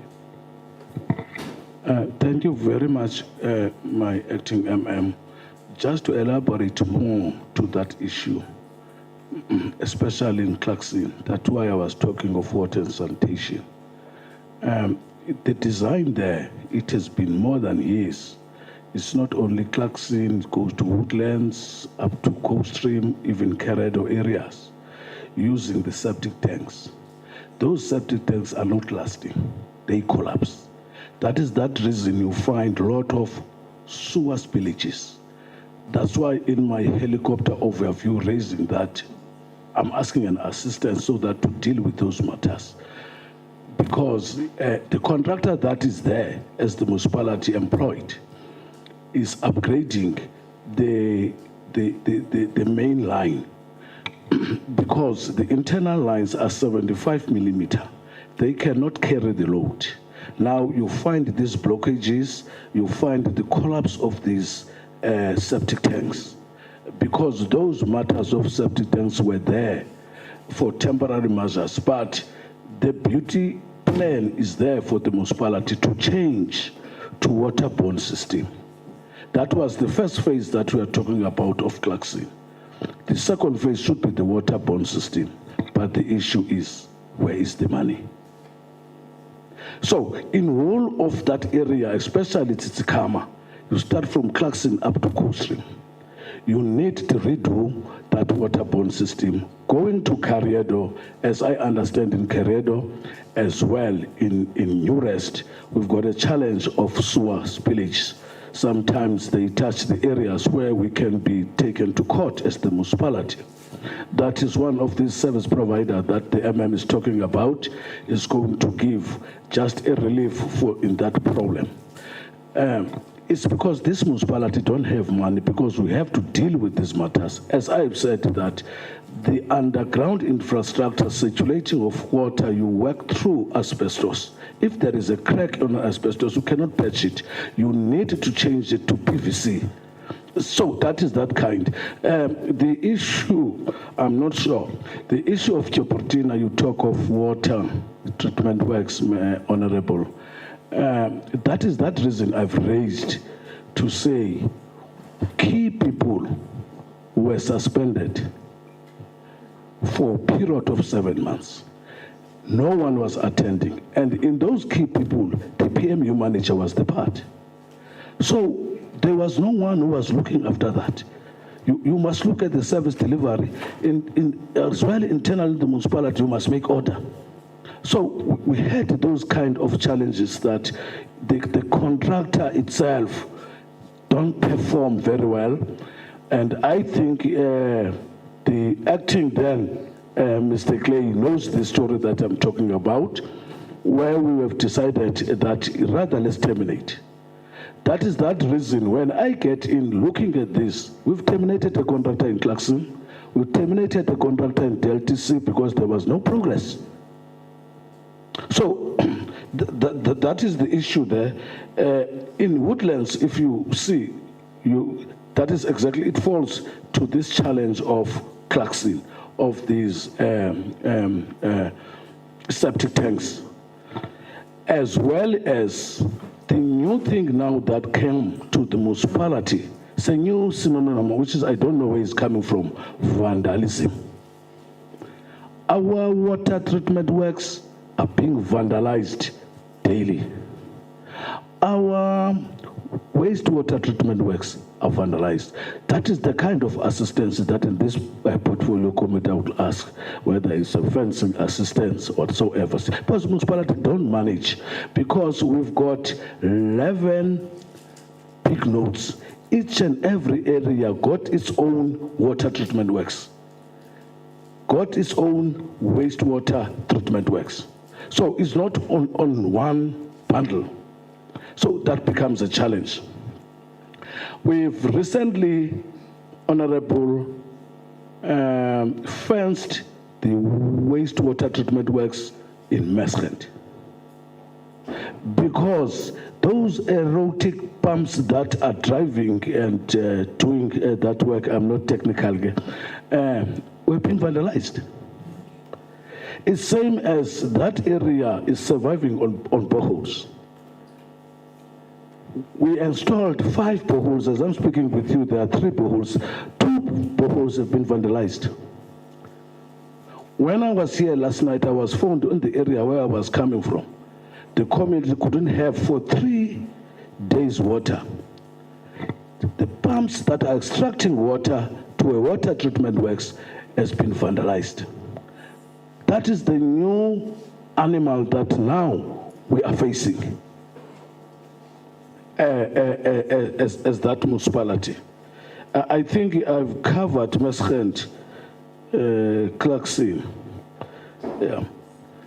Thank you, Honorable Chair.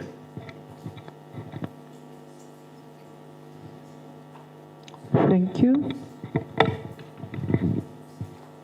Is there any response? Further respond? Yes. Thanks, Chair. I just want to respond on 3 questions. The one was with regards to the percentage of the budget spent on maintenance. It's only 3%. It is way lower than the norm of 8%. However, due to the municipalities, the expenditure, we only can give 3%. Then also to answer the questions regarding the audit committee, we have 3 audit committee members. 2 are chartered accountants. The third one has a degree and is got a lot of experience in government. They've been CFO and for many years in the municipalities. And so they've got a lot of experience. So those 3. And then also with regards to the audit unit, it was previously outsourced where the contract ended at the beginning of this financial year, or beginning of 2025. However, we have now appointed an employee, and they commenced on Monday, the 6th of October. Thanks.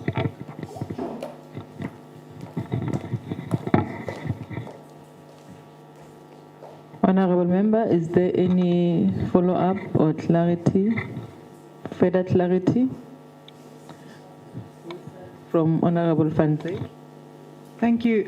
I think it was the executive mayor that mentioned that a contractor was dismissed because of non-performance, or someone mentioned it. I can't remember who mentioned that it was the executive mayor.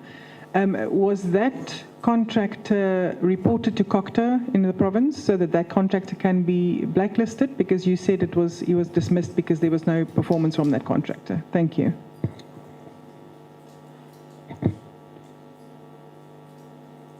Nobody. No.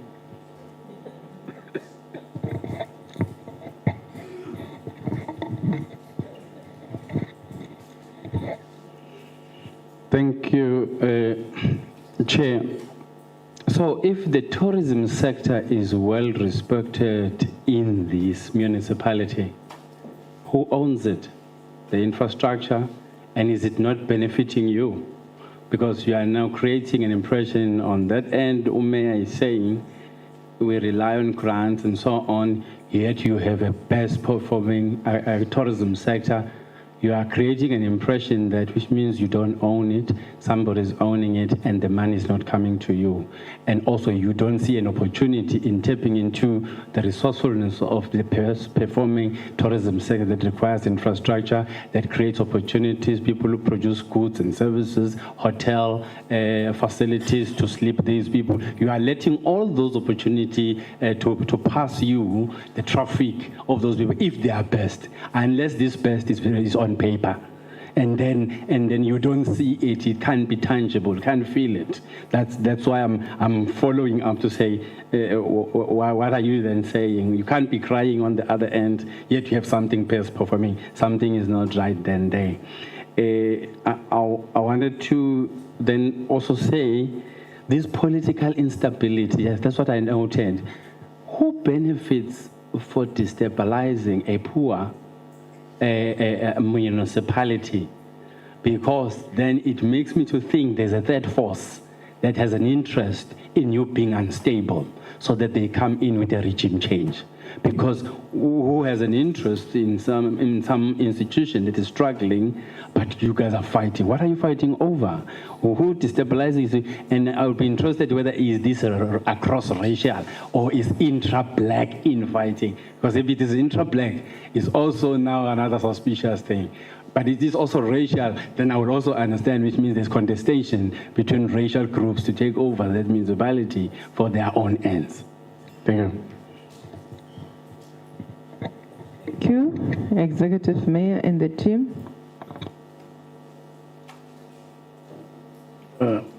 Thank you very much, Chair.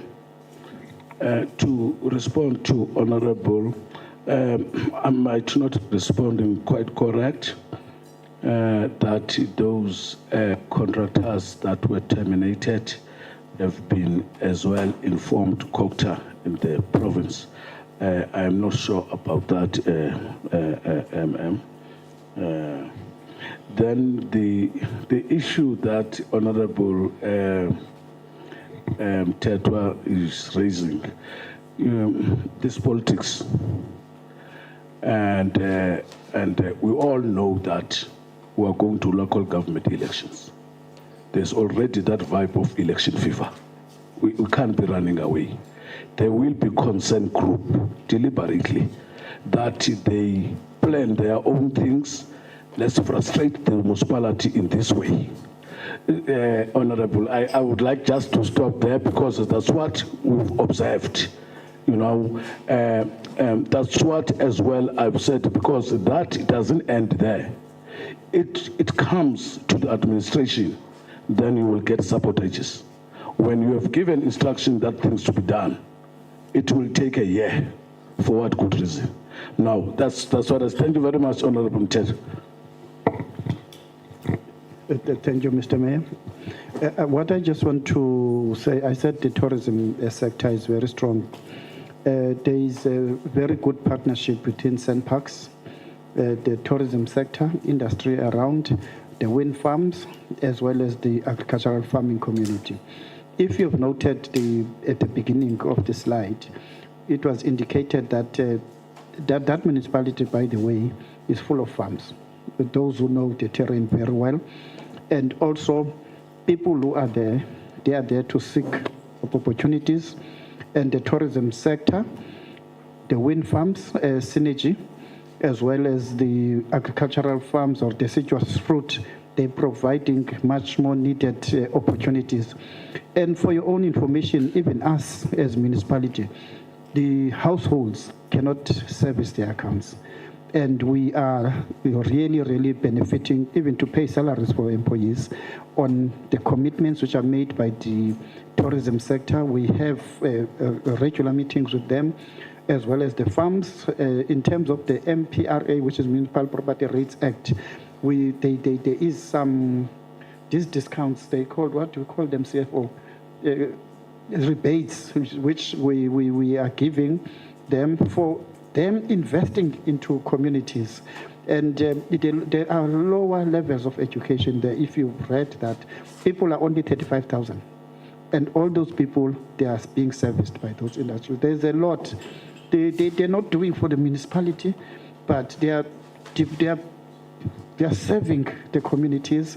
They are building, there's a lot of CSIs which are made by the big wind energy farms, which are investing from human stop up to what you call cold stream, which is the entire Tsitsikama area, but they are also intending to invest in the Landkloof area. So there's quite a lot that they are doing, but as a municipality, we talk to those farms, they are contributing, they are paying, and they are the only ones who are paying, by the way. And we have regular meetings with them, because for the survival of the municipality, we need them, because we pay from the monies that we get from the farmers and from the monies that we get from the established tourism sector, as well as the wind farms, which are also having additional community development programs. With the state of the municipality, small as ours, with a lot of lack of opportunities and poverty in our communities, we feel that there is a lot of the input which is being made by the sector. And from our assessment, I'm not sure, CFO, if you want to contribute here, we are very happy what we are receiving, as much as we disagree from our meetings, but there is something that we see when we engage with them into our bank account.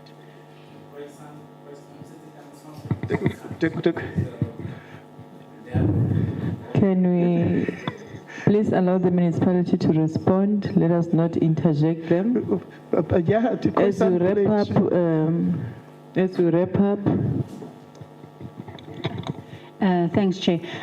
Just regarding the rebates, and also when acting MM and myself came into municipality, they wanted to also withhold rates. So we had to have a talk to them, and with the mayor, they were very unhappy because there wasn't previously communication with them, and there was lack of communication, let me put it that way. So we have established that panel where we discuss things with the ratepayers, and it also get their involvement when we're doing the budget process, and also the tariffs, so that they have started paying their rates again. Thanks. The Khoisan Village is a community-based initiative, and as much as they owe us some money in terms of rates, they do owe us, I think it's an extent of 3.5 million when I last checked. But they are bringing the much-needed services. They're creating a lot of employment opportunities as well. Thanks. Thank you. I will now allow the provincial colleagues inputs and clarity seeking questions.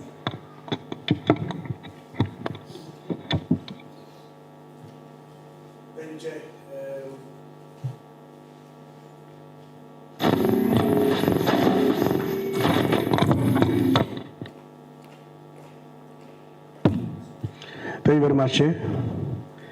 And good afternoon to COGTA.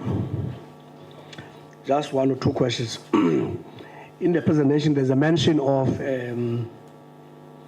preventative maintenance. To that end, you are reporting that you have appointed a competent mechanical contractor to boost your internal capacity.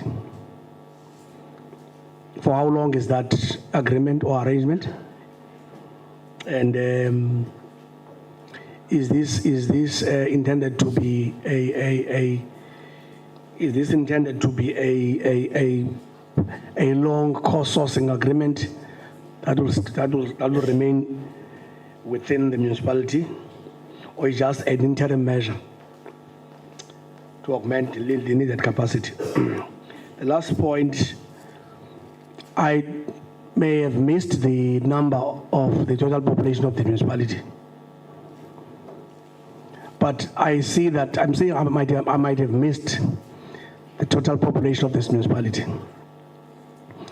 But in terms of your indigent register, you are reporting that we have got in the register now 1,103. It looks very low. You could be understating your indigent register there. When last did you do your data cleansing to ensure credibility of your indigent register, that you don't leave people outside the available subsidy? If yes, it is true that you have understated, what is being done to make sure that everybody that is supposed to benefit is indeed benefiting? Thank you, Chair. Thank you very much, Honourable Chairperson. Good afternoon to the leadership of COGTA. I just wanted to raise 3 questions. I wanted to find out with regard to the water infrastructure in the Langkloof. Miskien struggles with water daily. I know you speak about vandalism, but I'm of the view that it is a bigger problem. I want to understand, does the municipality not have an appetite to solve this problem? Because are there people benefiting from it, or what is the reason that we are not hitting the ground running with this problem? It's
and you can't employ more.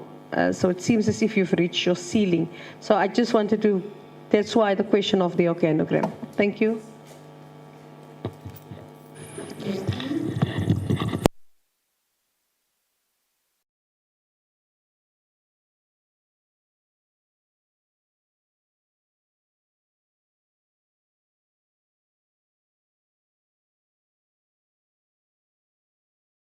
Person of the session, Honorable,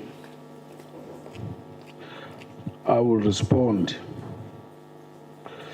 in this issue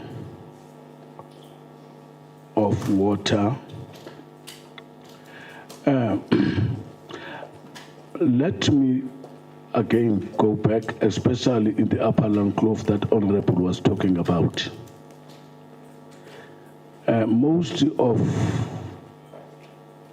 60 to 80% of water is owned by irrigation board. Now, that is that reason I was raising that the upper Langkloof survives on boreholes. I've started with Megas to say there were 5 boreholes, but 2 boreholes are not working, it's only 3.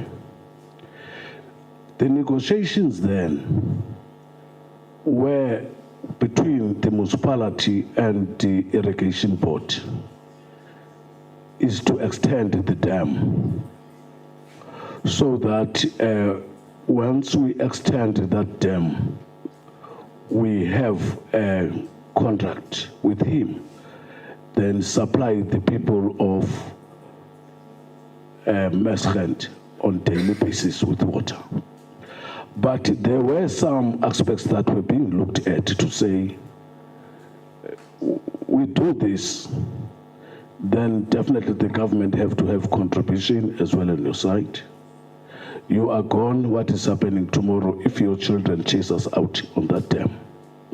So there were those discussions between ourselves as the municipality, including water and sanitation department with the irrigation board.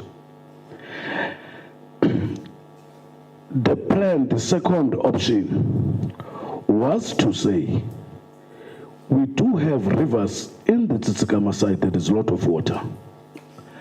Let's have a way to extract water from that site. Then the water will be coming to Mesrent, supply Lotervater, supply Krakier, because all those areas, they've got this challenge of irrigation board. In terms of maybe of looking these water rights or acts. It becomes difficult because there will be time, you correct Honorable, for a week people don't have water. Because now there is a competition between the people and the citrus fruit. That is the situation. Department of Water and Sanitation to say they will send down engineers to look if option 2 of extracting water from Tsitsikamma side, because water on daily basis in Tsitsikamma is running to the sea. To say, how can we capture that water so that we close this gap of the upper Langkloof? Don't even in future rely on boreholes. That is something that those discussions that are still carrying on then. I think to cover what correctly you are saying, because it's too expensive, this thing. As I was saying, vandalism is taking place much more. These 2 boreholes that I'm talking about in Mesrent have been vandalized. That is the situation. And you can't even, when you have those boreholes, that in particular area, you have a trust, because it's a rocky area. You might be having those boreholes that can function for 2 to 3 months, then there is no water. That is the situation that we are facing in that particular area. Let me respond to the last one before the MM can respond to others. The issue, Honorable, I'm very much glad that was that reasoning in this Honorable session that I should have got more time to do the helicopter overview. What you've presented is the past. We had a meeting with the Moravian Church. We agreed with the Moravian Church. They donated land to COGTA municipality. The agreement has been sent to us, has been finalized. It was that process led by their president, COGTA municipality. The agreement has been sent to us, has been finalized. It was that process led by their president, COGTA municipality. The agreement has been sent to us, has been finalized. It was that process led by their president with their lawyer, Mr. supposed to take place in that area. It won't be a challenge of that, as well as the area of Yesterefir. We couldn't be discussing and donated land only in Clarkson, as well as the area of Yesterefir, as well as the areas of Komansbos, Thonam, because there are portions of land that belongs to. But some, they should have to go, what they call it, their municipality working together with human settlement, that have to do the verification, then the people got their title deeds. That will be the relief in all of their life. Those discussions were more than 20 years. Wasn't so easy. And it was becoming now an enemy between the municipality and the church. So I am very much pleased to respond to that, my honorable. I think let me just stop there. Then. Mayor, remember I said we must not over elaborate. We're left with 15 minutes and the questions that still needs to be answered. Thank you. Thank you very much, Honorable. I'll be short to this one. The last I remember, the land audit was done in 2018. Thank you very much. Thank you, Mr. Mayor. I just want to inform the committee that I have no contracted service providers that are doing water cutting. As we said initially, as the municipality, we don't have money, but we get the support from the provincial COGTA as well as Amatola Water. They've supplied us with 2 trucks to cut water where there are emergencies. So we've got a tripartite agreement which is assisting us in that regard when there are problems regarding to water supply. Secondly, I just want to say that SNR is the name of the service provider which has been contracted by the municipality to assist in the preventative maintenance. Is a mechanical, electrical contractor. As you know, that in terms of the Municipal Finance Management Act, we have to appoint those service providers for a period not exceeding 36 months. So this is the intervention that we've made. These people are appointed a year or 2 ago. Their contract is going to come to an end, but they are to assist us in terms of unlocking some of the problems that we have when it comes to preventative maintenance. But the CFO, when it comes to indigent registration, I know that we have embarked on the process. As I said initially, the community, the population size of the municipality is decreasing year on year. But I would like the CFO just to talk on the indigent registration process that we have embarked upon. Thanks. Thanks, Acting Chairman. With regards to the indigent process, the indigent register, yes, we had 1,103 at the end of 24-25. What we're doing on a quarterly basis, we're actually having roadshows. So we've just had our roadshows now. But I would like the CFO just to talk on the indigent registration process that we have embarked upon. Thanks. Thanks, Acting Chairman. With regards to the indigent process, the indigent register, yes, we had 1,103 at the end of 24-25. What we're doing on a quarterly basis, we're actually having roadshows. So we've just had our roadshows now registered. So that has increased cleansing. That hasn't been the focus now for when I arrived. It was the AFS and the audit, but we are already starting with revenue. We're looking at data cleansing and especially with the top 100 accounts. And then with regards to the staff, the councillors and the staff with the arrears, their current is paid off through their salaries. So we deduct their current accounts from their salaries. With regards to the arrears, we've issued letters to all staff as well as councillors, and we're currently also going through, some of them are also disputing the account. And then we are going through all of those accounts, and then also they're entering into arrangements to pay back those amounts. So that has been done since Acting MM and I have been in the municipality. So that's where we are with the councillors and the staff, as well as with the MEAG and the WISIG for the past year. What was still unspent for MEAG was about 6.9 million, and then for WISIG was 6.6 million. As I also stated last year, we had no one in supply chain up until the end of September. So it also delayed a lot with the projects in that service providers weren't appointed because no tenders could go out. So tenders only really started going out at the end of October, being appointing from November, December. So it did delay on the grant side with those suspensions, because not just the SCM that was suspended, but also PMU manager and people in technical services. So that affected that. With regards to, I think I am finished. Thanks.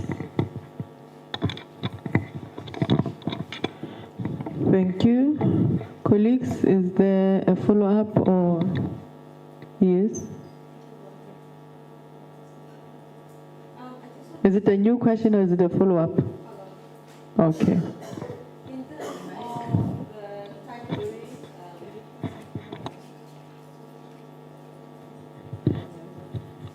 In terms of the title deeds that was mentioned, a verification of beneficiaries of the Moravian Church, what are the possibilities that you would get the master title deeds on time? Because with human settlements, that's always the issue when it comes to verification and that master title deeds, because of town planning and town planners that the municipalities don't have.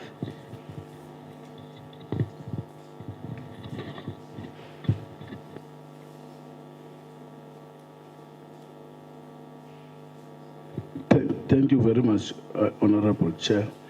I'm not sure, Honorable, whether your question goes to time frame, things of that nature, but we've got a very good relationship with human settlement. The verification, it is very critical and very important. Remember, some of those beneficiaries, you might not find them there because others might be gone for looking for green pastures with any reason that they might have. Now, we can't be giving a title deed to a wrong person.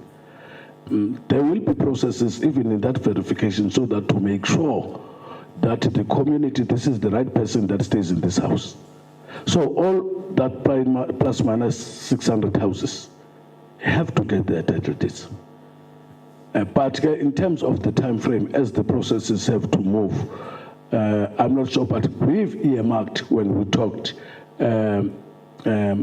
with human settlement. We were earmarking that the process of verification should be done, finished before end of December. But I know by the fact, difficult to get other people. They're in Joburg, they are in Cape Town, they are there and there. That will be those smaller issues that will be able to delay this process. But as we wish, if next year, in 2 months, that they can get their title deed, so that they feel that their dignity has been brought back. Thank you very much, Honorable Chair. Thank you. Honorable members, are you all covered? Thank you.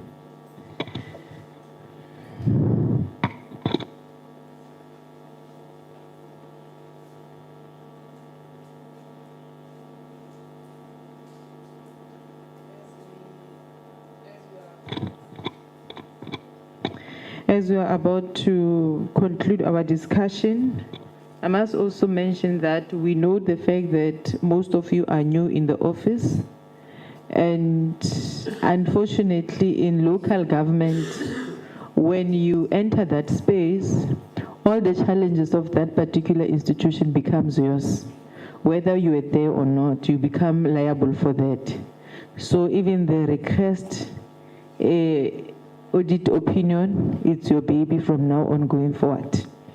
So in terms of what we need from your side is that since the municipality got an adverse audit outcome, we'll need you to provide us with a post-audit plan where you are going to address the audit-related matters.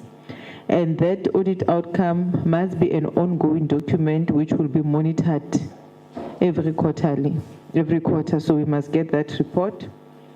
And you need to address the issue of electricity loss, which was also raised.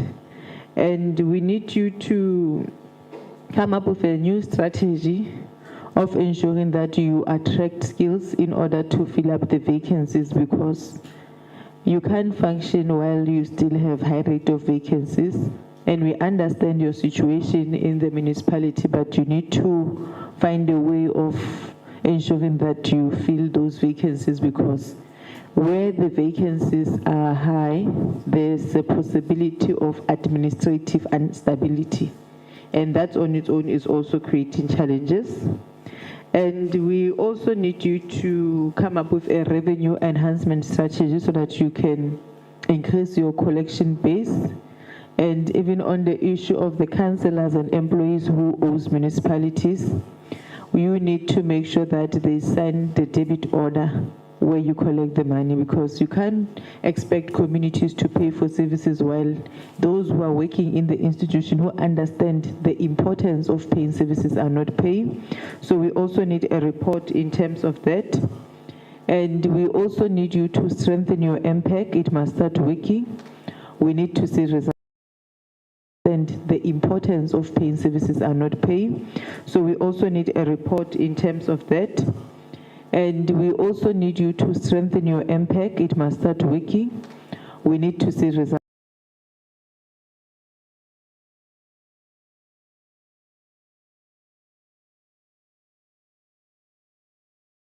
Need a report. So all these things that I have raised, we need legislature in ensuring that we strengthen oversight.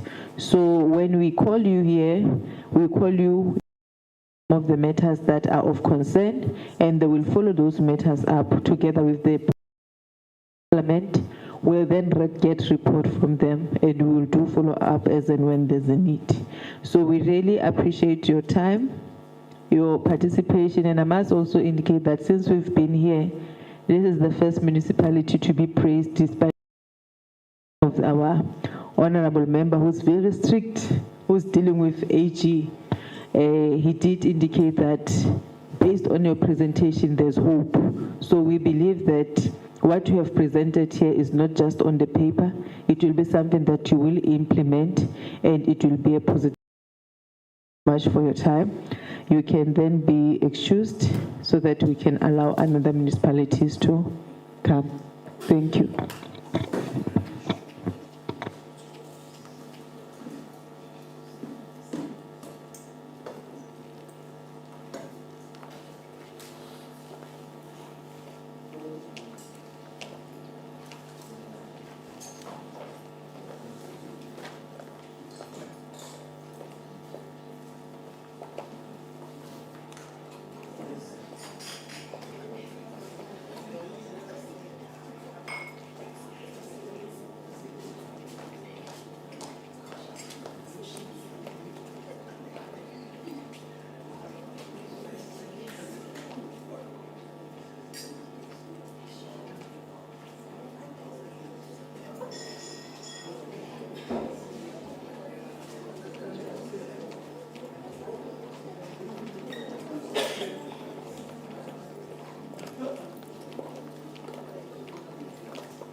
Good afternoon, colleagues.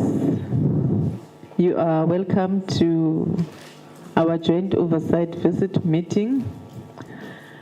We are a committee of parliament, which is the portfolio committee for COGTA, and the other one is from the AG in parliament. We are accompanied by our colleagues from the province who serves in the SCOPA and also COGTA in the province. I believe that the faces are familiar to you as they are working with municipalities in the province. We are meeting this afternoon because as the portfolio committee we are conducting this joint oversight visit. We've started in Free State, we went to Northwest and Gauteng. And the main objective is to understand the state of our municipalities. And in understanding the state of our municipalities, we also want to understand your financial status, your ability to provide services to our communities, including accountability and consequence management. So in terms of accountability, we have modified our strategy to a point where we want all the relevant stakeholders who are part of local government to be accountable. We are promoting accountability ecosystem, which means that the provincial and national government must also play its part on the side of the municipality. So the reason why we've called you here is that we also had a meeting with the AG where we're discussing the state of municipal finance, and AG raised some serious concern for most of our municipalities in the country. And as part of this oversight, we'll also be zooming into the specific issues that have been raised by Auditor-General, because we want to promote consequence management and accountability in all the spheres of government. So we are going to give you 15 minutes for presentation and introduction. And after that 15 minutes, we'll then be going to the next session, which will be the discussion. We will have engagement with the honorable members on clarity-seeking questions and inputs on what you would have presented. So as we present, we encourage all of you that don't over-elaborate because we are running behind time. And we are only going to have 1 hour, 30 minutes with you on this session.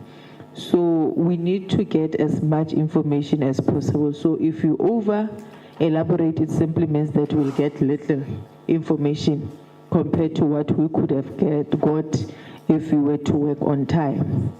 So we then request that, and when you do your presentation, don't go through the presentation word by word because it's something that you do daily. Give us a high-level briefing of what you are doing every day, and also zoom into the issues that were raised by AG so that we don't spend time asking you some of the things that you could have just presented to us in terms of the AG, which were raised as a concern.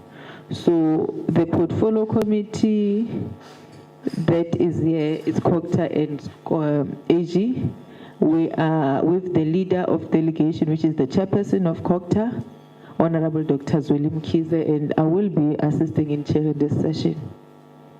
So we are now going to allow you to introduce yourself and present. As for the honorable members who are here, we'll not introduce ourselves, but as and when we start with the engagement, we'll then introduce ourselves.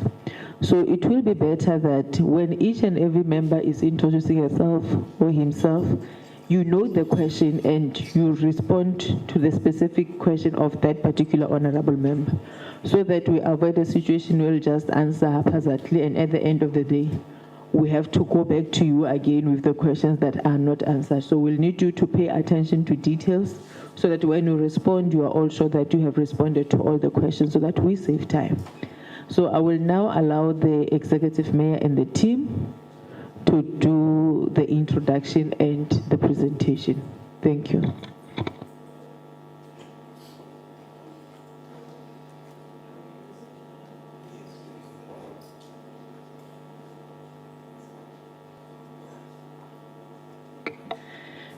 Thank you so much, Chair. Let me greet you, honorable member, and all the honorable members that are here.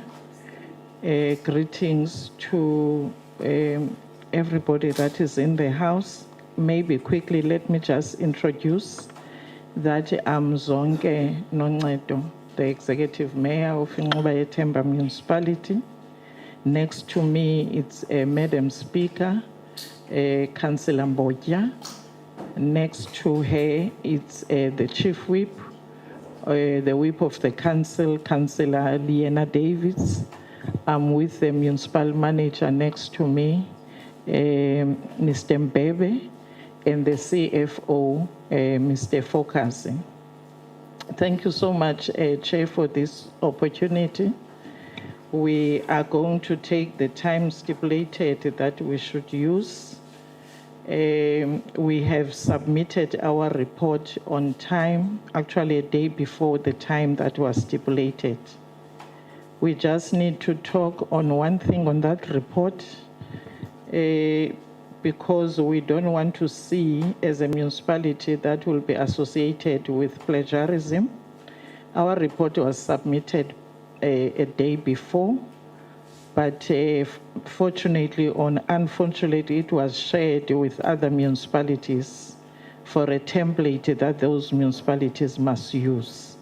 I'm stating that there's nothing wrong to share a template, but when it is shared with the content and you find other municipalities are using the same content, then it becomes a problem.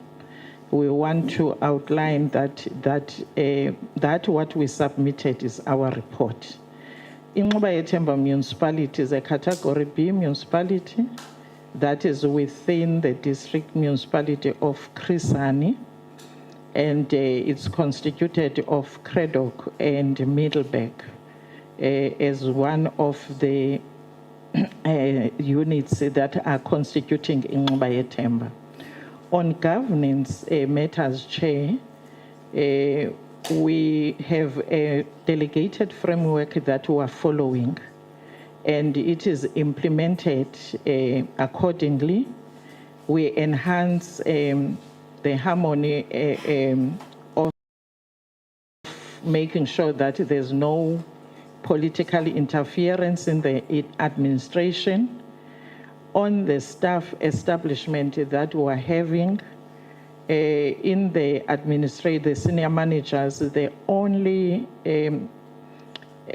director that we have not yet filled is corporate service director, who resigned to be an MM in another municipality. We have a total staff of 305 that are filled, and 84 are vacant position. We believe that we are stable, relatively stable as a municipality. We are a council that accounts to our communities quarterly.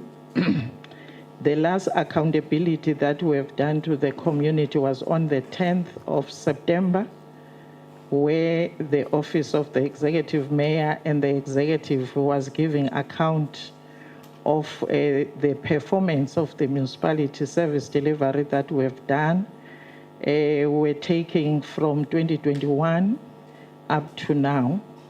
The issues that have been raised by Auditor-General with us, it is mostly the issues that relates to UIFW. We have an MPEG that was established, and the MPEG is functional.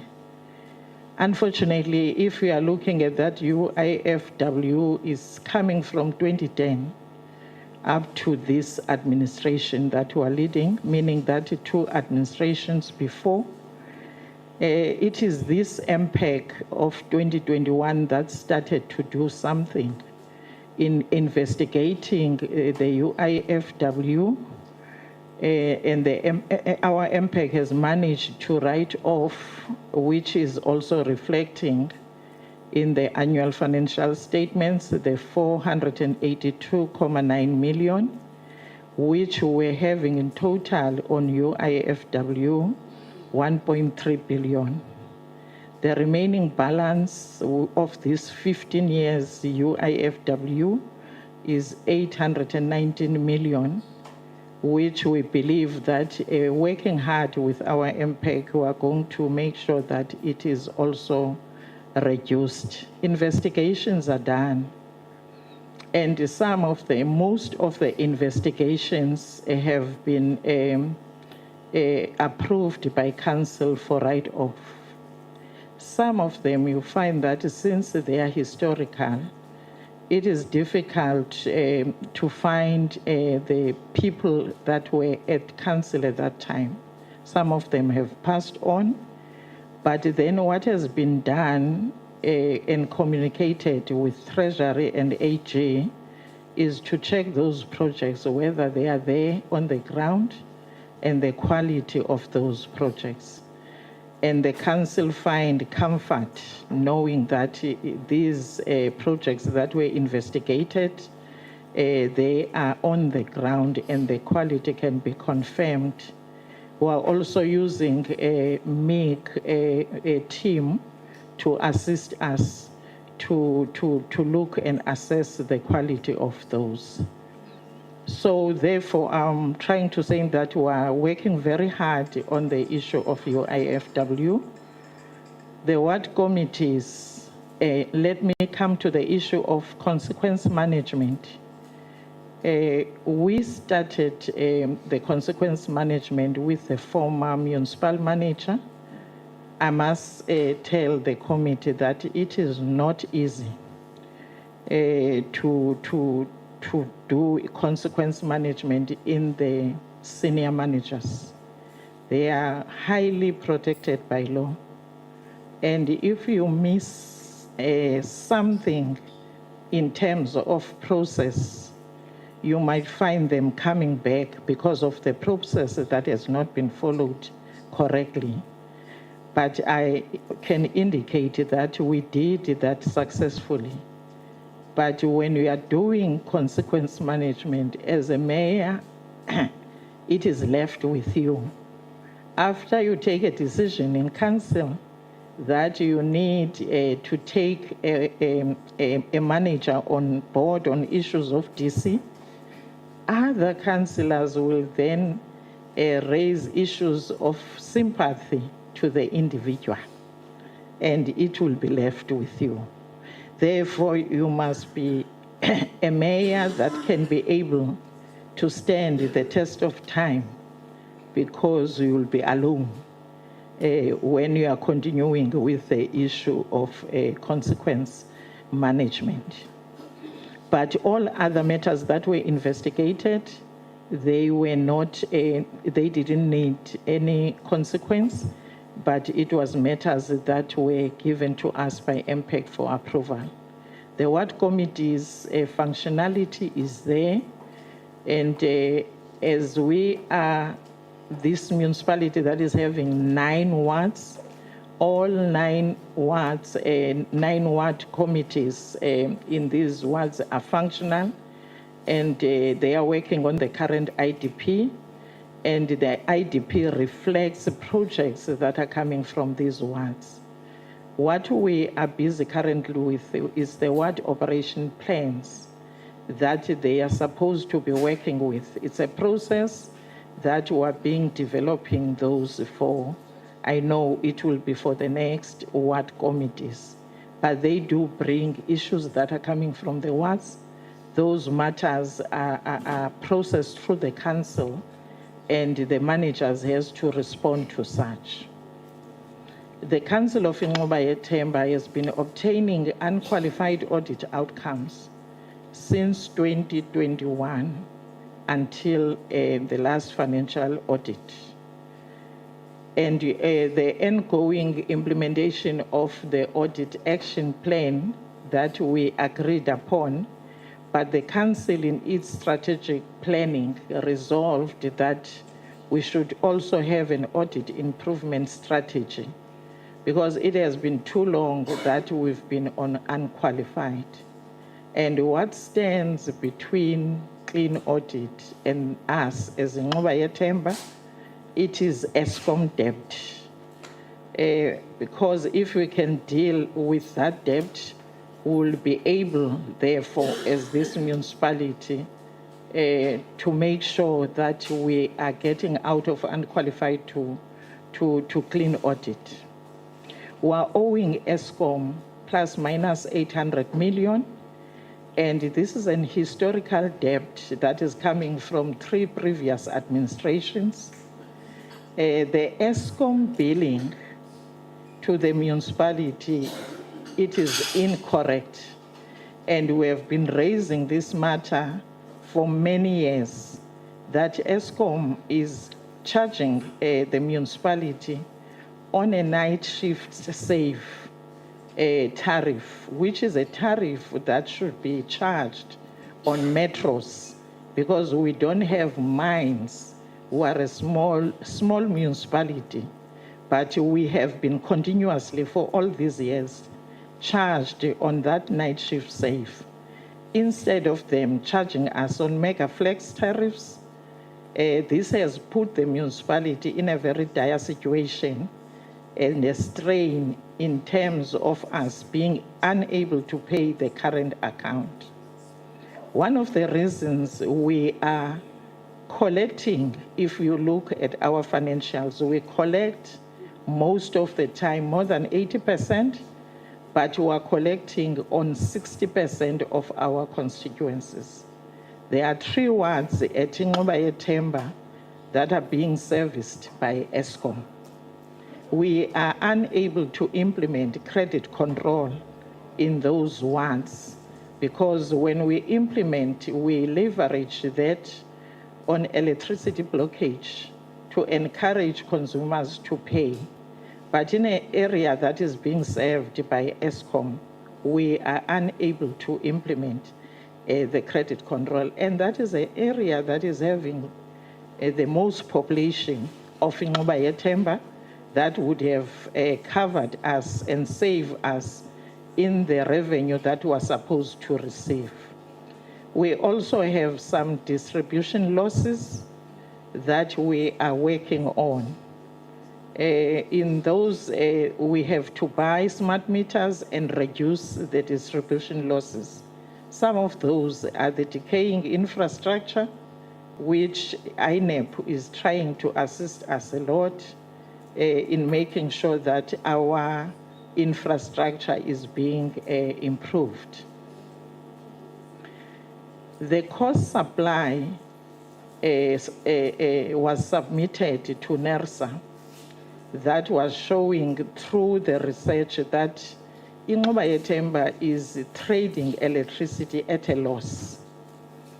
And it is not cost reflective. We are trading these services at a loss.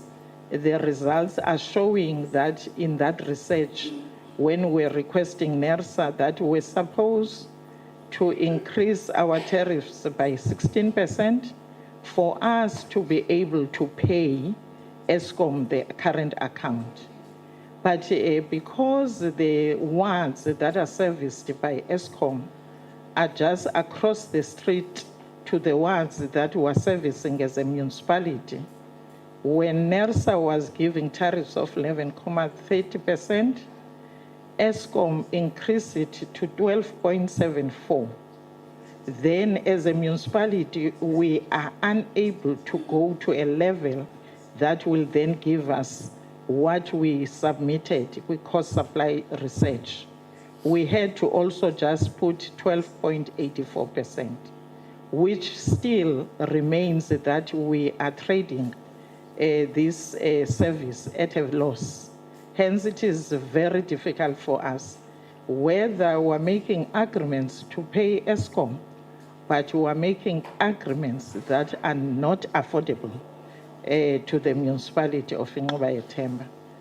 And we believe, Chair, that the recent engagements that we're having with AG and Treasury on issues that talks to how then do we engage ESCOM to come closer in assisting the municipality. And that engagement was held, and we are looking forward to the follow-up engagement that will then assist us so that ESCOM can be able to talk to the usage amount before talking to interest and the tariffs that they are charging us.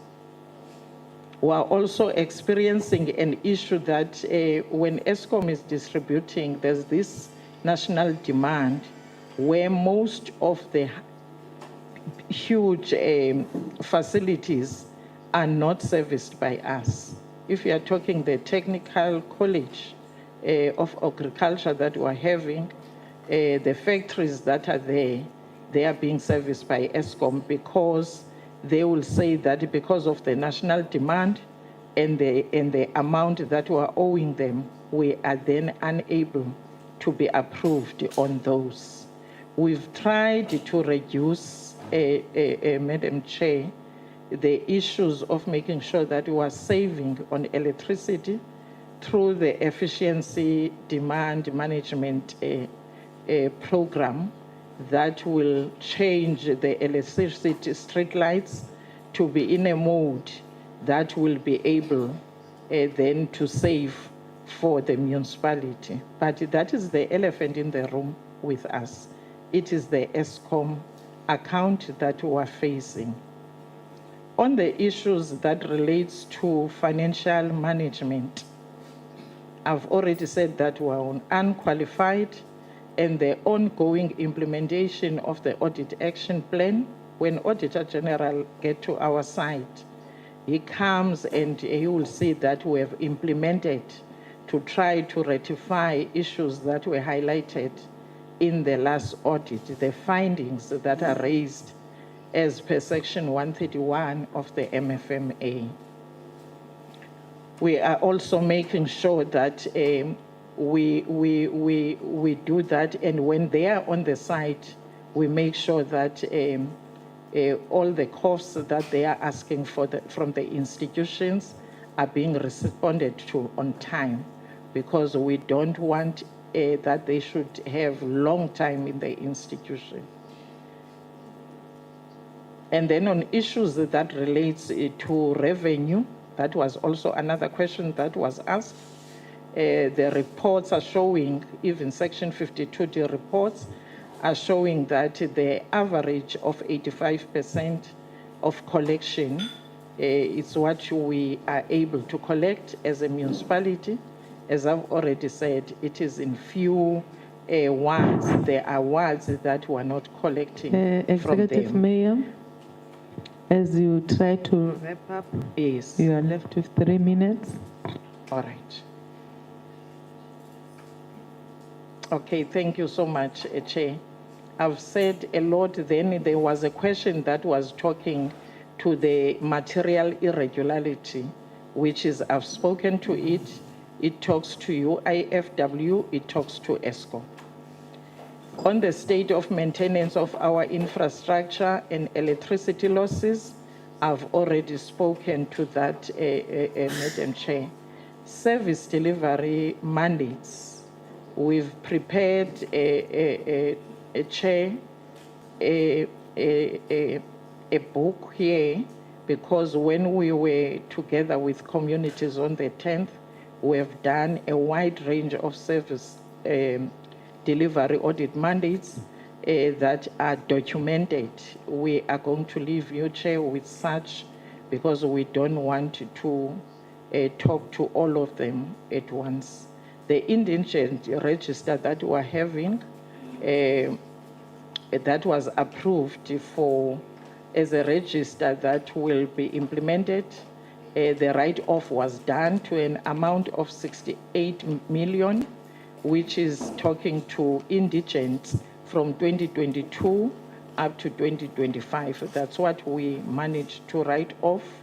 There are programs which then I'm saying on service delivery, I'm gonna take out this book that is talking to what we have done as a municipality, but we are not depending only on grants. You will see on that service delivery mandate book that we are not only focusing on the grants we are receiving, but we go out there and make sure that we engage the provincial government, we engage national government.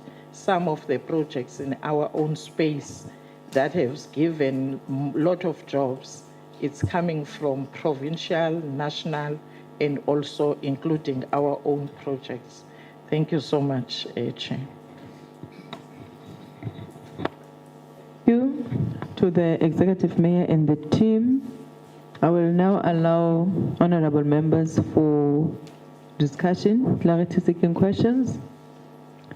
Honorable Mtetwa.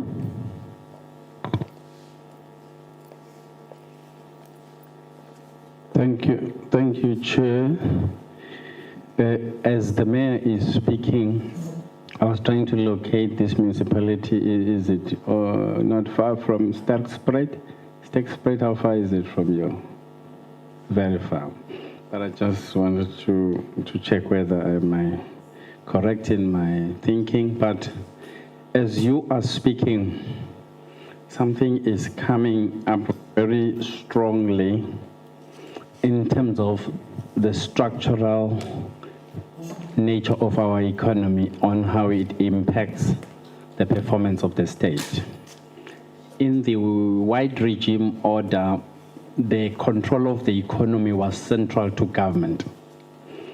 In the democratic dispensation, economy is divorced from the state. It is given to private sector. Now you are expected, I think Auditor-General Office, you also need to pay attention to this one, because your template of evaluation of the state, it is ignoring.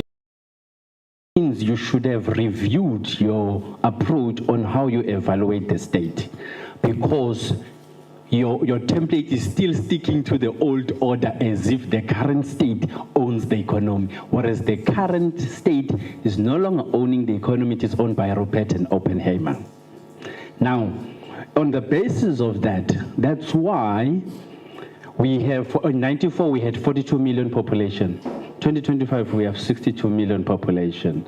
So you have onboarded in 31 years over 22 million population into the state system, and with a zero increase and access to the economy of these 92% majority of the population. So the population at that time, so take 42 million, 8% will be white. So the economy, the entire economy was circulating around 8%. And then the remainder 92 were outside the economy.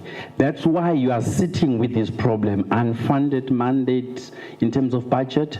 You have indigenous community, because blacks from 94 till 2025 are outside the economy. So now we're sitting with a skeleton state that has no oil, that is actually but the evaluation template of the Auditor-General says the following is expected of you. That's why always you are found to be wanting in all their interventions. Why? Because a major component of evaluation, which is the economy, which directly affects the state, is not in the equation. So our equation is very wrong. So that calls for a reform of a regime. If the economy does not want to come back to the state, which means the private sector, if they don't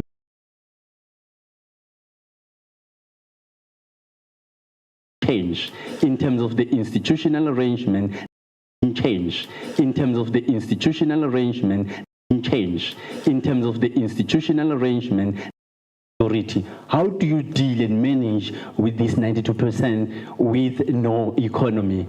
And then two, there is this notion that keeps on coming every time we meet in Parliament that says government must grow the economy. I say the one who owns 4 factors of production in economics, that is land, buildings, owner's equity, and labor, is the one that must grow the economy, which means the private sector. But now the private sector, whether the economy is growing, is not growing for the state, it's growing for them as individuals who happen to be 8% minority in a dispensation of a majority rule. And this is a cause of the problem why all municipalities are not performing. Because it was said in the COGTA process, let's give these blacks political power, but exclude them. Keep so that as we nudge you, as we bash you in terms of how poor you are performing, I'm also mirroring the systems, the interventions, the tools that are used to evaluate you, that they are also wrong. Wrong in a sense, where is the economy in the state? If it is not in the state, you can't evaluate the state the same way that you used to evaluate them 31 years ago. And that is my input. Let me leave it at that.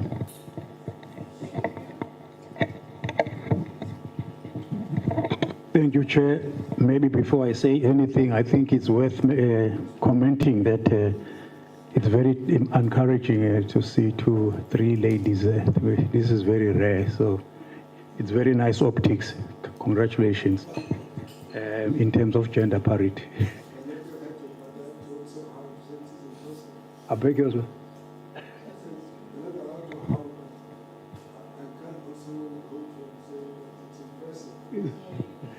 Very, very impressive. We must just be careful it doesn't trigger sympathy from us as a committee. We still stay with the job. The 3 words which really struck my eye, having said that, given that compliment, which are very, very jarring, is fraud, corruption, maladministration.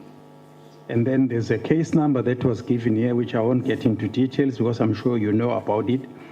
But there where I'm a bit confused, well, not confused because it's straightforward, but I'm going to ask a question after that. Because then it says there has been a new investigator and prosecutor assigned to the matter and will be meeting again on the 26th of November, 2024. And we're almost in November 2025 now. It says for further discussions on the merits of the case.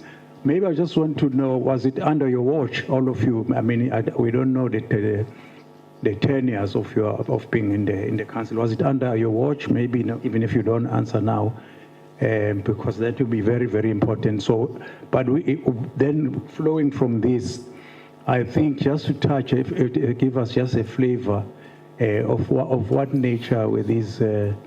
What triggered this maladministration, corruption, and fraud?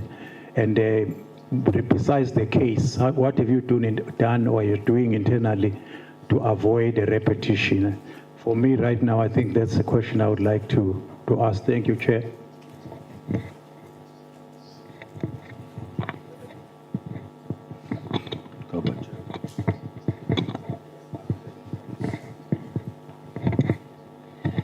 Thank you, Chair. I am from Burgersdorp, so I'm right around the corner from you. I know Craddock very well. I know Middelburg very well.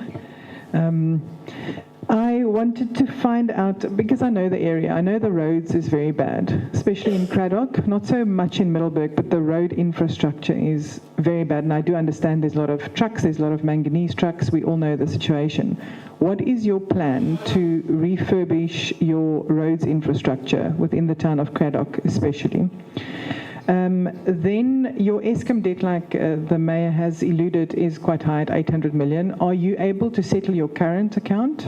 Are you behind on your current account? And what is the plan? Because I don't know if I missed it, if you are on the debt relief program.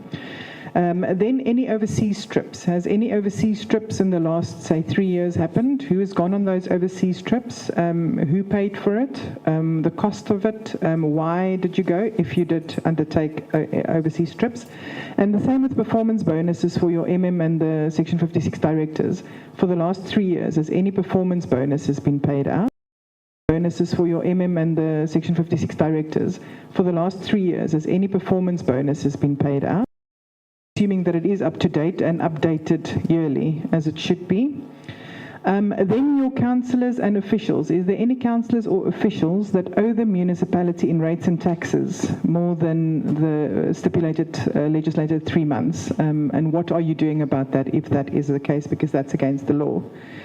Then your collection rate percentage on your rates and taxes, because if I go to the AG's website, I'm going to read here, it says, the municipality takes an average of 109 days to collect its debt. So I was just interested on your collection rate. I know you said that you have got some problems with being able to apply your credit control policies.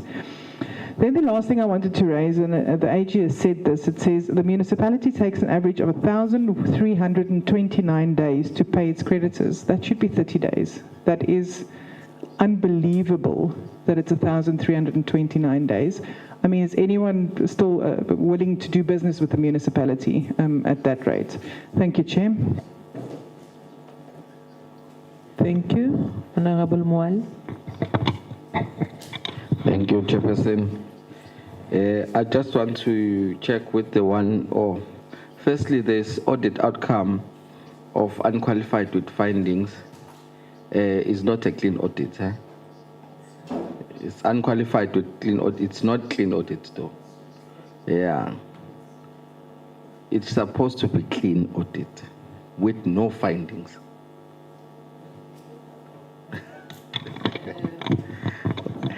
Majoro, don't interject. I see here you're using 10 million for the asset management, but AG here reported that there was material corrections made in the submitted financial statement on the below items: property, plant and equipment, payables for exchange transactions, employee benefit obligations, repairs and maintenance, unauthorized expenditure, irregular expenditure, distribution losses, accounting principals and accounting for principal and agents, segment information, cash flows, statement of change in net assets.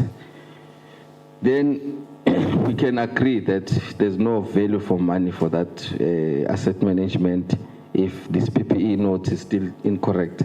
And I want to check, CFO, are you able to review financial statements? If we are submitting such financial statements on AG with so much errors that needs to be corrected. Now, the question is, are you able to look at financial statements? And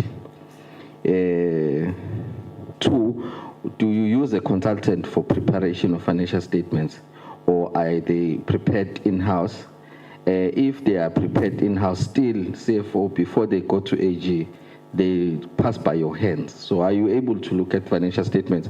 If so, you cannot have so many errors on your annual financial statements that are submitted to AG. Thank you so much.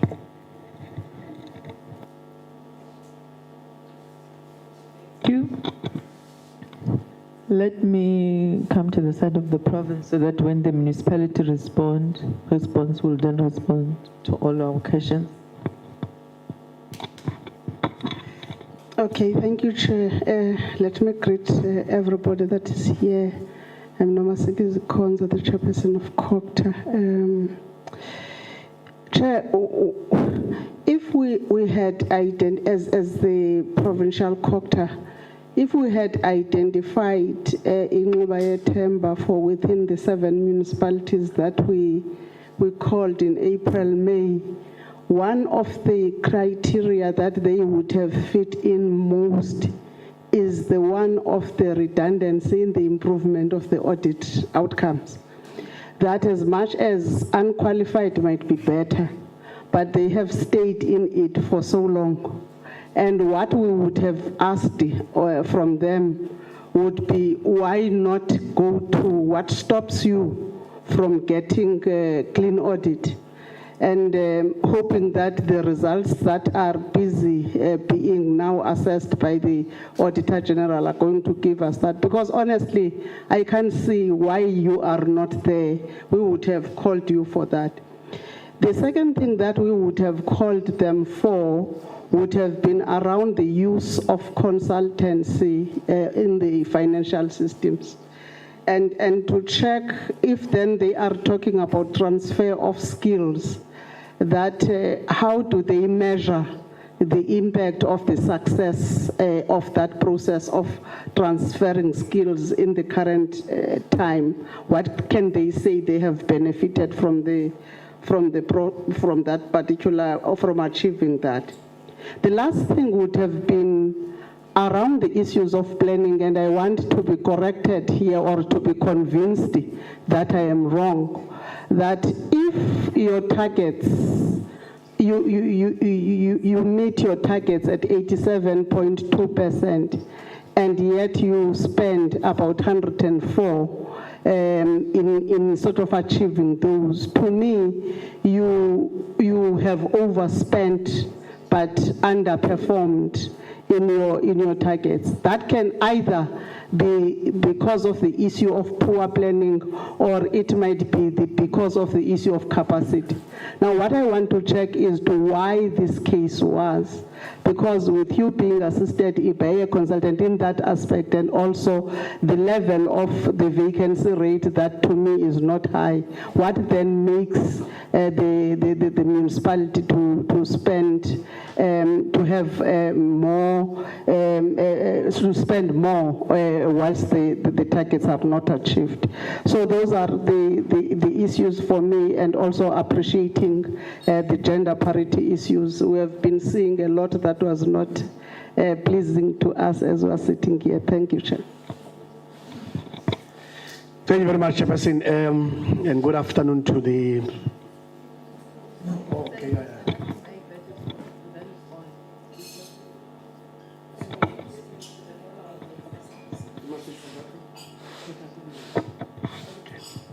Thank you very much, Chair. Good afternoon to Inguba Temba. Just one area, first let me appreciate the presentation. It's not all doom and gloom. We're getting a lot of things in the public domain at times that paints a very bad picture. But I think we've got a benefit today because you are here. And at least we're getting to see that indeed it's not all doom and gloom. I think we are, I must say that from my end, I'm pleased to receive such a report. First thing, just share with us what is the latest story regarding the, there was a story about the councillor chasing a committee member with a gun. What happened to that issue? Because it is out there so that it is understood that it's not as it is presented out there. It's not a big deal, as people want us to believe. That was in the public domain. If the media is lying, please leave it. If the media is lying, there's nothing like that. Is it COGTA? No, it's not COGTA. Sorry. Sorry, COGTA was here before you. Chair, the first issue, SCOM debt is a bit high. SCOM debt. Currently, I see meetings only. You're talking meetings. There are meetings that you are having with SCOM sessions. Is there a concrete agreement on how you're going to service this debt? There's about half a billion, 500,000 that we have committed to pay. And then what happens?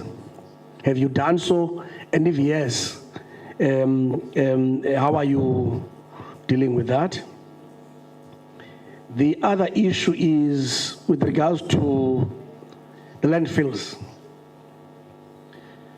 You are reporting here that we've appointed a service provider to manage your landfills on your behalf up until they become fully compliant. What is happening?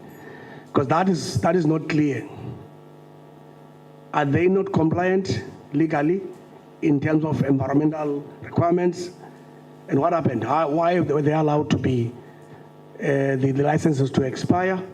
What is being done? What cost is involved to engage the legal, the service provider? The last point, government debt is quite big, provincial treasury. What is the latest in helping this municipality to recover their own money? Because there are government departments to a value of 400 plus that they owe this municipality. And I would imagine Treasurer should be doing something regarding this. So Chairperson, I would request Treasurer to come back on this one to explain what is being done to support and help this municipality municipality out of this. The last point raised to your roads maintenance. I think Honorable Fanzel raised the point earlier on. Stanral is maintained R56 Middleburg. However, what is the status regarding the usage of your road infrastructure by manganese trucks and the role of provincial government and national government and SANRAL? But those trucks are going to Gqeberha, all of them. They leave with a huge damage of your road infrastructure with the limited funding that you have as presented here. That you may not be able to. Is there no compensation? Because surely something has to be done to compensate the municipality regarding the uses of that road. Thank you very much, Chair.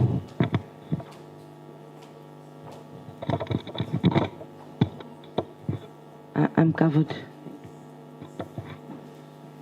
Thank you, Chair. Chair, I just have one question. Thank you, Mayor. Your debt from your councillors and your officials, you've given us a amount here. Could you just give us a breakdown of this amount? Because the one of the officials is quite a large amount, over 1 million. So I just wanted to see how many individuals are implicated in this amount, so that we can just get a picture per person how much the amounts are. Thank you very much. I just have two questions. The first one relates to the sandpark debts. Yes, it is true you cannot collect rates and taxes from them. However, you're supposed to engage the Department of Environmental Affairs, Forestry and Fishery. I just wanted to find out, have you had any engagement with the national structure that's linked to sandparks for the payments of your rates? And then the Auditor-General, I'm just looking at the report, the going concern uncertainty, yes.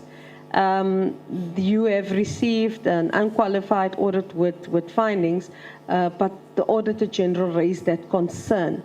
How are you going to manage to ensure that there is going to be certainty on the going concern of the municipality? Thank you.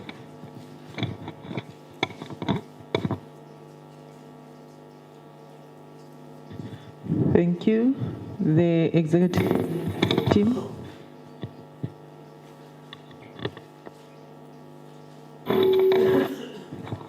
Thank you, Chair. Chair, let me take my questions that I will answer. The collective will assist. Maybe on the first comment, Chair, that was given by the honorable member, it is correct, Chair. The assumption that was made by the white paper on local government that municipalities should depend on the collection that they have to do with consumers for us to be able to do development of our communities. That assumption is coming to haunt us. Because, Chair, if we are looking at the national fiscus, what is given to municipalities is 10%. For all municipalities to work around 10%. And it was worse in this financial year. It was 9.5%. It was cut to the bone. Now, 90% goes to provincial government, to national government. And as municipalities were expected, therefore, that we must collect from communities and that we should do with the electricity sales that we must be doing. But currently, who's giving electricity at a level of local? It is ESCOM. The only function that we are left with as municipalities to render, it has been given to an SOE. Now, municipalities are trapped in debts that they are owing the very same ESCOM who has taken actually the function of municipalities. Now, Everybody is worried about what municipalities are owing ESCOM. Less worried about what municipalities are being owed. Now, hence, you will find that municipalities are in the dilemma that we find ourselves in. To us, this ESCOM issue, it is a material finding that we have to answer on.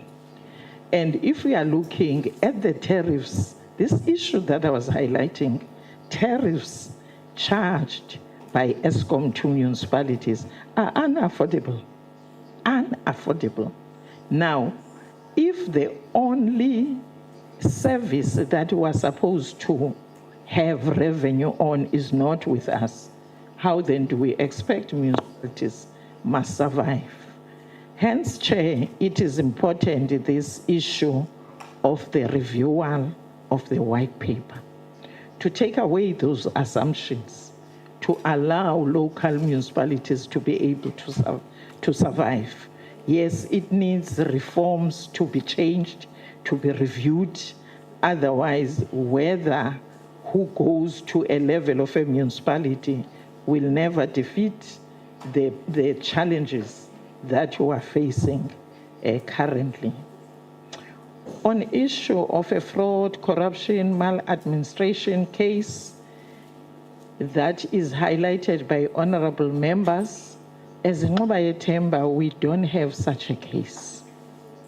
In front of the council of Ngobaye Temba was a section 106, which is an investigation that was supposed to be done by COGTA in the province. It was presented to the municipality, and COGTA has put its own investigators. We are still waiting for those investigators. We don't have a case that is in front of council that is talking to issues of fraud, maladministration, and corruption. On road infrastructure, it is a fact that the issues of the manganese trucks, as it was highlighted here, it's a nightmare for us. Whilst that is a national competency project, but where these trucks are going through is small towns that never envisage that will have such a huge trucks that are passing our small roads. We never, even the engineers before never plans our town in such a way that the heavy-duty trucks will be passing through. But nevertheless, as a municipality with CBD areas, we have out of our own funding, because when you are looking at the issue of the grant funding, whether it's MIG or INEP, it doesn't cater for the business area or your CBD areas. You are given that grant for the most disadvantaged communities. But out of the challenges, we set aside in 3 financial years an amount of 50 million to revamp and do a resealing in our roads. So, ma'am, I don't know, when last did you go to Craddock, honorable member, that you were raising the road issues? Roads in Craddock, in the CBD area, have been done. Also in Middleburg, we have done the resealing project, and it took 3 financial years, and we've done it internally. And then on the issue of the overseas trip, yes, we had 1 trip as in Ngobaye Temba. It is at a time that we were busy to prepare for the issue of renewable energy. Remember, by our location, we are one municipality that has saved the country load shedding. because our weather is extremely hot and we have strong winds. Therefore, hence, the National Department of Energy has renewable energies, whether you talk your wind energy, whether you talk your sun, your solar energy, huge a contribution to go to Germany by invitation from the Office of the Premier for all those municipalities that were supposed to be having renewable energies in their own area. So we heard that some of the costs were part of the municipality and some of the costs were within the district. On the issue that talks to bonuses for our Section 56, 57 managers supposed to be having renewable energies in their own area. So we heard that some of the costs were part of the municipality and some of the costs were within the district.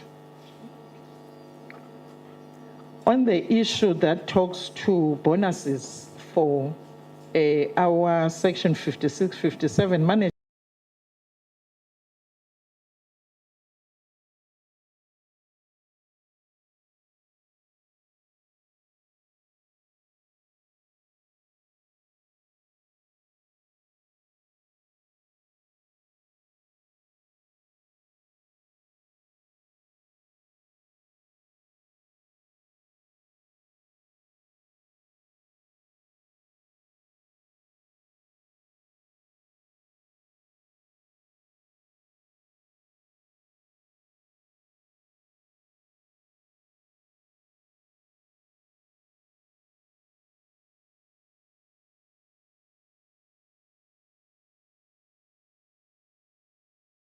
the IGR debts that we are facing in our quarterly IGR meetings, Treasury is part of those and also COGTA. And the engagements are being done even with SunPark, even with all the departments. And it is not favorable when as a municipality will go to a last resort issue of disconnecting a hostel, of disconnecting an institution of government. In the issue of cooperative governance, it is a bad picture.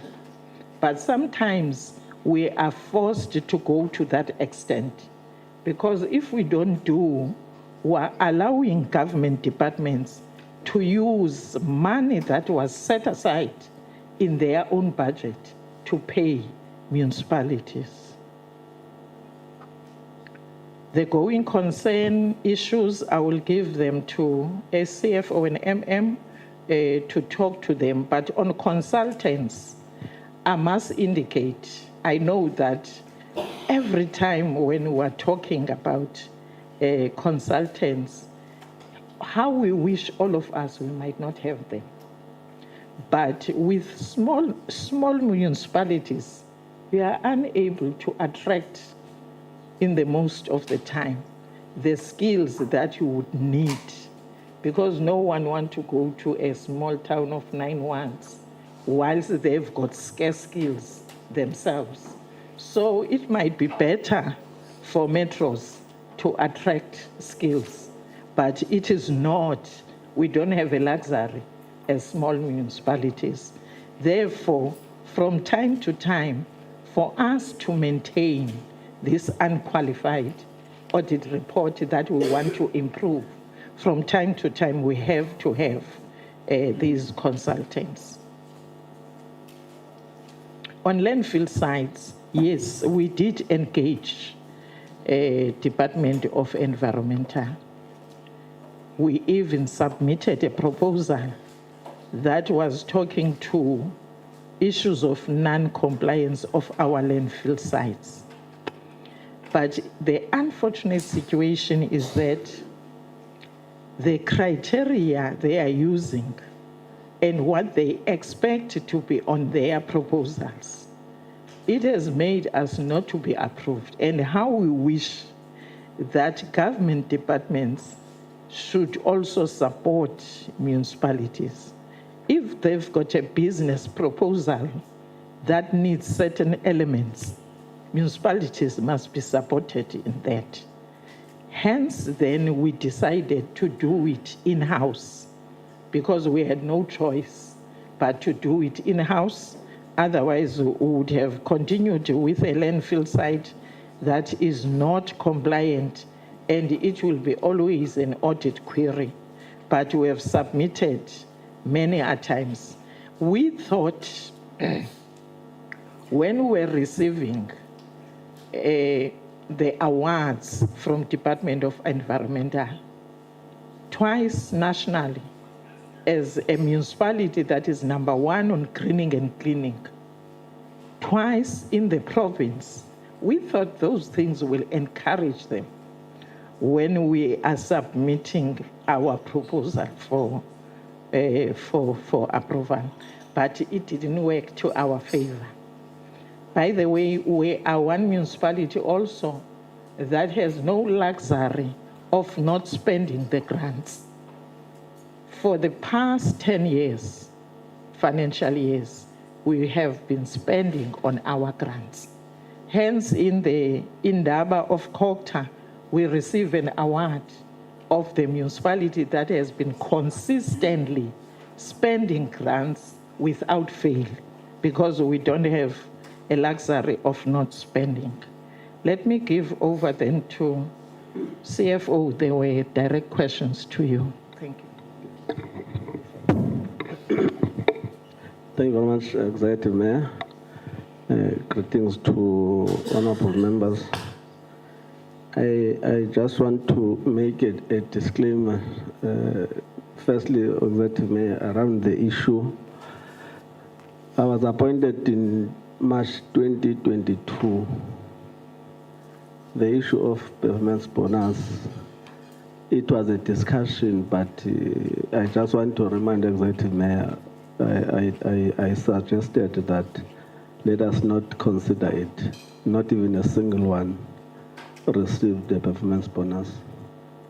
I just wanted to explain that. The CFO was appointed this year, January 2025. The reason why I'm stating that, if some of the challenges, if they are there, those challenges, I'm taking that bunch as an accounting officer, but is will be able to respond in those questions that were technical. I want to capture also the question around the staff and councillors that are owing the municipality. I want to humbly apologize to the members, because what we have done, we only said councillors are owing 57,000 and the officials are owing 1,036,000. In terms of the report, we didn't specify who is owing. We want to apologize for that. But in terms of the arrangement, councillors were allowed to make a 6-month arrangement in terms of settling, and there are those that are owing. But there are councillors and officials that have made an arrangement in terms of paying what they are owing. And also to some of us, the deduction are always monthly in terms of the debit order. CFO will respond around the issue of paying after 30 days. I wanted to also add on issues of consultants, in particular around the issue of financial statements. before CFO was appointed January, there was a CFO that was there, and during the interviews, the CFO promised us that he can do issues of financial statement. Then immediately the CFO resigned. We were left without a capacity in that municipality. Then we were forced to appoint someone to do our financial statement. But in that, the transfer of skills plan is there to make sure that when the time is right, we get rid of them, then we continue internally as the staff of Ngobayetem.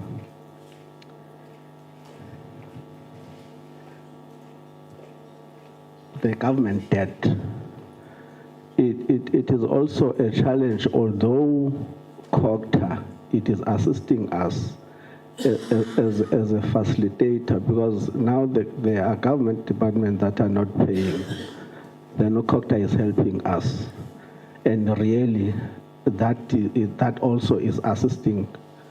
I want to make an example around the public works, to collect in a department 5 million in a municipality like us is a lot of money. COGTA have managed to engage them. The wall now is the St. Park, as was suggested. Because St. Park, they are arguing around the issue of exemption. We are not contesting where there are animals. What we are contesting to them, it's where they are doing business in those St. Park. And there was a time where we requested the MEC Mvoko also to assist us. But there are processes that we want to follow because we want them to pay. CFO, you can add in some of those technical questions. Thanks a lot, greetings to the House, greetings to my executive mayor, greetings to my municipal manager, and greetings to everyone that is present. I am usually not the person that talks too much. Yes, I'm told, but my words are very short. But yeah, I think there was a direct question which was trying to ascertain if whether the CFO is in a position to review the financial statements before they are submitted. Yes, that is part of the key criteria when a CFO is appointed. Because unfortunately, the issue of the financial statements, 90% they reside within B2O. So CFO takes full accountability for the submission of the financial statements. And I'm pleased to see familiar faces in the room, especially from Treasury, UTTG. We engage a lot with these stakeholders during the preparation of the financial statements before submission. Yes, I want to respond to this direct question that yes, I am capacitated enough to ensure that financial statements are submitted. My alluded to effect that I was appointed in January this year. That was, I think, 6 months down the line before the end of the financial year of 24-25. But indeed, we submitted on the 31st of August, and we are optimistic that we'll maintain our status quo as the municipality, which is unqualified. We've got we've got a goal of migrating from unqualified to a clean audit, but we do not want to put a pressure which is unnecessary on ourselves, because indeed there are issues. Just like any other municipality or any other audit process. Yes, we've got consultants which are assisting the municipality in terms of preparation of the financial statements together with e-assets. It's a fact that last year's audit, the issues of PPE, they were highlighted as red flags.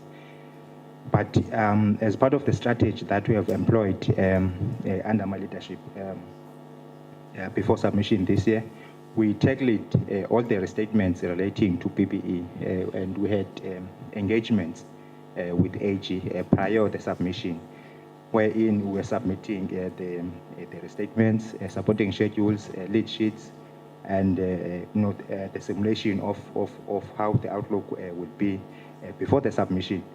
And even AG made the municipal manager to sign an addendum on the engagement letter in terms of increasing the audit fees because that comes at a cost from the AG side. So we've tried to establish that smooth working relations with AG. Then the issue of the collection rate, which is 109 days, that is reflecting on the AG's report. Yes, as much as we are reporting as the municipality that we are collecting to an average of 85% on a monthly basis. And if you look at Section 71 of the 30th of June 2025, we were sitting at 95% collection. That is for the entire year as the municipality. Well, AG, they consider lots of other issues, because our measurement is billing versus collection. Then come the AG time, they look at the impairments in terms of the outstanding debt, which is irrecoverable, and they do that quantification. Hence, you see this 109 days. It's because of the methodology and also the procedure that is followed by AG. Because our debt book is, we've got outstanding debt as a result of us having the indigent communities. Then the issue on the payment of creditors. Also, we're a small municipality, but also depending, same as other municipalities. However, I'm aligning myself and agreeing to the executive mayor's comments to say that we are implementing credit control and we are very strict. Out of the 6 wards that we have a leverage of collecting from, we're implementing credit control. As you wrap up, CFO. Okay. Then I think the last point that was talking to a going concern. Yes, every year we are expected to report on the going concern in terms of the financial statements, the certainty. And we have highlighted the issue of the trade payables, which is huge, close to 800 million, that is debt owed to ESCOM. And also we are having repayment arrangements with AG. We are also having repayment arrangements with Department of Transport. So I think in terms of the standard, we are allowed to disclose those upfront so that AG can do their own assessment. So, and we are optimistic that as the municipality, we can still continue for the next 12 months in terms of the operations without depending on the grants. I think I've tried to cover the issues. Thank you so much.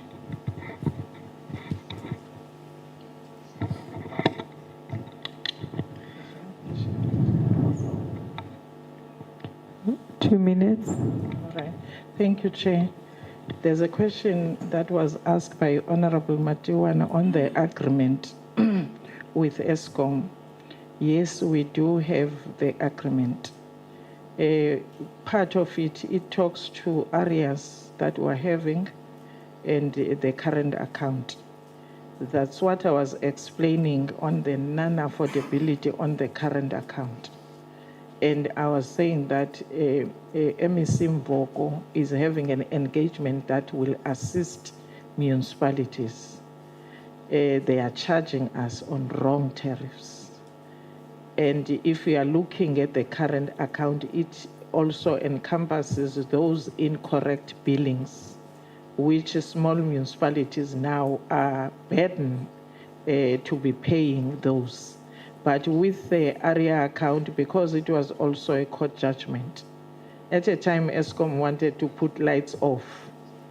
We went to court, and the court assessed our finances and said that the non-affordability is there.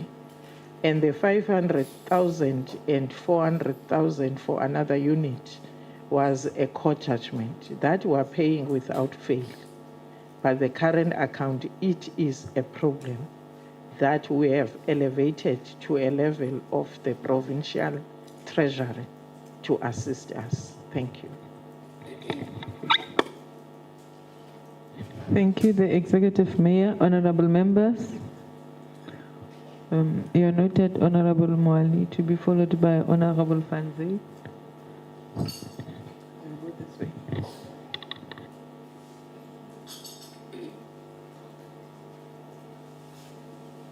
Thank you, Chairperson. I wanted to check. Thank you, Mayor. You're saying the former CFO was not able to prepare financials. That's why you use a consultant, right? Okay, he has left, and now the current CFO also, he can't prepare financial statements. That's why he's using a consultant. He can review them, but he can't prepare financials. Is that what you're saying?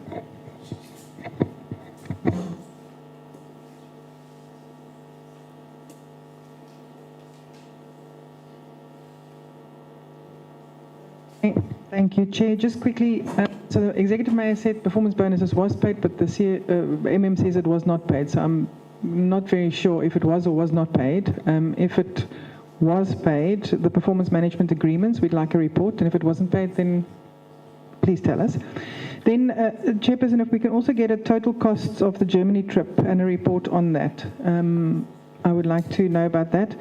And then talking about the roads and the manganese trucks, etc., has the municipality maybe approached provincial on way bridges or any of that sort of, as any engagements happen regarding that? Because I think that would somewhat sort the problem. Thank you.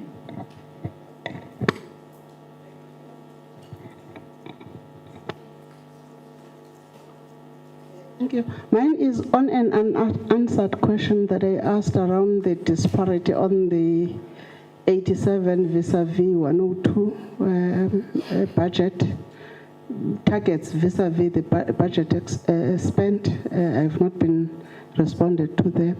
But the second issue that has come out of the responses that concerned me, Chair and Executive Mayor, is around how the CFO is responding to the issue of clean audits, that you can't put yourselves under unnecessary pressure. To me, that comment is stinging, because we can't, at this day and age, we're not talking about professionalization of local government, despite the problems that we have, and sort of portray ourselves as not having the capacity to do the best of what we are supposed to do. It can't be unnecessary pressure to strive for a clean audit. As I said when I talked, what we would have called you for, if we called you as the portfolio committee, would be around that, because we feel that you have the capacity to do it. And honestly, with the awards that you are talking to, you are proving my point exactly, that you are able to do it because you are performing well on environmental issues, number of issues that would then make you to be able to be a candidate that the Eastern Cape would have has 7 instead of 6. So to me, that's a concern. Thank you. Thank you, the Executive Mayor. Thank you so much, Chair.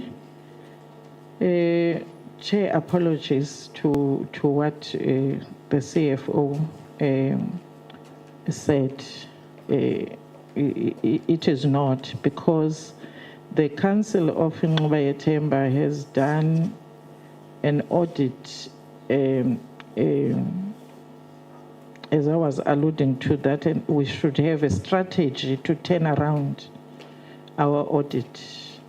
And I was saying that between this audit, which is unqualified, and the clean audit, it is this material finding of ESCOM. Because if this can be solved, then we'll be able, and we're moving with the issues of investigation on UIFW, which I said is 15 years back and now. So he has to get pressure for us to get to clean audit. I need to put that apology.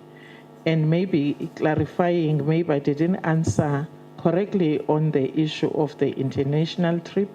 It was approved by council that I should be attending to that. The performance bonus, you are correct, ma'am, that I said we are paying them. And as council, the item came for us to approve for payment. But UMM advised to say that we should not consider. He is correct that it was our intention to pay because of their performance. But then he advised us.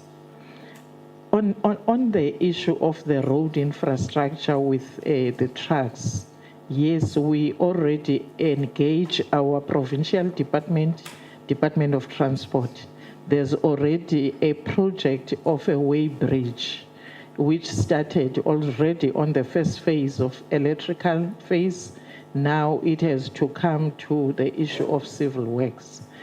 And I don't think it's gonna resolve much. We thought we were going for, if you are looking at all the provinces, they've got toll gates. It is only Eastern Cape that is not receiving money out of our road infrastructure. And we are situated between N10 and 9, and those that are coming from N1. And we're saying that will be a best spot for the toll gate so that we can receive something. But then we fall after the research that was done that we don't have enough traffic, but we believe that we have enough with these trucks. Then we fall to the issue of a way bridge. Yes, it has started, and we are believing that it is going to resolve some issues for us. Yes. CFO will respond to the question of the honorable member. And also, I'm sorry, Oversight Mayor is not going to apologize for your behalf. You must also apologize. Oh, thanks, ma'am. No, I think it was my tongue slipped. I did not mean it that way. Because yes, indeed, the mandate of the council and from your office, it's clear that we need to have a clean audit. Then to respond on the question of the 87 vis-a-vis the 102, that is the budget. No, I think also aligning myself with the executive mayor that council set a target that all directorates, they should not be achieving anything less than 80%. So when we're compiling this report, also that was a discussion amongst ourselves as the task team that was busy with the report, to say that according to the performance report or annual performance report of the municipality, all departments have achieved to an average of above 85%. And when you're linking that with the budget, obviously starting from the procurement plan, all the projects that are in the procurement plan and the report then by KPI then finds expression in the annual performance report. So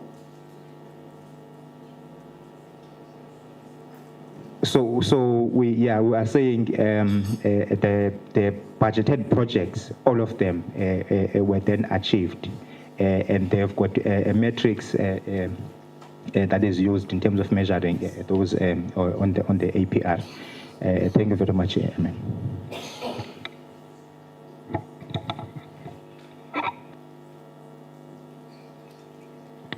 Thank you. Honorable members, are you covered? Okay.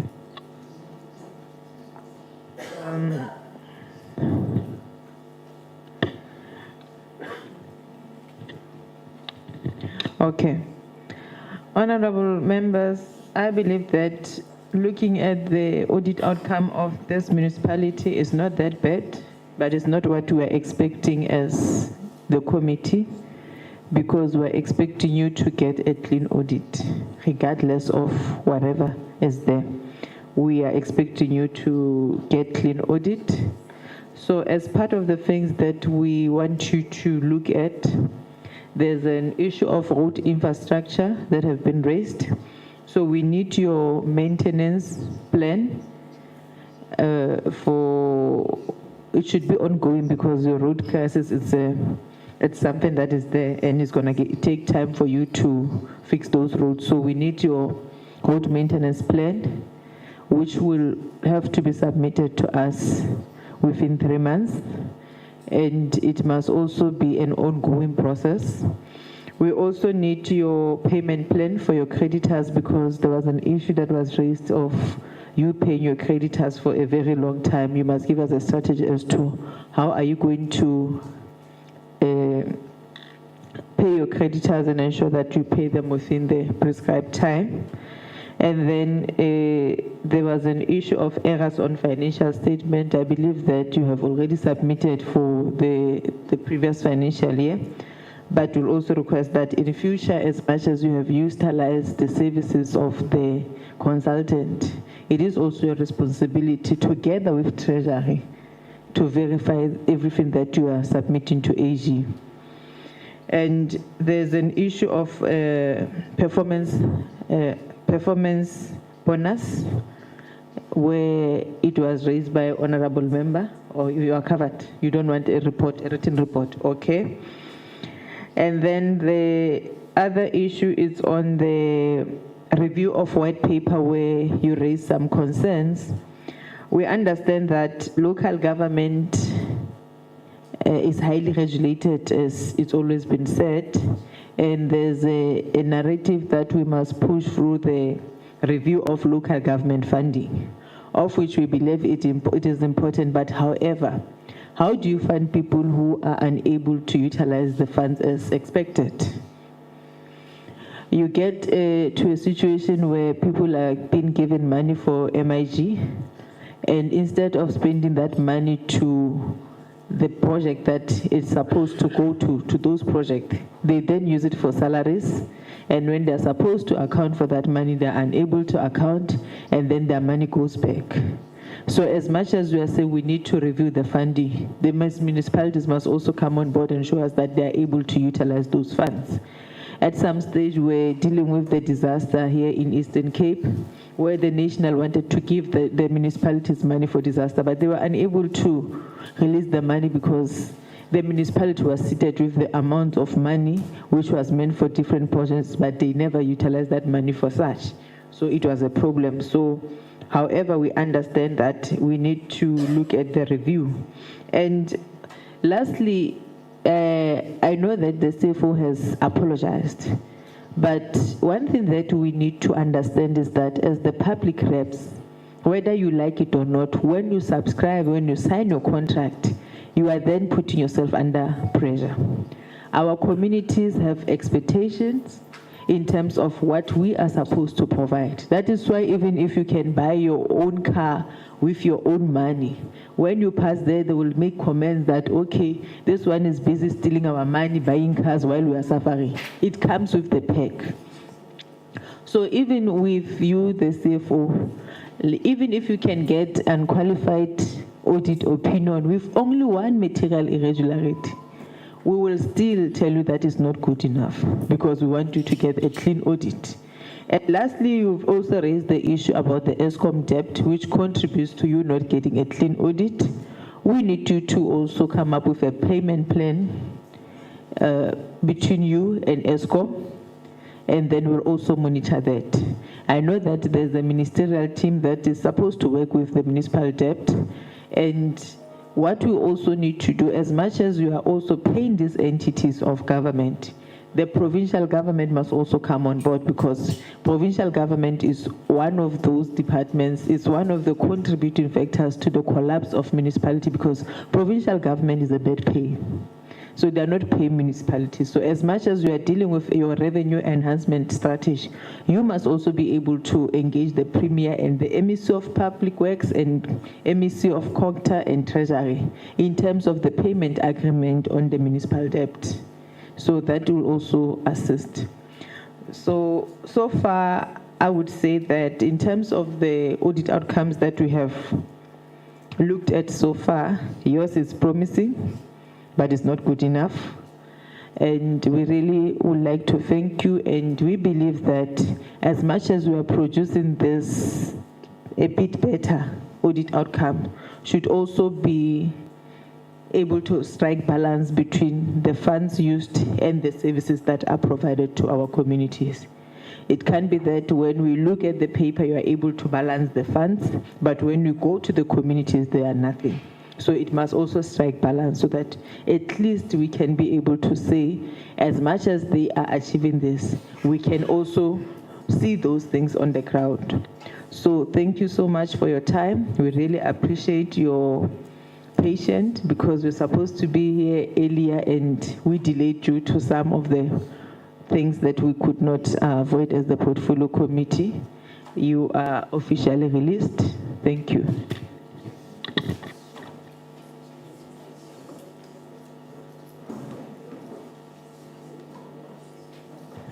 Colleagues, before we go to the next municipality, I believe it will only be fair if we can just have 10 minutes fresh break, and then we'll come back to deal with OR Tambo. Thank you.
And it's our last municipality.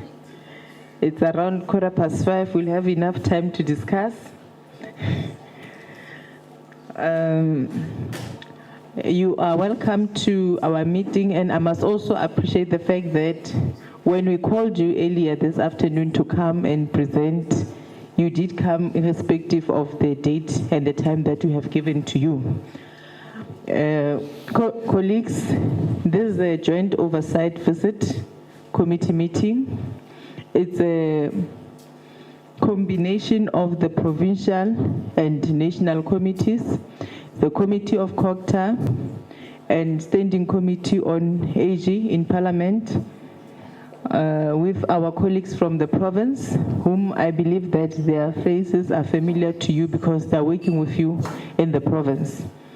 The main reason why we are conducting this oversight visit is because earlier this year when we met with the AG, she raised some serious concerns regarding the municipal audit outcomes in most of our municipalities.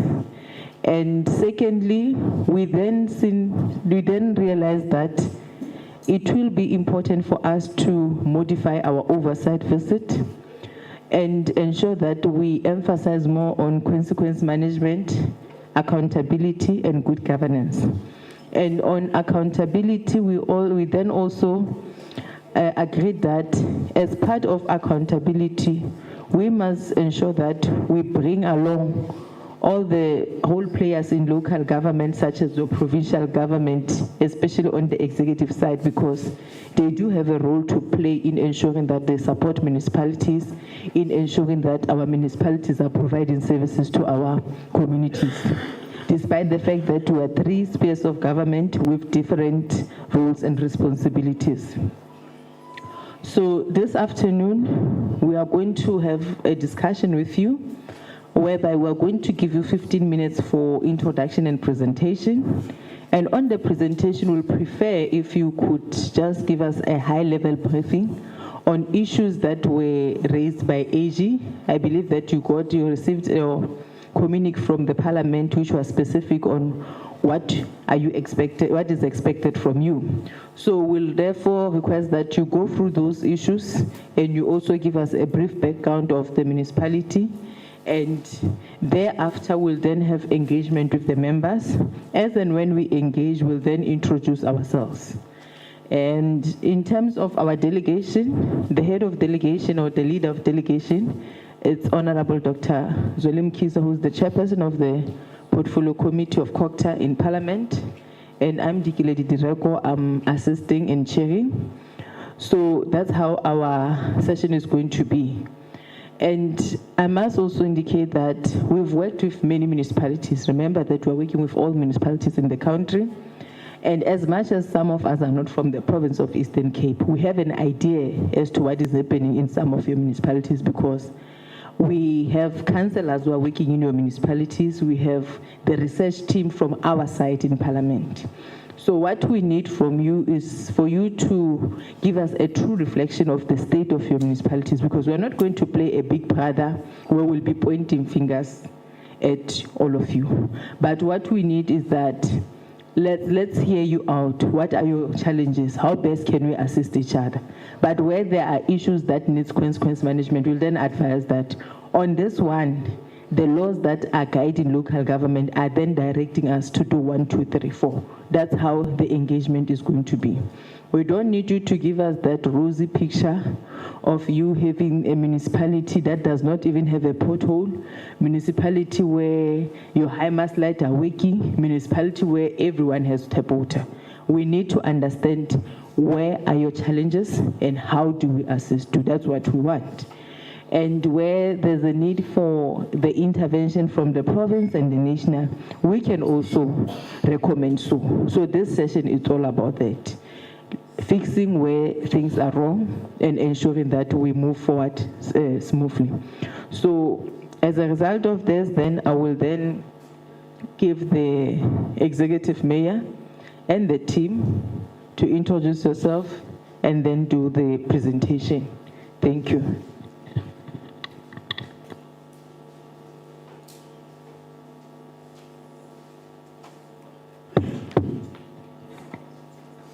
Thank you very much. Good afternoon. I am Councillor Mesuli Ngondwana, the Executive Mayor of OR Tambo District. And then next to me is Councillor Ngongwa, who is the Speaker. Councillor Kwili, who is MPEC Chairperson. Then Mr. Basil Mase, who is the Municipal Manager. I would like to profusely submit an apology for the Deputy Executive Mayor. He couldn't keep up with the latest time that we've been given. He was looking forward to tomorrow, so he won't be able to be part of us. In trying to keep up with the council that you've given us, Chairperson, to try to manage time, a lot of what we are to say will be said by the municipal manager in terms of running through our presentation.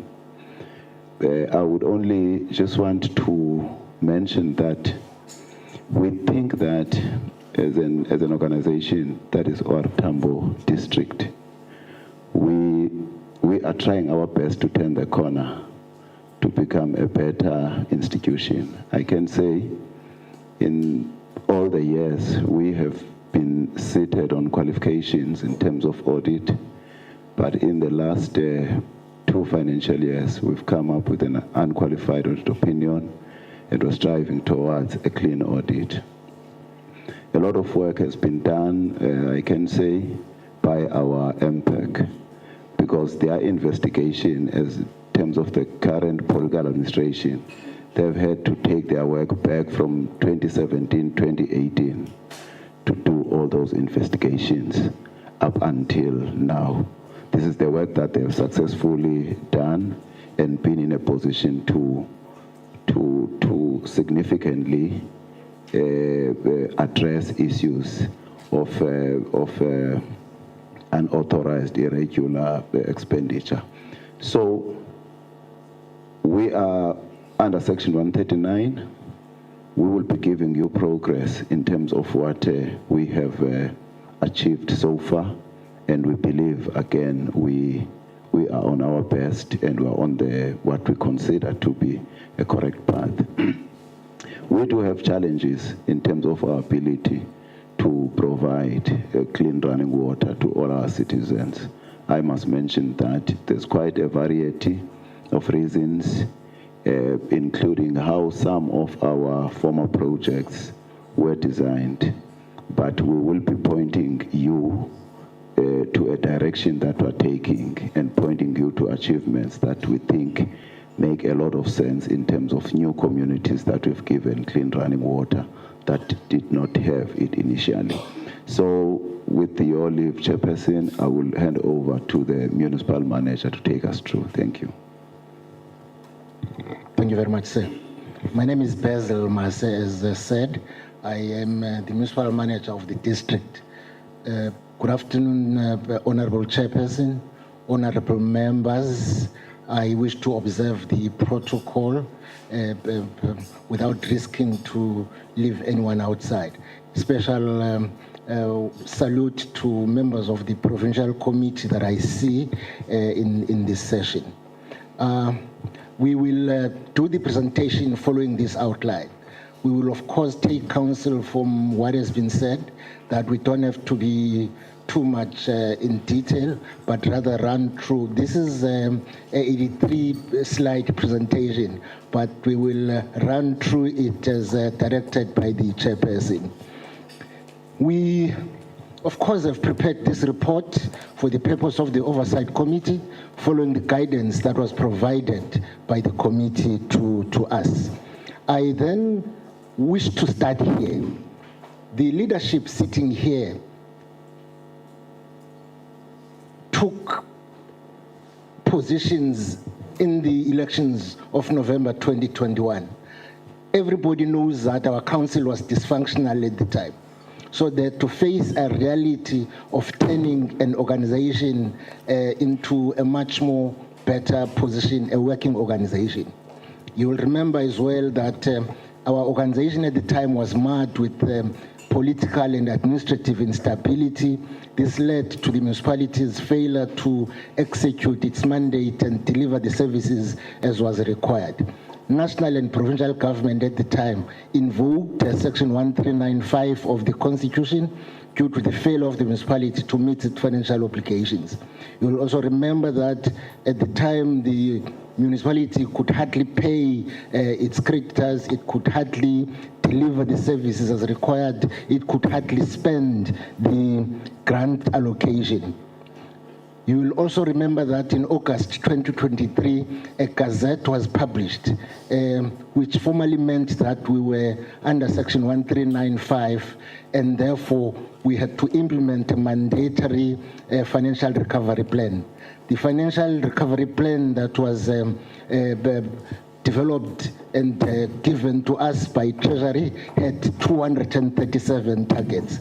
I can say, Chairperson, that at this point, in less than 18 months, we've graduated from the first phase of the rescue plan, of the financial recovery plan, which is the rescue phase, to the sustainability phase. And no one in the country has done that in less than 18 months.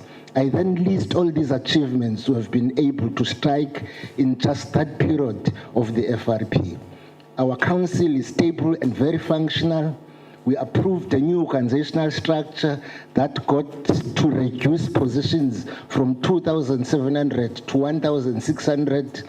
We adopted in the last 3 years a fully funded budget. We received an unqualified audit opinion for the 2 years now, something we have never done in the 28 years of existence of that organization. We have improved in our performance. We are now achieving more than 80% of our targets, something we also have never done before. We are fully spending our grant allocation. Our grant allocation is not like the many small municipalities that are given 50 to 60 million. We're talking about a grant allocation of about 2 billion rand on infrastructure that we have now been able to spend fully as required compared to the previous term. We have also drastically improved on our response time to attend to water interruptions and leaks. We have also strengthened collaboration within government in the district to make sure that we function as one government. The picture on the board is showing the makeup of the district with its 5 local municipalities. I'm not going to elaborate on that. In the next slide, I am showing the population makeup of the district. We are a district which is home to 1.5 million people, and those 1.5 million people are spread across the 5 local municipalities as I show on the board. We then have the functions listed on the board that I'm showing there. Those are the functions that we are performing. These are the functions that we use our money to. I then come in to speak very briefly about our scenic coastline. This is our coastline. We have a 160-kilometer coastline. We speak very little about this, and I realize that it is a mistake because this is the area we should be using to turn around the economic situation of the district. These are the 2 bridges that are under construction in our coastline, Mtentu Bridge and Msekabat Bridge. This is a brief about us as a district. We then adopted a vision of a prosperous, vibrant, and innovative, people-centered district. Our political and administrative interface, as I said, we have a very functional council. This is how the council and the administration is structured. As I said, we have had to reduce positions in the organogram from 2,700 to 1,600. We have also reduced director positions, which were 13 in the old organogram, into 6 as it is now. And all these positions are filled. All committees are sitting. We have established the standing committees as required. These are the governance structures that have been established. All of them are fully functional. We, in some of them, have independent people chairing them. I then do a very brief overview of the district. Some of the things I've mentioned already. That we have reduced our director positions from 11 to 6. All of those are achievements. So briefly in these notes, I'm explaining the functionality of the structures I'd spoken about in the previous slide. This is our staff establishment. The 6 directorates, as I've said, all of them are filled as shown on the board. Our MPEC is fully functional. There is the chairperson as was introduced by the executive mayor. Then I'm listing members of the committee here. As you can see, this is a multi-party committee made up of all parties that are in the council. So these are the names of people that are in the committee. I am then in the coming slides summarizing the work that MPEC has had to do. As I reflected before, we inherited a very dysfunctional organization. So as you see there, MPEC had to start to deal with issues emanating from 2018, 2020, 2018, 2019, and so on. So they've been hard at work to deal with these matters as were listed there. We have a functional DC board. I then summarize again all these issues that MPEC has had to deal with and what MPEC has had to write off. 3 years ago, we were in the first 10 municipalities with the highest UFW. But we are now out of that. We have a UFW which is less than 400 million, and MPEC is hard at work to address that. All I can emphasize is that all of the figures I'm talking about are coming from prior years. None of those figures have accrued in the last 3 years of existence of our council. I now move on to ward committees. This is how ward committees are established per municipality. I'm not going to put emphasis on that. They are functional and we're working with local municipalities. All I can say here is that the only issue that we still have to engage local municipalities on is that the stipend is different. So you get others paying more than others. So this is a matter that we are looking at. These are the financial ratios in summary. As you can see, in the last 2 years, 2022, 2023, 2023, 2024, we got an unqualified audit opinion. Our budget is fully funded, as you can see, in the last 4 years. So surely we are an organization hard at work to cleanse itself of the debt that it accumulated for many years. I am then dealing here with the ratios, salary ratio and the revenue collection, as you see there. We are not happy about the status, as you see. We are above the norm in terms of our salary. We are at 49%. When we should be between 25 and 40%, we are hard at work to turn this situation around. We are slowly increasing our revenue collection. We are consulting with communities at the peri-urban areas of our towns so as to conscientize them about why they should be paying for the water they use. This is the debt in summary. We owe ESCOM only about 513,000. This is debt that comes from the electricity we use to run our water schemes across the district. We owe the Department of Water Affairs about 31 million. This figure is in dispute. We've negotiated with provincial treasury to mediate in this dispute because they are charging us more than what we think we owe them. So this is a matter that is before provincial treasury. We then deal with issues of MIs that AG raised in the previous year. All of these MIs are emanating from the last few years of council, but we are now in office, so we must address them. It's an issue that relates to revenue and who we are billing to collect the revenue.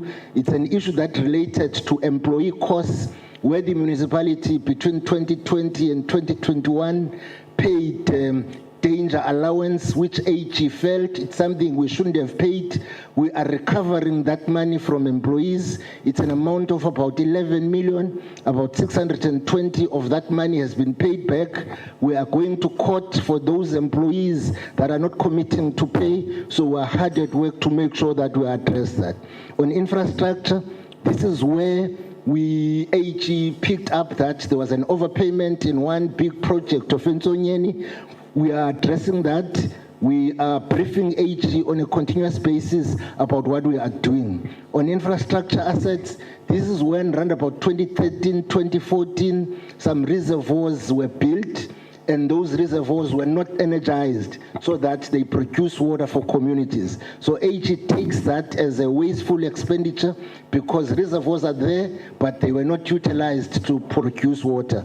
We are hard at work to make sure that those reservoirs are listed or are connected into our system. Our billing system, we are using the solar, we are using the PCS, and was approved as SCOA compliant by National Treasury, so we are improving every day on our billing. Our FRP, as I said, we got into FRP. We got into FRP. We have fully implemented those targets. That's why MEC has agreed that we must graduate from the rescue phase to the stabilization phase. I can, in summary, put up the slide on the board, which shows that on the 15th of May, MEC said this, but as I show there, we are now implementing the stabilization phase. We already, 48%, we have achieved 48% of those targets already. 38% of them are in progress. We haven't started with 14. It is our objective that by March 2026, we must graduate from this phase to the sustainability phase of the FRP. So all we did was to embrace FRP. We got real leadership from our mayor here to say this is what has been said we must do, and we must all roll our sleeves to roll up the FRP. I'm then summarizing the picture of the bulk infrastructure in the district. As you can see, we are having a master plan, and the master plan is clear on what we must be doing to enhance our bulk infrastructure. I'm just showing in this schematic diagram how our system is connected and what we are looking at doing for the next 3-4 years so that we got all our communities covered. I then deal with the scope of works per each of the schemes that I have provided there. I then show the completion status of the various schemes and the various corridors to supply the water system across our district. We are also very focused on dealing with issues of operations and maintenance. I'm giving a picture here of the structure of the operations and maintenance team. We have in the district 365 water schemes that we are running. Waterway systems, we have 235 boreholes across the 5 local municipalities. All of that is what we are maintaining. We are also honest in this slide in declaring those of the schemes that are functional or those that are not non-functional. But we say so because we have a plan of dealing with all of those schemes or all of those boreholes and systems that are non-functional. So our operations and maintenance fund is dealing with that. This is the status of water schemes, showing exactly how many of them are functional, how many of them are non-functional. We have 50%, 58% of the non-revenue water that we are dealing with, all because of various reasons. We then summarize how we are planning to provide the water and sanitation services across the district in these slides, as you see. We are very clear of how many people have got water, how many of those do not have water. This is our allocation for 2025, 2026. So this is the budget we are using to deal with that. So these are schemes per local municipality that we are implementing. You are now on 20 minutes. So I will give you the last 3 minutes to summarize. Thanks. So we have then summarized our plans per each local municipality of the 5 that this is the plan for King Sabata Talingebo. This is what we are doing at Nyandeni. This is what we'll be doing in the next 4 to 5 years. This is the plan for PSJ in Muza, Kumkani Mhlonhlo, and this is what we are doing to change our sanitation in all these towns into waterborne sanitation services. We have then have an intelligent register. We have recorded how many people are in that. We then summarized the program we are doing to create work in our district. We have created about 1,600 jobs. We have subjected so many young people using that amount into some skills development. We have about 160 learners across our institution for experiential learning. I then deal with the issues of waste management. This is a great project. We are employing about 85 people. We are having about 800 waste harvesters. We have buyback centers that we are working with.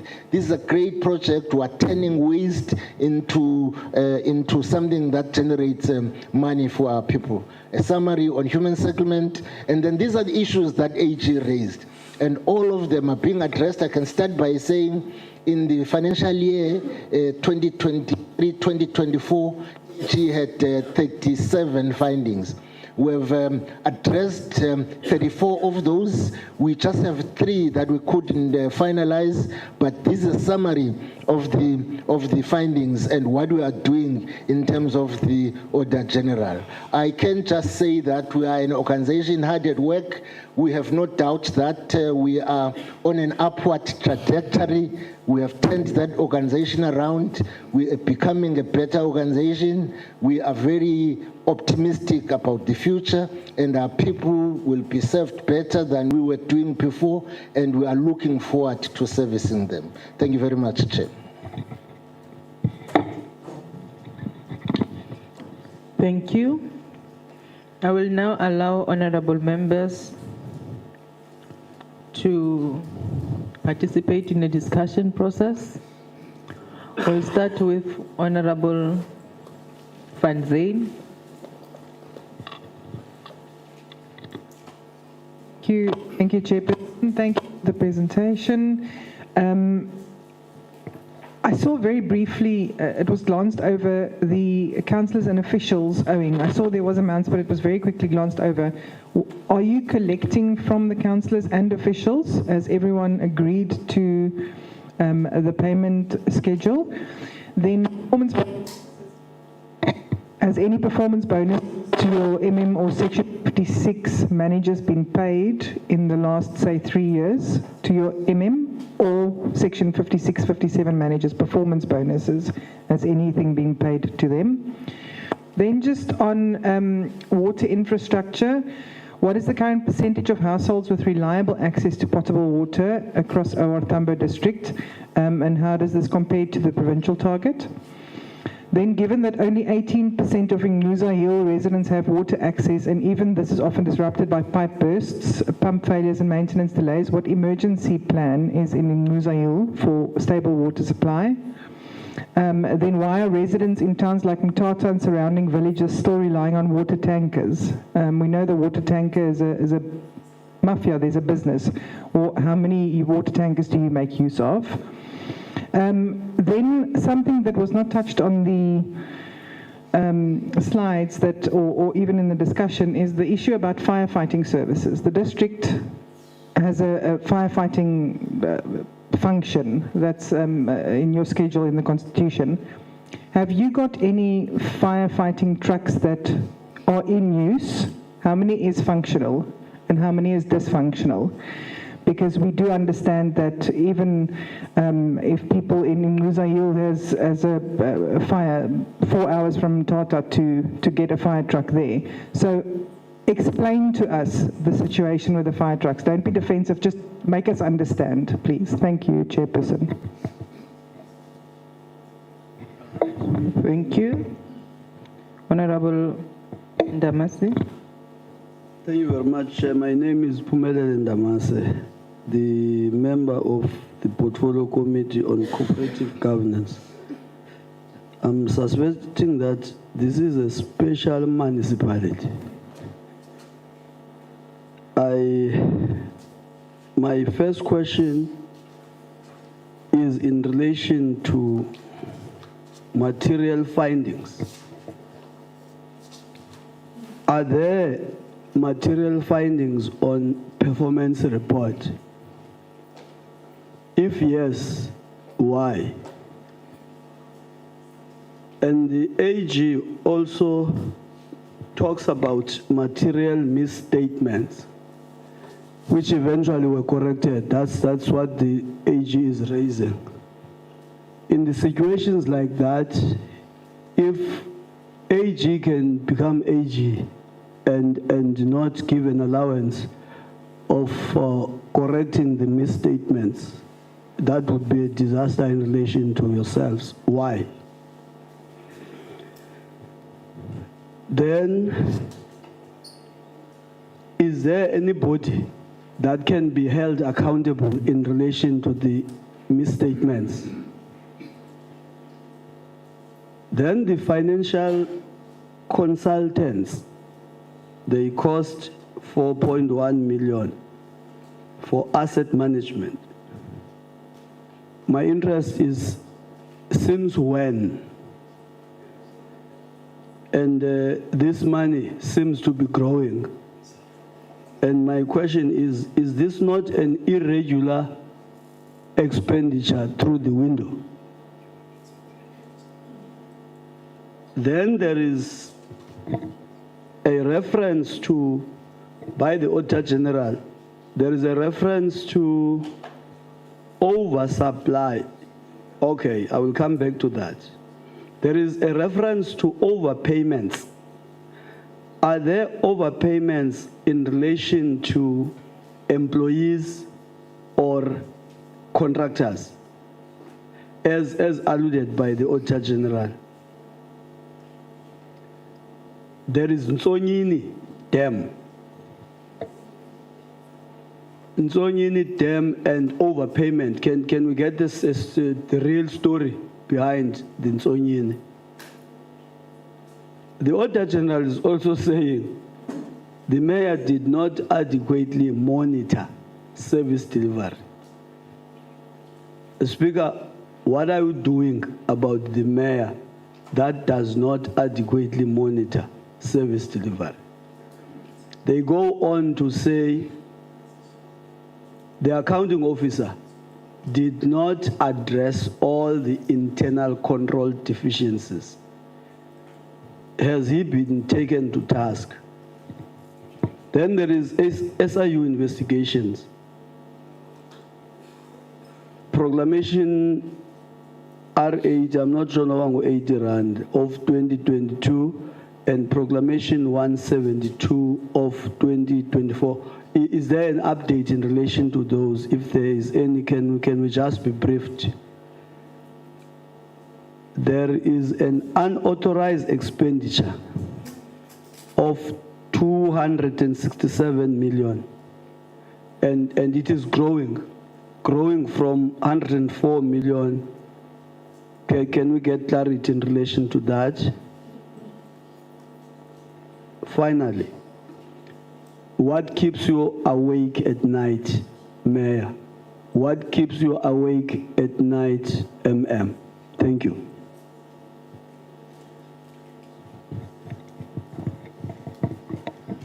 Thank you, Chair. There is also the issue of irregular expenditure, which has gone up 2022 to 23 to 1.5 billion. So can you actually clarify that as well and take this committee into confidence? What are you doing about it? Thank you.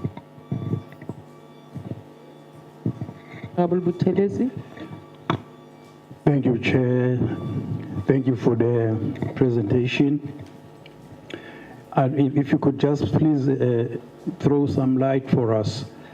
I think my colleague there, Ndamase, quoted some numbers, but I think in particular, maybe the update from the team there in terms of that investigation of the SI, but I'm more interested on what was stated in particular, which was stated the serious irregularities in relation to violation of procurement processes of municipal infrastructure grants and qualified share funds.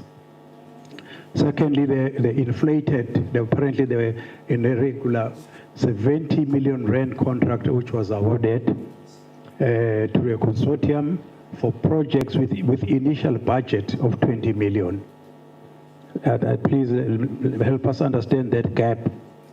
And then lastly, also there's payments and approval of invoices exceeding budget with possible gratification of some officials by developers. I would like to know more particularly what has happened to date with those officials. Thank you, Chair.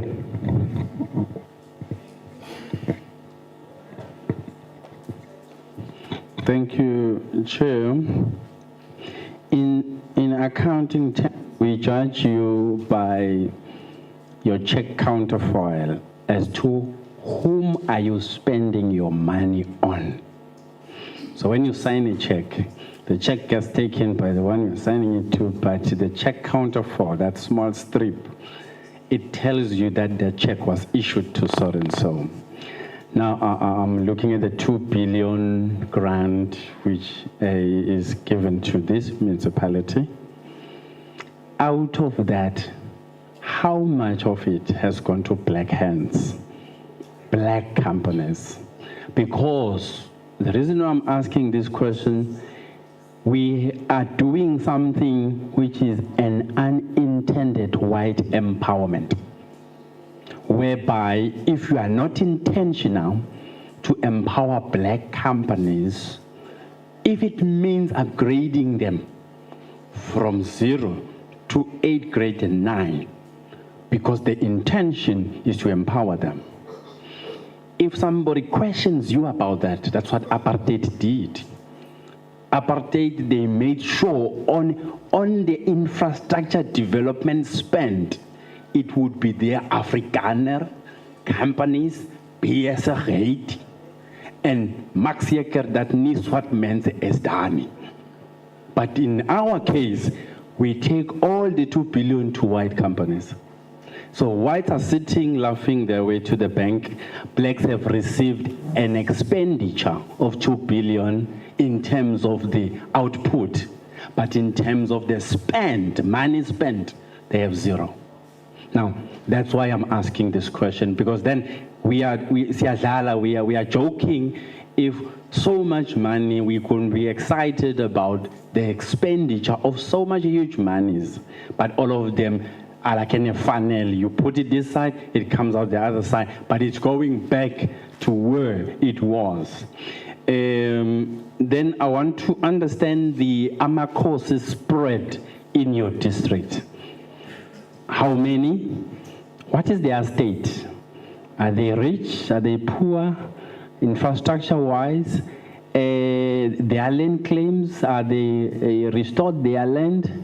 And the racial classification or racial demographic to say, out of your 1.5 million population, how many are black, how many are white? The reason is that I want to understand the ownership patterns in terms of factors of production, land, buildings, labor. I want to understand that. I'm approaching it economic-wise so that I can have a picture whether are we going towards black empowerment or white empowerment. That's my intention. What is the supplier development in your LED strategy? Because you can't, what bothers me is this thing that you need to spend your grants, and this has been said to all municipalities, spend your grant. And my question stands, whom are you procuring from as you spend this grant? I'm actually interested to the breakdown of those companies in terms of their ownership, directorship, and then can I see in Amatole district local content production of the goods and services that you are procuring, that they are being produced in Amatole, or you are importing things into Amatole? Artambo, yes, okay, thank you. Thanks for that. But are you importing things from outside your district? How much of local production happens there? Because that will determine issues of employment. Because if most of your production of goods and services happens outside your jurisdiction, you are indirectly cross-subsidizing employment prospects of another district outside your own, and eventually you're sitting with unemployment rate which is high because most of your production of goods and services is coming from outside your jurisdiction. So we need to monitor it. That includes enterprise development. How much of that are we actually seeing? Honorable Member, as you wrap up. Okay. And then I need to understand your disposable income of your population. What are they relying on? Social grants, or they're working in farms of the Afrikaner farmers, or they are in the factories? Where are they? So that we see that we are coming better or we're getting worse. Thank you. Thank you. Sorry, Chair, can I qualify my question before it confuses them? Yeah, you can, Honorable Member. Yeah, it was based on the decrease on the incurred irregular expenditure of 181.7 million. Thank you. Thank you. Are you all covered this side? Okay. We'll then go to the colleagues from the province. Thank you, Chair. My name is Nomasiki Zikonza, the chairperson of COGTA Portfolio Committee in the Eastern Cape and a member of SCOPA as well that is here.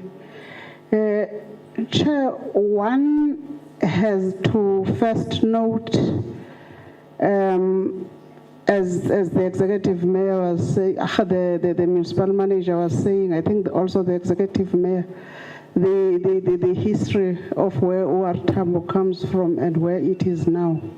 One has to note, the issue of the filling of the vacancies, especially in the senior management, because to me, that is one of the areas that would have caused OR Tambo in a certain period in time to be having a very shaky ground on which to provide services to the communities. I think we need to appreciate that. The second one is the reduction of the irregular expenditure from 1.5 billion to about 653 with the other interventions that had been made.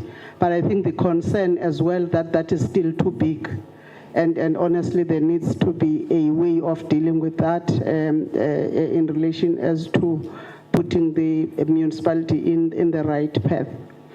My other concern, Chair, is around the payment of creditors, the 208-day radius or whatever the ratio or days that you take in payment of the creditors instead of the 30-day approach. You know, this is my concern, Chair, that not only municipalities, but also at the level of the province, of the other spheres of government, the time that we take in the payment of creditors. And most or in many times, the creditors that we pay, we delay to pay, are usually the emerging business people. I'm going to say this, whether black or white. I'm going to say this because I know that if you are to book, for instance, an established hotel, you have to pay upfront. But when we deal with with B&Bs and all that, we can negotiate. And sometimes that is the approach then that makes us to not to make up the 30%. When we look at the people that have not been paid mostly out of those 208 days, you would find that it would be the emerging businesses. And then that talks against the radical or the economic transformation that we are talking about. So I'm saying that it's a concern, this 208 days. And if, for instance, one would have had time, one would have wanted to know which businesses are affected most or which service providers are affected most in that. The next one, Chair, I just need the indulgence of you and the chairperson of the institution. Remember, one of the visits that we were to make was to OR Tambo. But what I want to, and also the committee, this committee, one of the visits that it has done 2 times is to OR Tambo over the disaster issue. The disaster that happened on the 9th and the 10th of June. So I want an indulgence that I ask questions based on that as well, especially on the progress of the TRUs being constructed in the Maiden Farm. Because one of the issues that had been there was the delay in the acquisition of land first, which we appreciate that you resolved it together with the stakeholders, the governmental stakeholders in the different departments. But also when we were there, the pace was very slow in the construction now of the TRUs, which might not be your competency, but it is in your area where to monitor to say that this is low and therefore you know what is happening there.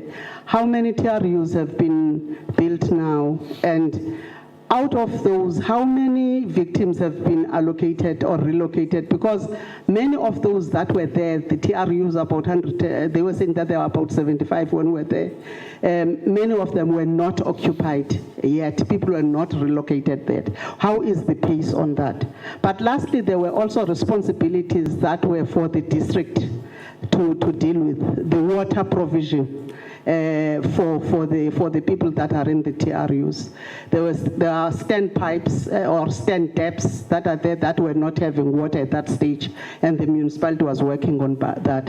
What is the progress on that? That also includes the issue of sanitation. There were mobile toilets that were there, but those communities could not use them at that stage because of the lack of water at that stage. So those are the issues that I wanted to check, Honorable Chair. The last one on that is that out of the 103 deaths, because there was not surety around that, whether there could be other discoveries that could be made, are we now sure that the number has been closed at 103 deaths? Thank you so much. Thank you, Chair. My name is Thabo Matiwana, I'm the whip of both SCOPA and COGTA in the Eastern Cape Provincial Legislature. Chairperson, I have few questions, but before doing so, let me appreciate the presentation done by the leadership of the municipality.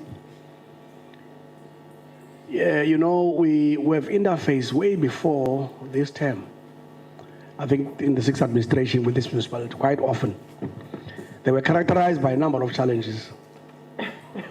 Amongst those was the issue of poor financial management, the weak financial health, unfinished projects, political instability. And it's quite,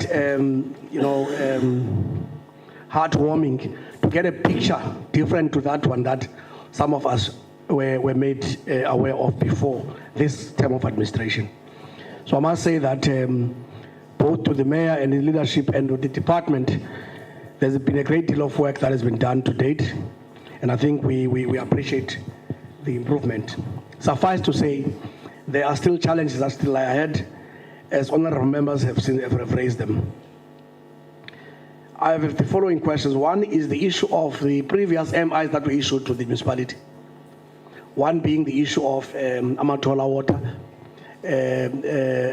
prepayment. Has that MI been addressed fully? It was a very material issue at the time, and it was issued. Has that been addressed? because that was prepayment. That was done without due care, as what AG said at the time. The other issue that has been a nagging issue for the municipality has been the issue of a payment of COVID danger allowance to workers. Has that been addressed? It's not something that we can leave because it was a major issue then. The other issue for me, Chair, which now is a recent MI issued of the last audit period, is it Onyeni Dam, overpayment of the consultant. Has that been addressed? Has there been somebody held responsible? Has there been consequence management that has been issued against individuals that have been found to have been on the wrong regarding this? The last point. The municipality has done so many reservoirs, but there's a disjuncture between reservoirs done, which is very good, and waste water treatment works, infrastructure not being in place. Has that disjuncture been properly addressed? I must say that I'm also very happy that MPEG has done this great deal of work, Chair, because there's been huge write-offs, some investigations done, but I still want to see individuals being held liable for doing wrong things. And I think this is what I would want to be exposed on. Because it's one thing, investigation done and determination made, but surely in the body of that process, there should be somebody held liable for committing certain transgressions that have been identified in the course of investigation. Thank you, Chair.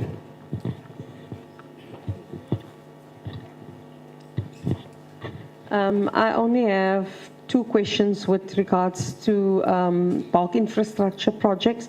On the Nchonyeni water supply phase 1, the construction of the dam. It's mentioned in the AG report that the construction was terminated, and when they went to do oversight, work still has not resumed on phase 1 part of the Nchonyeni water supply dam. I just need a status report on the progress thereof, and as well as the Highbury, I think Rosedale water treatment works. It was supposed to be completed this year in August. However, the AG found out at that time only 16% was completed. If we can just get an update of that. Reason being because of the water situation within the Oortambo district, I'm asking this. Thank you. Thank you. Executive Mayor Team.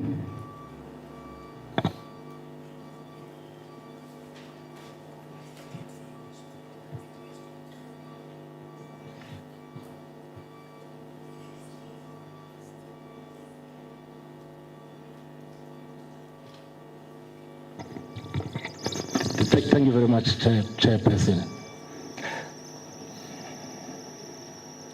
Money owed by politicians. The 74,000 rands that is there is the money owed by one politician. He has a payment arrangement with the municipality. The money they have so committed on a payment arrangement, and each of them are servicing their debt. They were written, they responded, they are making payment arrangements for their debt. We have not paid performance bonuses despite the achievements we have made in the last 2 years. Water supply in Muza remains a concern to us, but there's a lot of work that is happening. In our slide focusing at Muza Hill, we also listed 2 major schemes that are in the planning phase. We have Msikaba water treatment works, and then we have, what do you call this? But there are 2 that are in the planning phase, which will be implemented to address the water challenges at Muza Hill. Fire services, Mayor launched in August last year a 17 million fleet that we procured to deal with issues of fire across the district. Each LM has been allocated a fire engine. We then have a backup engines based in the district, so that if the one allocated to the LM cannot cope, we can always dispatch those that are based in the head office or in the district offices. Look, for us, providing water tanks is kind of a short measure. We have to do it for funerals, for other emergencies that communities may face, but it is not a permanent solution. We take it as a solution we've got to provide on a short-term basis. We do not have a material irregularity on performance issues, Honorable Member. Yes, there are material irregularities as we declared them on the slides, but each of them, we have a plan. We are updating AG about what we are doing about them.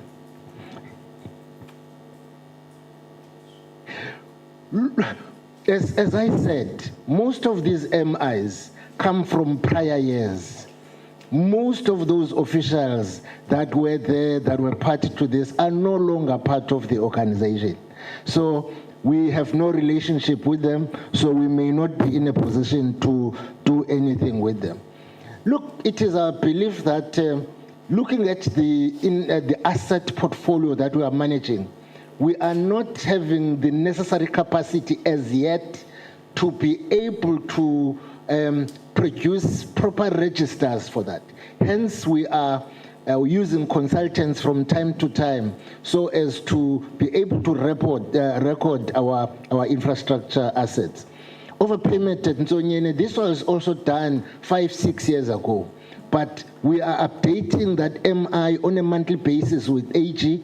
We are engaging the consultant. We invited AG engineers to come down to Ntsonyene. We have made them to meet with the consultant that is working at Ntsonyene, and we are finding one another about how we should be addressing that.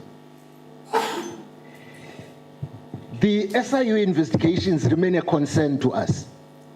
Despite the fact that they should have been finalized a year or two ago, they still have not been finalized. What remains a concern are the following. One, they are taking longer, so we do not know in reality what is contained in those reports. Two, the longer they proceed, they are billing us despite the fact that we have not commissioned the SIU to investigate us. We are still waiting for the reports from the SIU. Yes, they've made referrals of people we must charge. Hey, look, they are calling, they're saying, I wrote to them, they're saying, hey, look, sir, give us the report you are basing your allegations on. And I do not have a report as we speak, but we are proceeding with the disciplinary processes as advised by the SIU. I'm not sure their legal basis of telling me to charge somebody, because in terms of the law, I'm the only person who must charge people. Not even the mayor must advise me about who I should charge.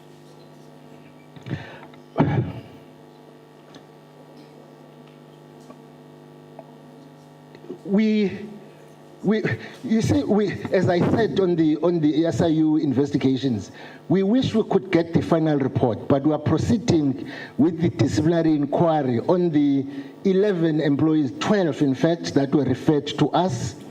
There are difficulties in actually charging them, but we're proceeding with them. 3 of them had been suspended by the former council.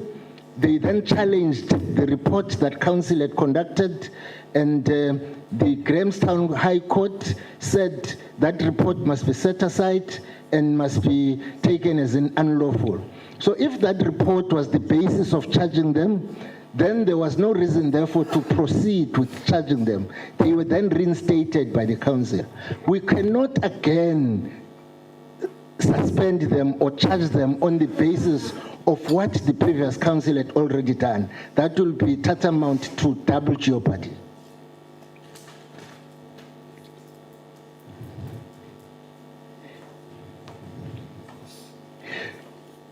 I may not have all the records on the actual numbers of and money that is gone to black companies, but I can tell you, the company consultant who are using are predominantly black.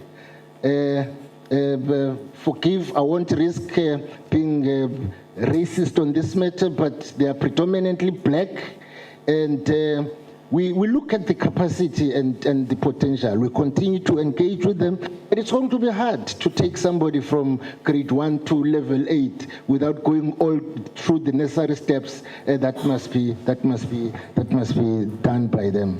We are working with the suppliers. We have a supplier database. We have a supplier days from time to time so that suppliers know what they should expect from us. Yes, all senior management positions have been filled.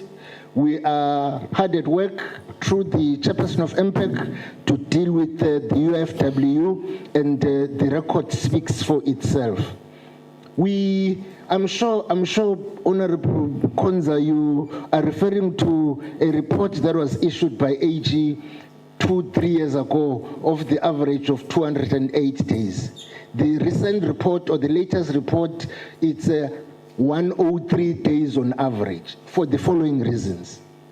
We do pay our small companies or our emerging contractors on time.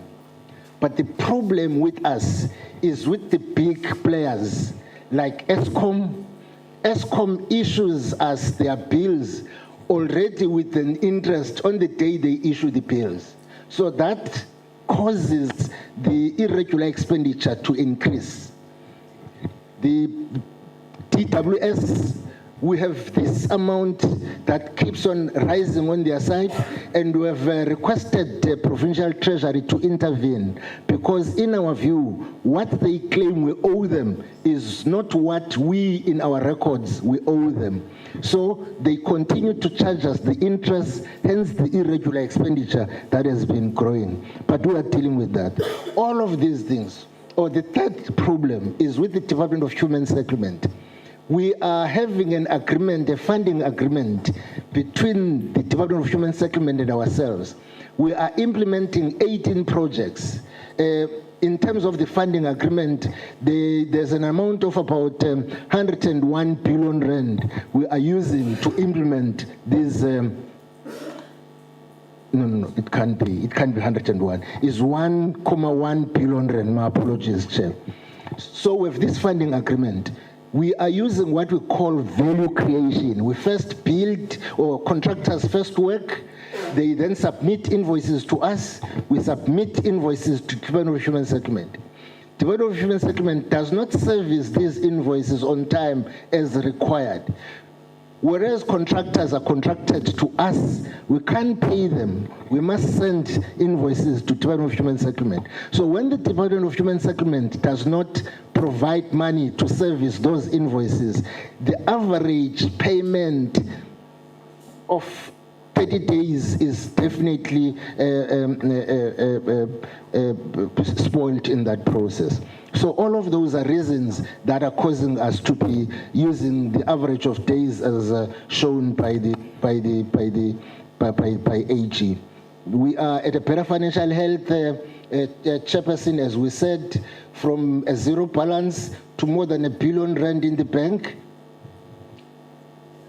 Our projects, yes, we have declared to AG what we call delayed projects. All of that comes from the previous years. We are looking at that. We are dealing with those projects. We are terminating companies that are not performing. The only thing that we still have to tie up is that when we terminate the contractor that is not performing, how soon can we then replace that contractor so that work happens at a speed that we require? Danger allowance, AG said employees were paid danger allowance at an amount of 11.9 million. We wrote to each and every employee that is listed there. 24 of them have committed to making payment arrangements. Because we cannot deduct directly from employees' accounts, we have had to apply to the High Court, so that it is the court that then says these employees must be paying us. The matter is before court as we speak. We are working hard to make sure that the court date is set so that we get a court order for those employees to pay back the money they were unduly paid. Yes, in our own admission, around about 2013, 2014, about 9 reservoirs were built by the municipality. We are of the view that we should have started with the primary bulk before we could set up reservoirs to generate water. But reservoirs are there now. Ours is to make sure that we link up the reservoirs to the schemes that we are developing. We are hard at work to connect those reservoirs, which are as old as 10 years, to make sure that these reservoirs pump water by end of this financial year. Thank you so much, Chairperson. I will not deal with everything. I think quite a lot the MM has dealt with. I do want to just also mention that, unfortunately, with the documents I have, I do not have exactly statistics, but what we do as council is that on every ordinary council meeting per quarter, when we deal with the Section 216 report, we get into the details of who are the contractors that we pay. We categorize them according to age, according to sex, according to and oversight the executive in terms of its commitment on the demographics. All I can say for now is that the council has been pleased with the progress in that regard, and I can say clearly that predominantly it is local contractors, and I can say those contractors are black contractors. I can say that it is only on very rare instances where capacity in terms of the regulations does not permit that we go external. But if I could get access immediately to any of our ordinary council reports, what I've been trying to peruse, it will give exactly the percentages of that allocation, which is what we're trying to do. I must mention that in terms of the local production, manufacturing space, I must admit clearly that we are backward in that regard, and we are of the view that it is one of those areas that we must deal with. But I can mention that we have designed some of our infrastructure projects now such that we enforce the manufacturing to happen locally. Just for instance, one of our sanitation projects that we had advertised, we issued out tender for construction of toilets, and then we said we want people that are going to commit that the manufacturing of all the material that's going to be used must be happening within the OR Tambo district. So we have since appointed those panels, because it's quite a big chunk of money that we were saying in a bid to try to localize production, we must introduce it in a phased-in approach. So we've got timelines through which we are holding those contractors accountable to ensure that the production happens locally. We have since started working on a feasibility study, which in fact is completed now, because we were saying we need an approach that's gonna say, if we look forward to the future, say into 10, 15 years, how much backlogs do we have as an organization in terms of water? How much pipeline are expected to quantify it in terms of kilometers so that we can say we've got a secured market, so that we start pumping in money on the production of those pipes within the districts. That way that work is underway. But the point that I'm making is that we truly are uncomfortable ourselves that we are not where we should be as the district, but we've since started putting up systems that are designed to ensure that there's some degree of production that happens within the OR Tambo district. Yes, I can say there are those that occur obviously at a small scale through our LED interventions, where we've got organizations that produce others furniture. We have got a partnership with Fintech, one of the organizations that work on furniture. And we have a hub where they are operating, where we have our local youths that are involved there, working and actually owning the work that is happening there. So we pay a particular eye to any of the interventions that are likely to give us mileage in terms of local production, because we believe it is our political responsibility. The situation I can say that predominantly the OR Tambo district is predominantly a black kind of a district. If we talk in terms of demographics, the white population is not more than 5%, if I recall well. So quite a lot of what is happening, including land ownership within the space, truly it's predominantly run by Amakosi in our space. So with some of the traditional leadership institutions, we do have some engagements of how we collaborate in the event, the potential investments that would be coming. There are some areas where we're still held up in the issue of land claims, etc., that have affected some of the developments. I am on engagements with the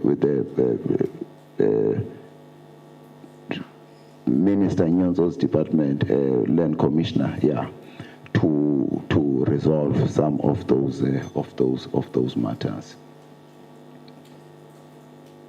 Truly, OR Tambo is predominantly, I can say, a poor, poverty-stricken actually district. In fact, it's the second poorest in the country, from what I understand, with quite a huge population still dependent on the social security net in the form of grants. But we are strong, obviously, on farming, though it is predominantly the subsistence farming. We are a leading district in terms of the numbers of livestock in the form of cattle. They are there in existence, but it does not translate with our ability to lead in the production of beef. There's a disjuncture because predominantly we have subsistence farming, so our models of farming need some improvement to ensure that we know when to take the cattle into the market for slaughtering, etc.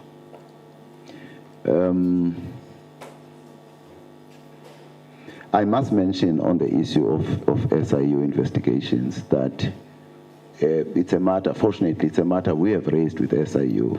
It's not a matter we're raising only because it's here, that we have got multiple investigations that have been happening, but none is being completed. Unfortunately, these delays occasion a higher bill on our part, because the longer they take, the higher our bills become. And it is a matter that we have said to them, look, we are at a point where we feel that we are not able to meet up to the requirements of paying you as SIU. Because remember, we are under financial recovery plan. We don't spend as we wish. So they did give us some advices on how we can go about managing it. So far, they have not yielded any fruits. Made some communications to the finance minister for some waivers here and there, so that the investigations can be able to go unhindered.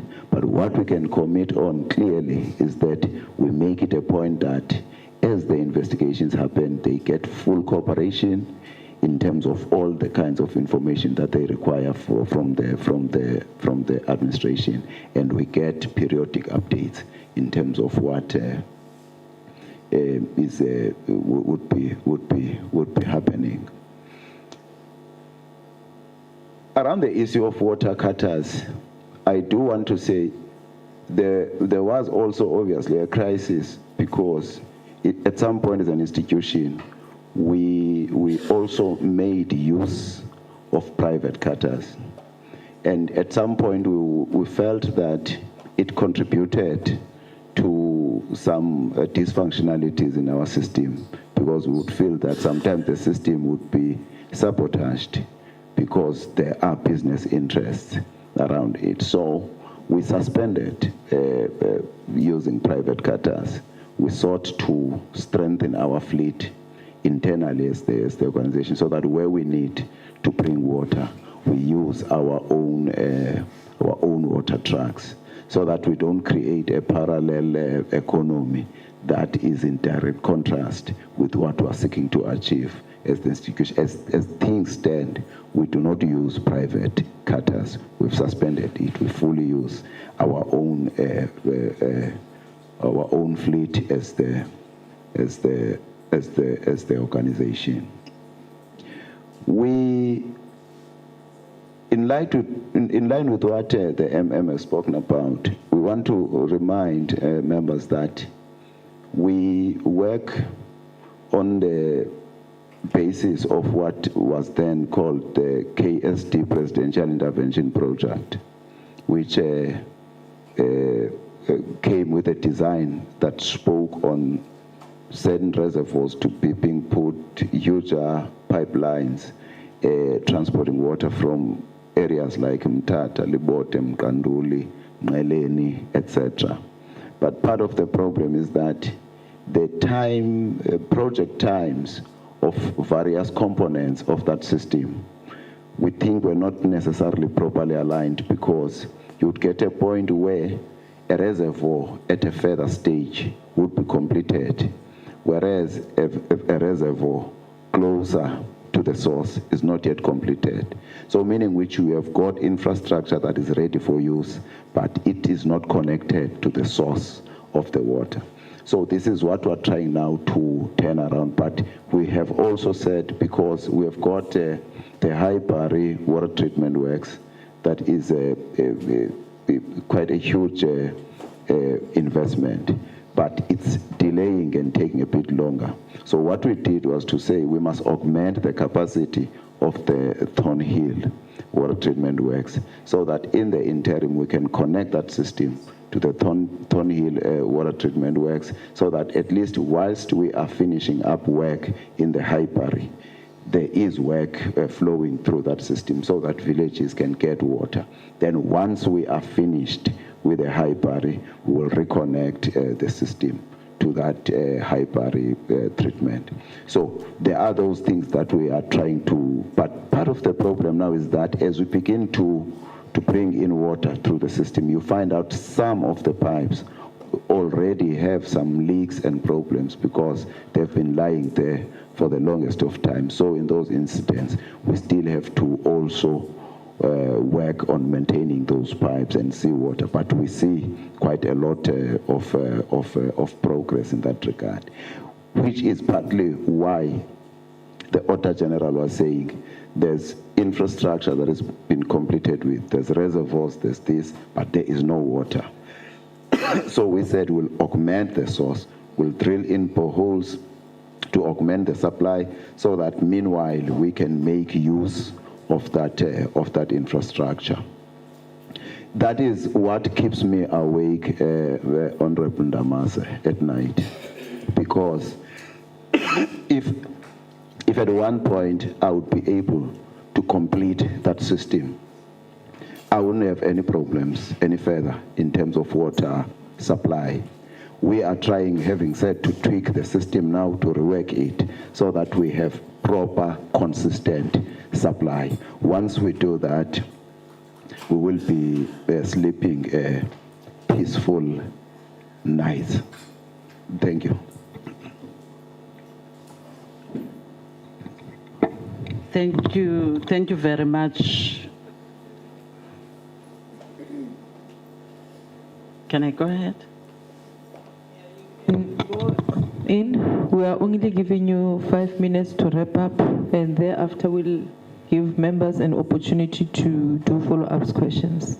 Thank you very much, Honorable Chair. Allow me to write on the protocols that have already been established. There was a Councillor Ngongwa has already stated, there was a question which was directed to the Speaker of our Tambo with regards to the issue that was raised by the AG. In terms of the Municipal Systems Act as well as the MFMA, by December we receive the audit opinion, and in terms of the MFMA calendar, no later than the 30th of January, we are tabling the audit opinion together with the audit action plan in council. Amongst other things that the council took a resolution on was to make it a point that we strengthen the oversight. Honorable members, OR Tambo District Municipality is one of the few municipalities in the country that are under the separation of powers. So in the light of making sure that we strengthen our oversight was to make it a point that we support more our committees, oversight committees, as much as the model itself is quite expensive, because we've been a pilot since 2013 up until now of the separation of powers. No funding, nothing, which makes it a little bit challenging, but under the circumstances, we're trying our best in making a point that those committees, like there is a committee that always prioritizes water and sanitation, petitions, even the office of the executive, office of the speaker, office of the single whip of council, they are oversighted by the committee, oversight committee. What I'm trying to say, it's not a question that we are only leaving it there in the paper. But when we were discussing in council, we said what will make us to be able to monitor is to strengthen the oversight committees. I wish to also express that if we were to be funded properly on the separation of powers model, would have been a stronger municipality than we are. You will recall that OR Tambo is quite vast, and if you receive a report, we would wish to go to all the projects in all the departments to visit those projects. But we have limitations because of funding, but we're trying our best as we are funding the model itself through our own budget. I think that was the question which was directed specifically to the Office of the Speaker. Thank you very much. Thank you. Honorable members, Honorable Fanzay. And thank you. Just quickly, 1.5 million population that you have, how many fire trucks do you have?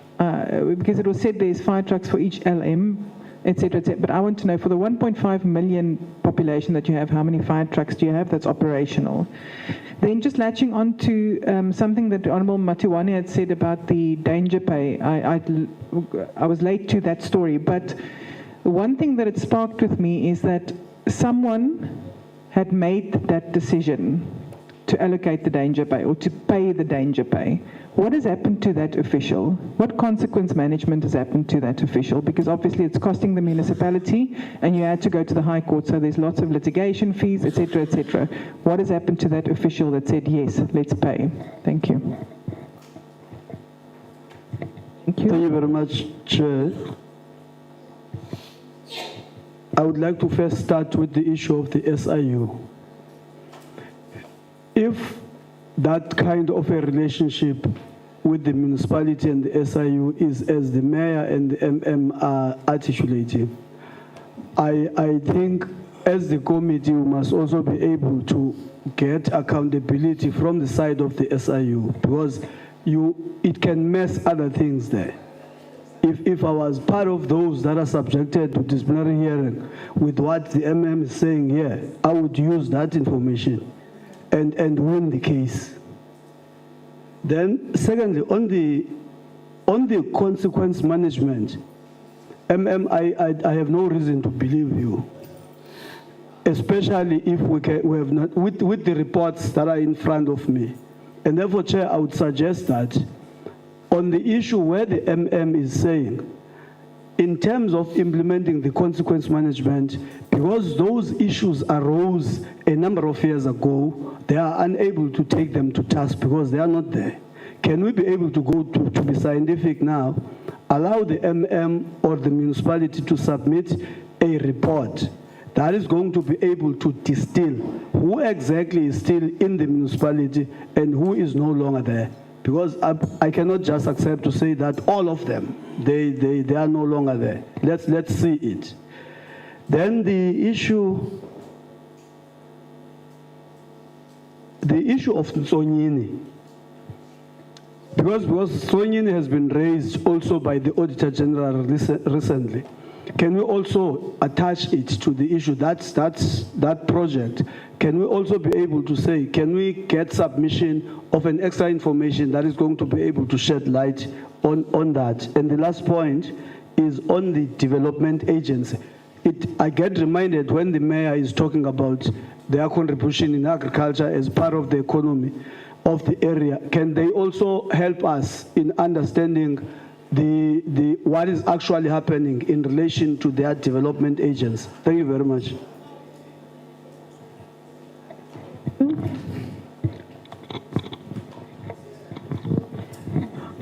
Colleagues, you are all getting 1 minute each. Yes. We are left with 18 minutes for closure. 1 minute each. Yes, thanks, Chair. I was just following up, seeing that you are a black-dominated district with Amakosi. Is there an appetite to integrate the traditional leadership institution with the local sphere of government where they harmonize to work together? Because there's no point of ignoring their presence, seeing that it is actually the only institution predominantly in your district. But we are not seeing a willingness to recognize that institution, because under COGTA, we have two divisions, a municipal division and cooperative governance and traditional affairs division.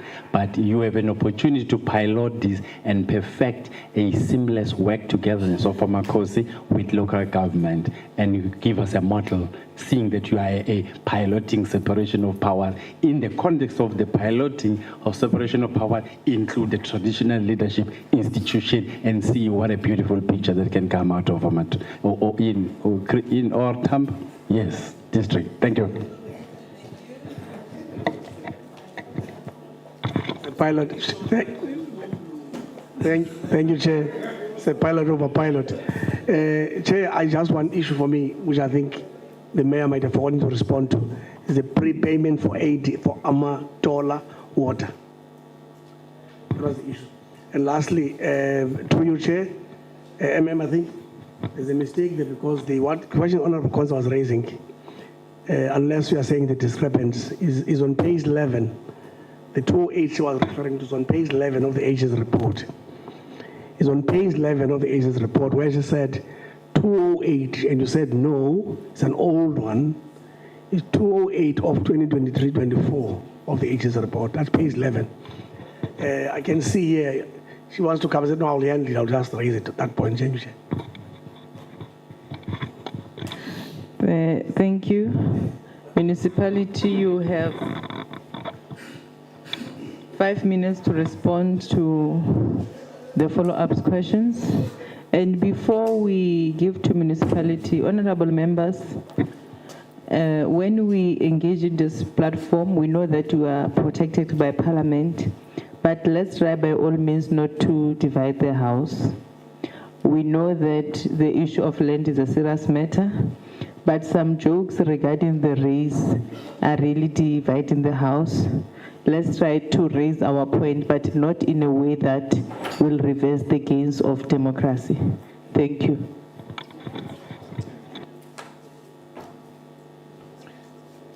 Thank you very much. We have 8 fire trucks. They were then allocated to each municipality. We are not saying it is enough, but it's a great start. We are able to manage our fires, because when the fire breaks at Tsolo, we are able to recall a fire truck from Port St. John's or Nyandeni to go provide support there. We may have to budget for more, but for now we are able to manage fires with the fire trucks we have. The danger allowance, of course, was paid by managers.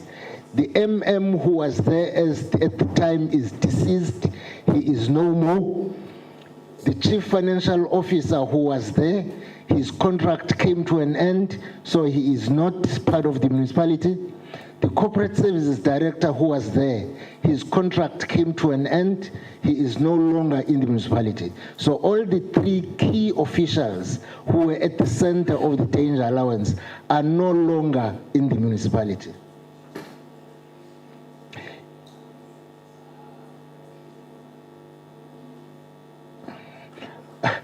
The issue of prepayments to Amatola was sorted with the AG. That's why you no longer see it in the list of material irregularities in the list now. It's a matter that was sorted. It related to electricity or with the KSTPI for KST, and it's a matter that was resolved.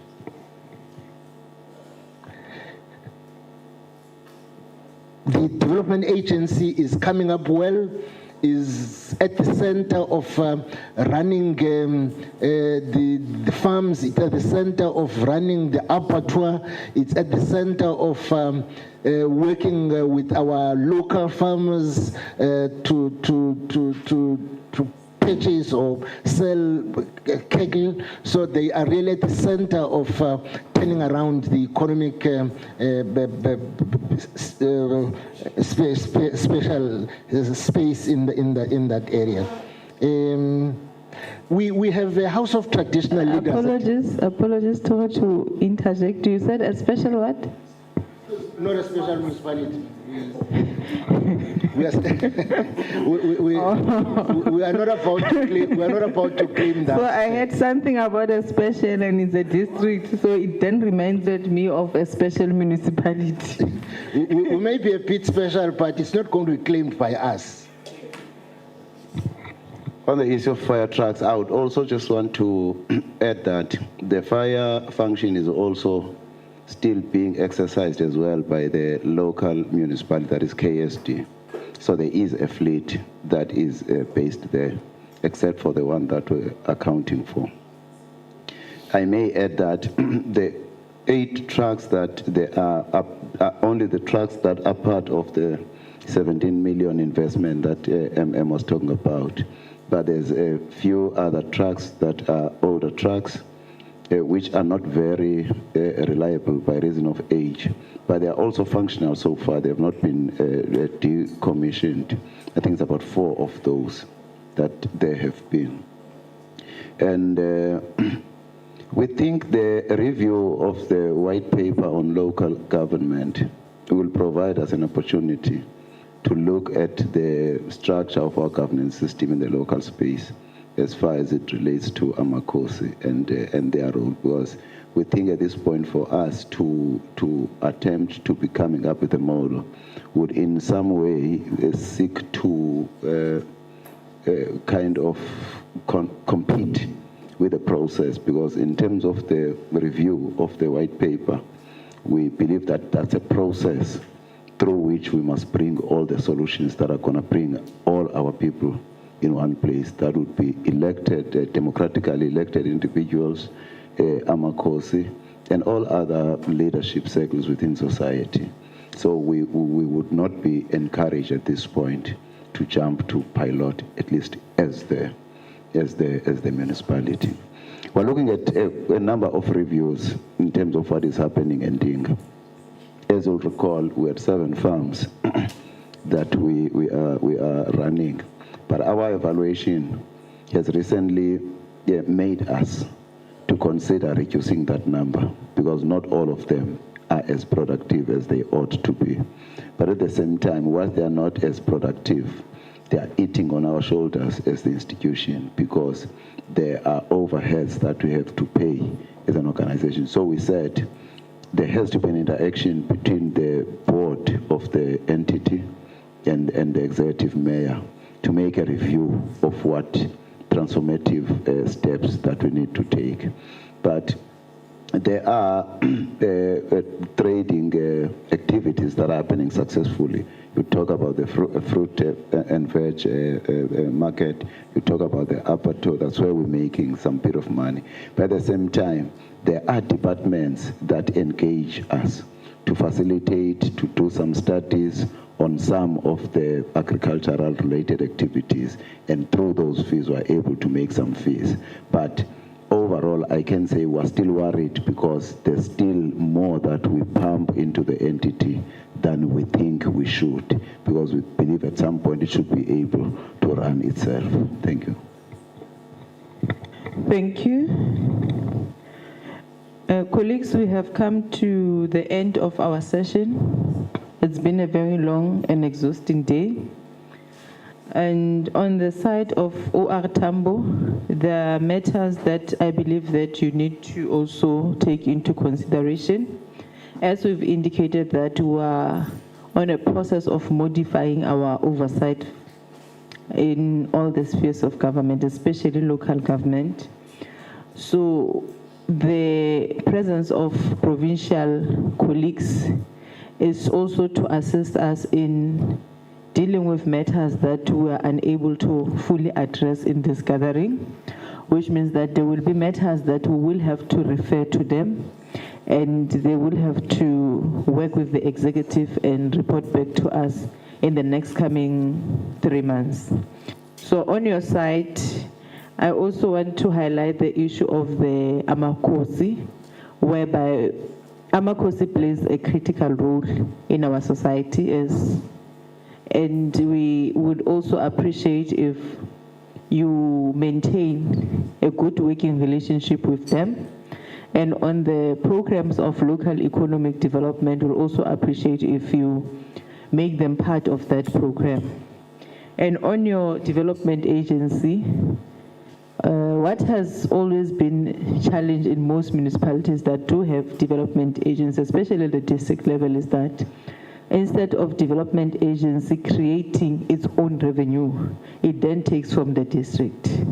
That's when we'll have to ask ourselves as if that agency, is it value for money or not?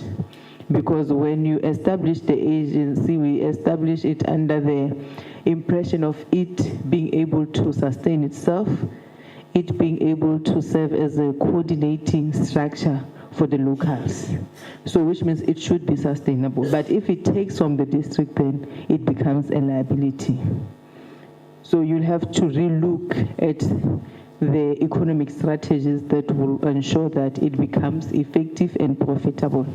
So as part of your task, we'll also need you to come up with a strategy that will ensure that that agency becomes profitable and it sustains itself. It doesn't take from what you don't have.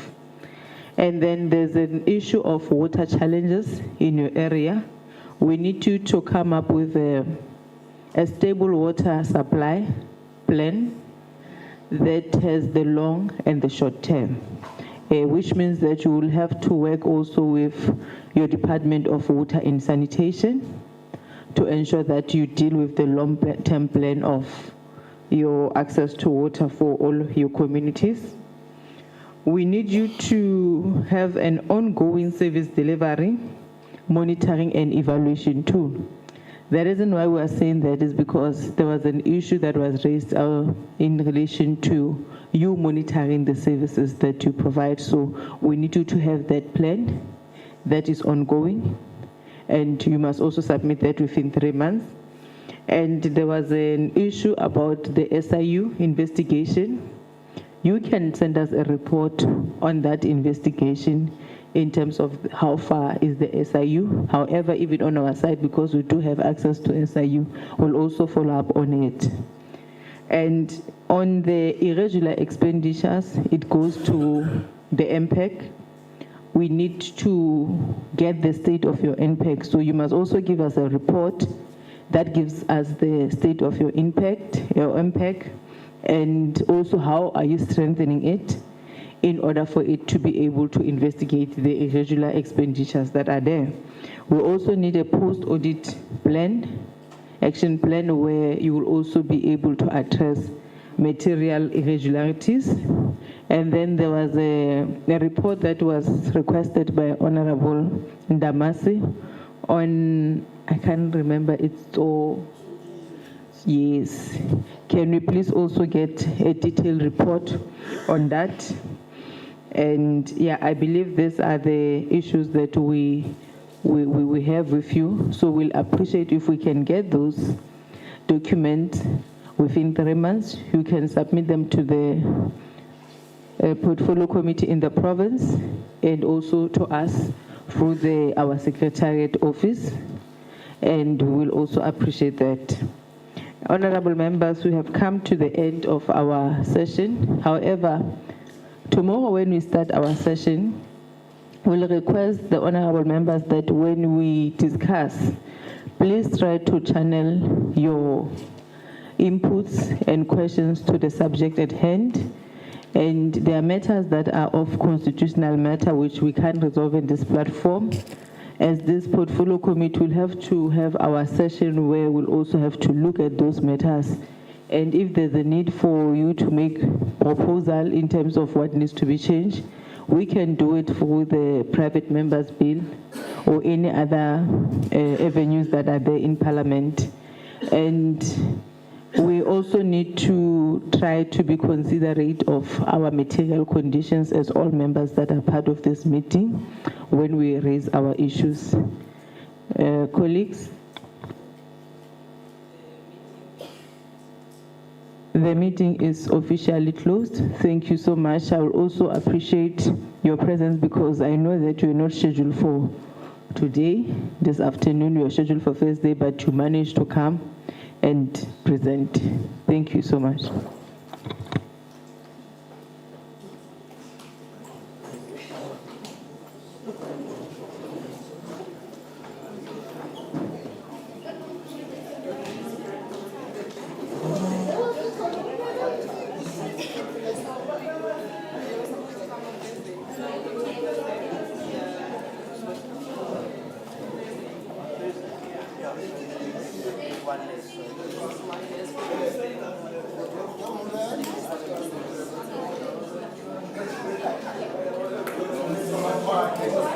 Thank you.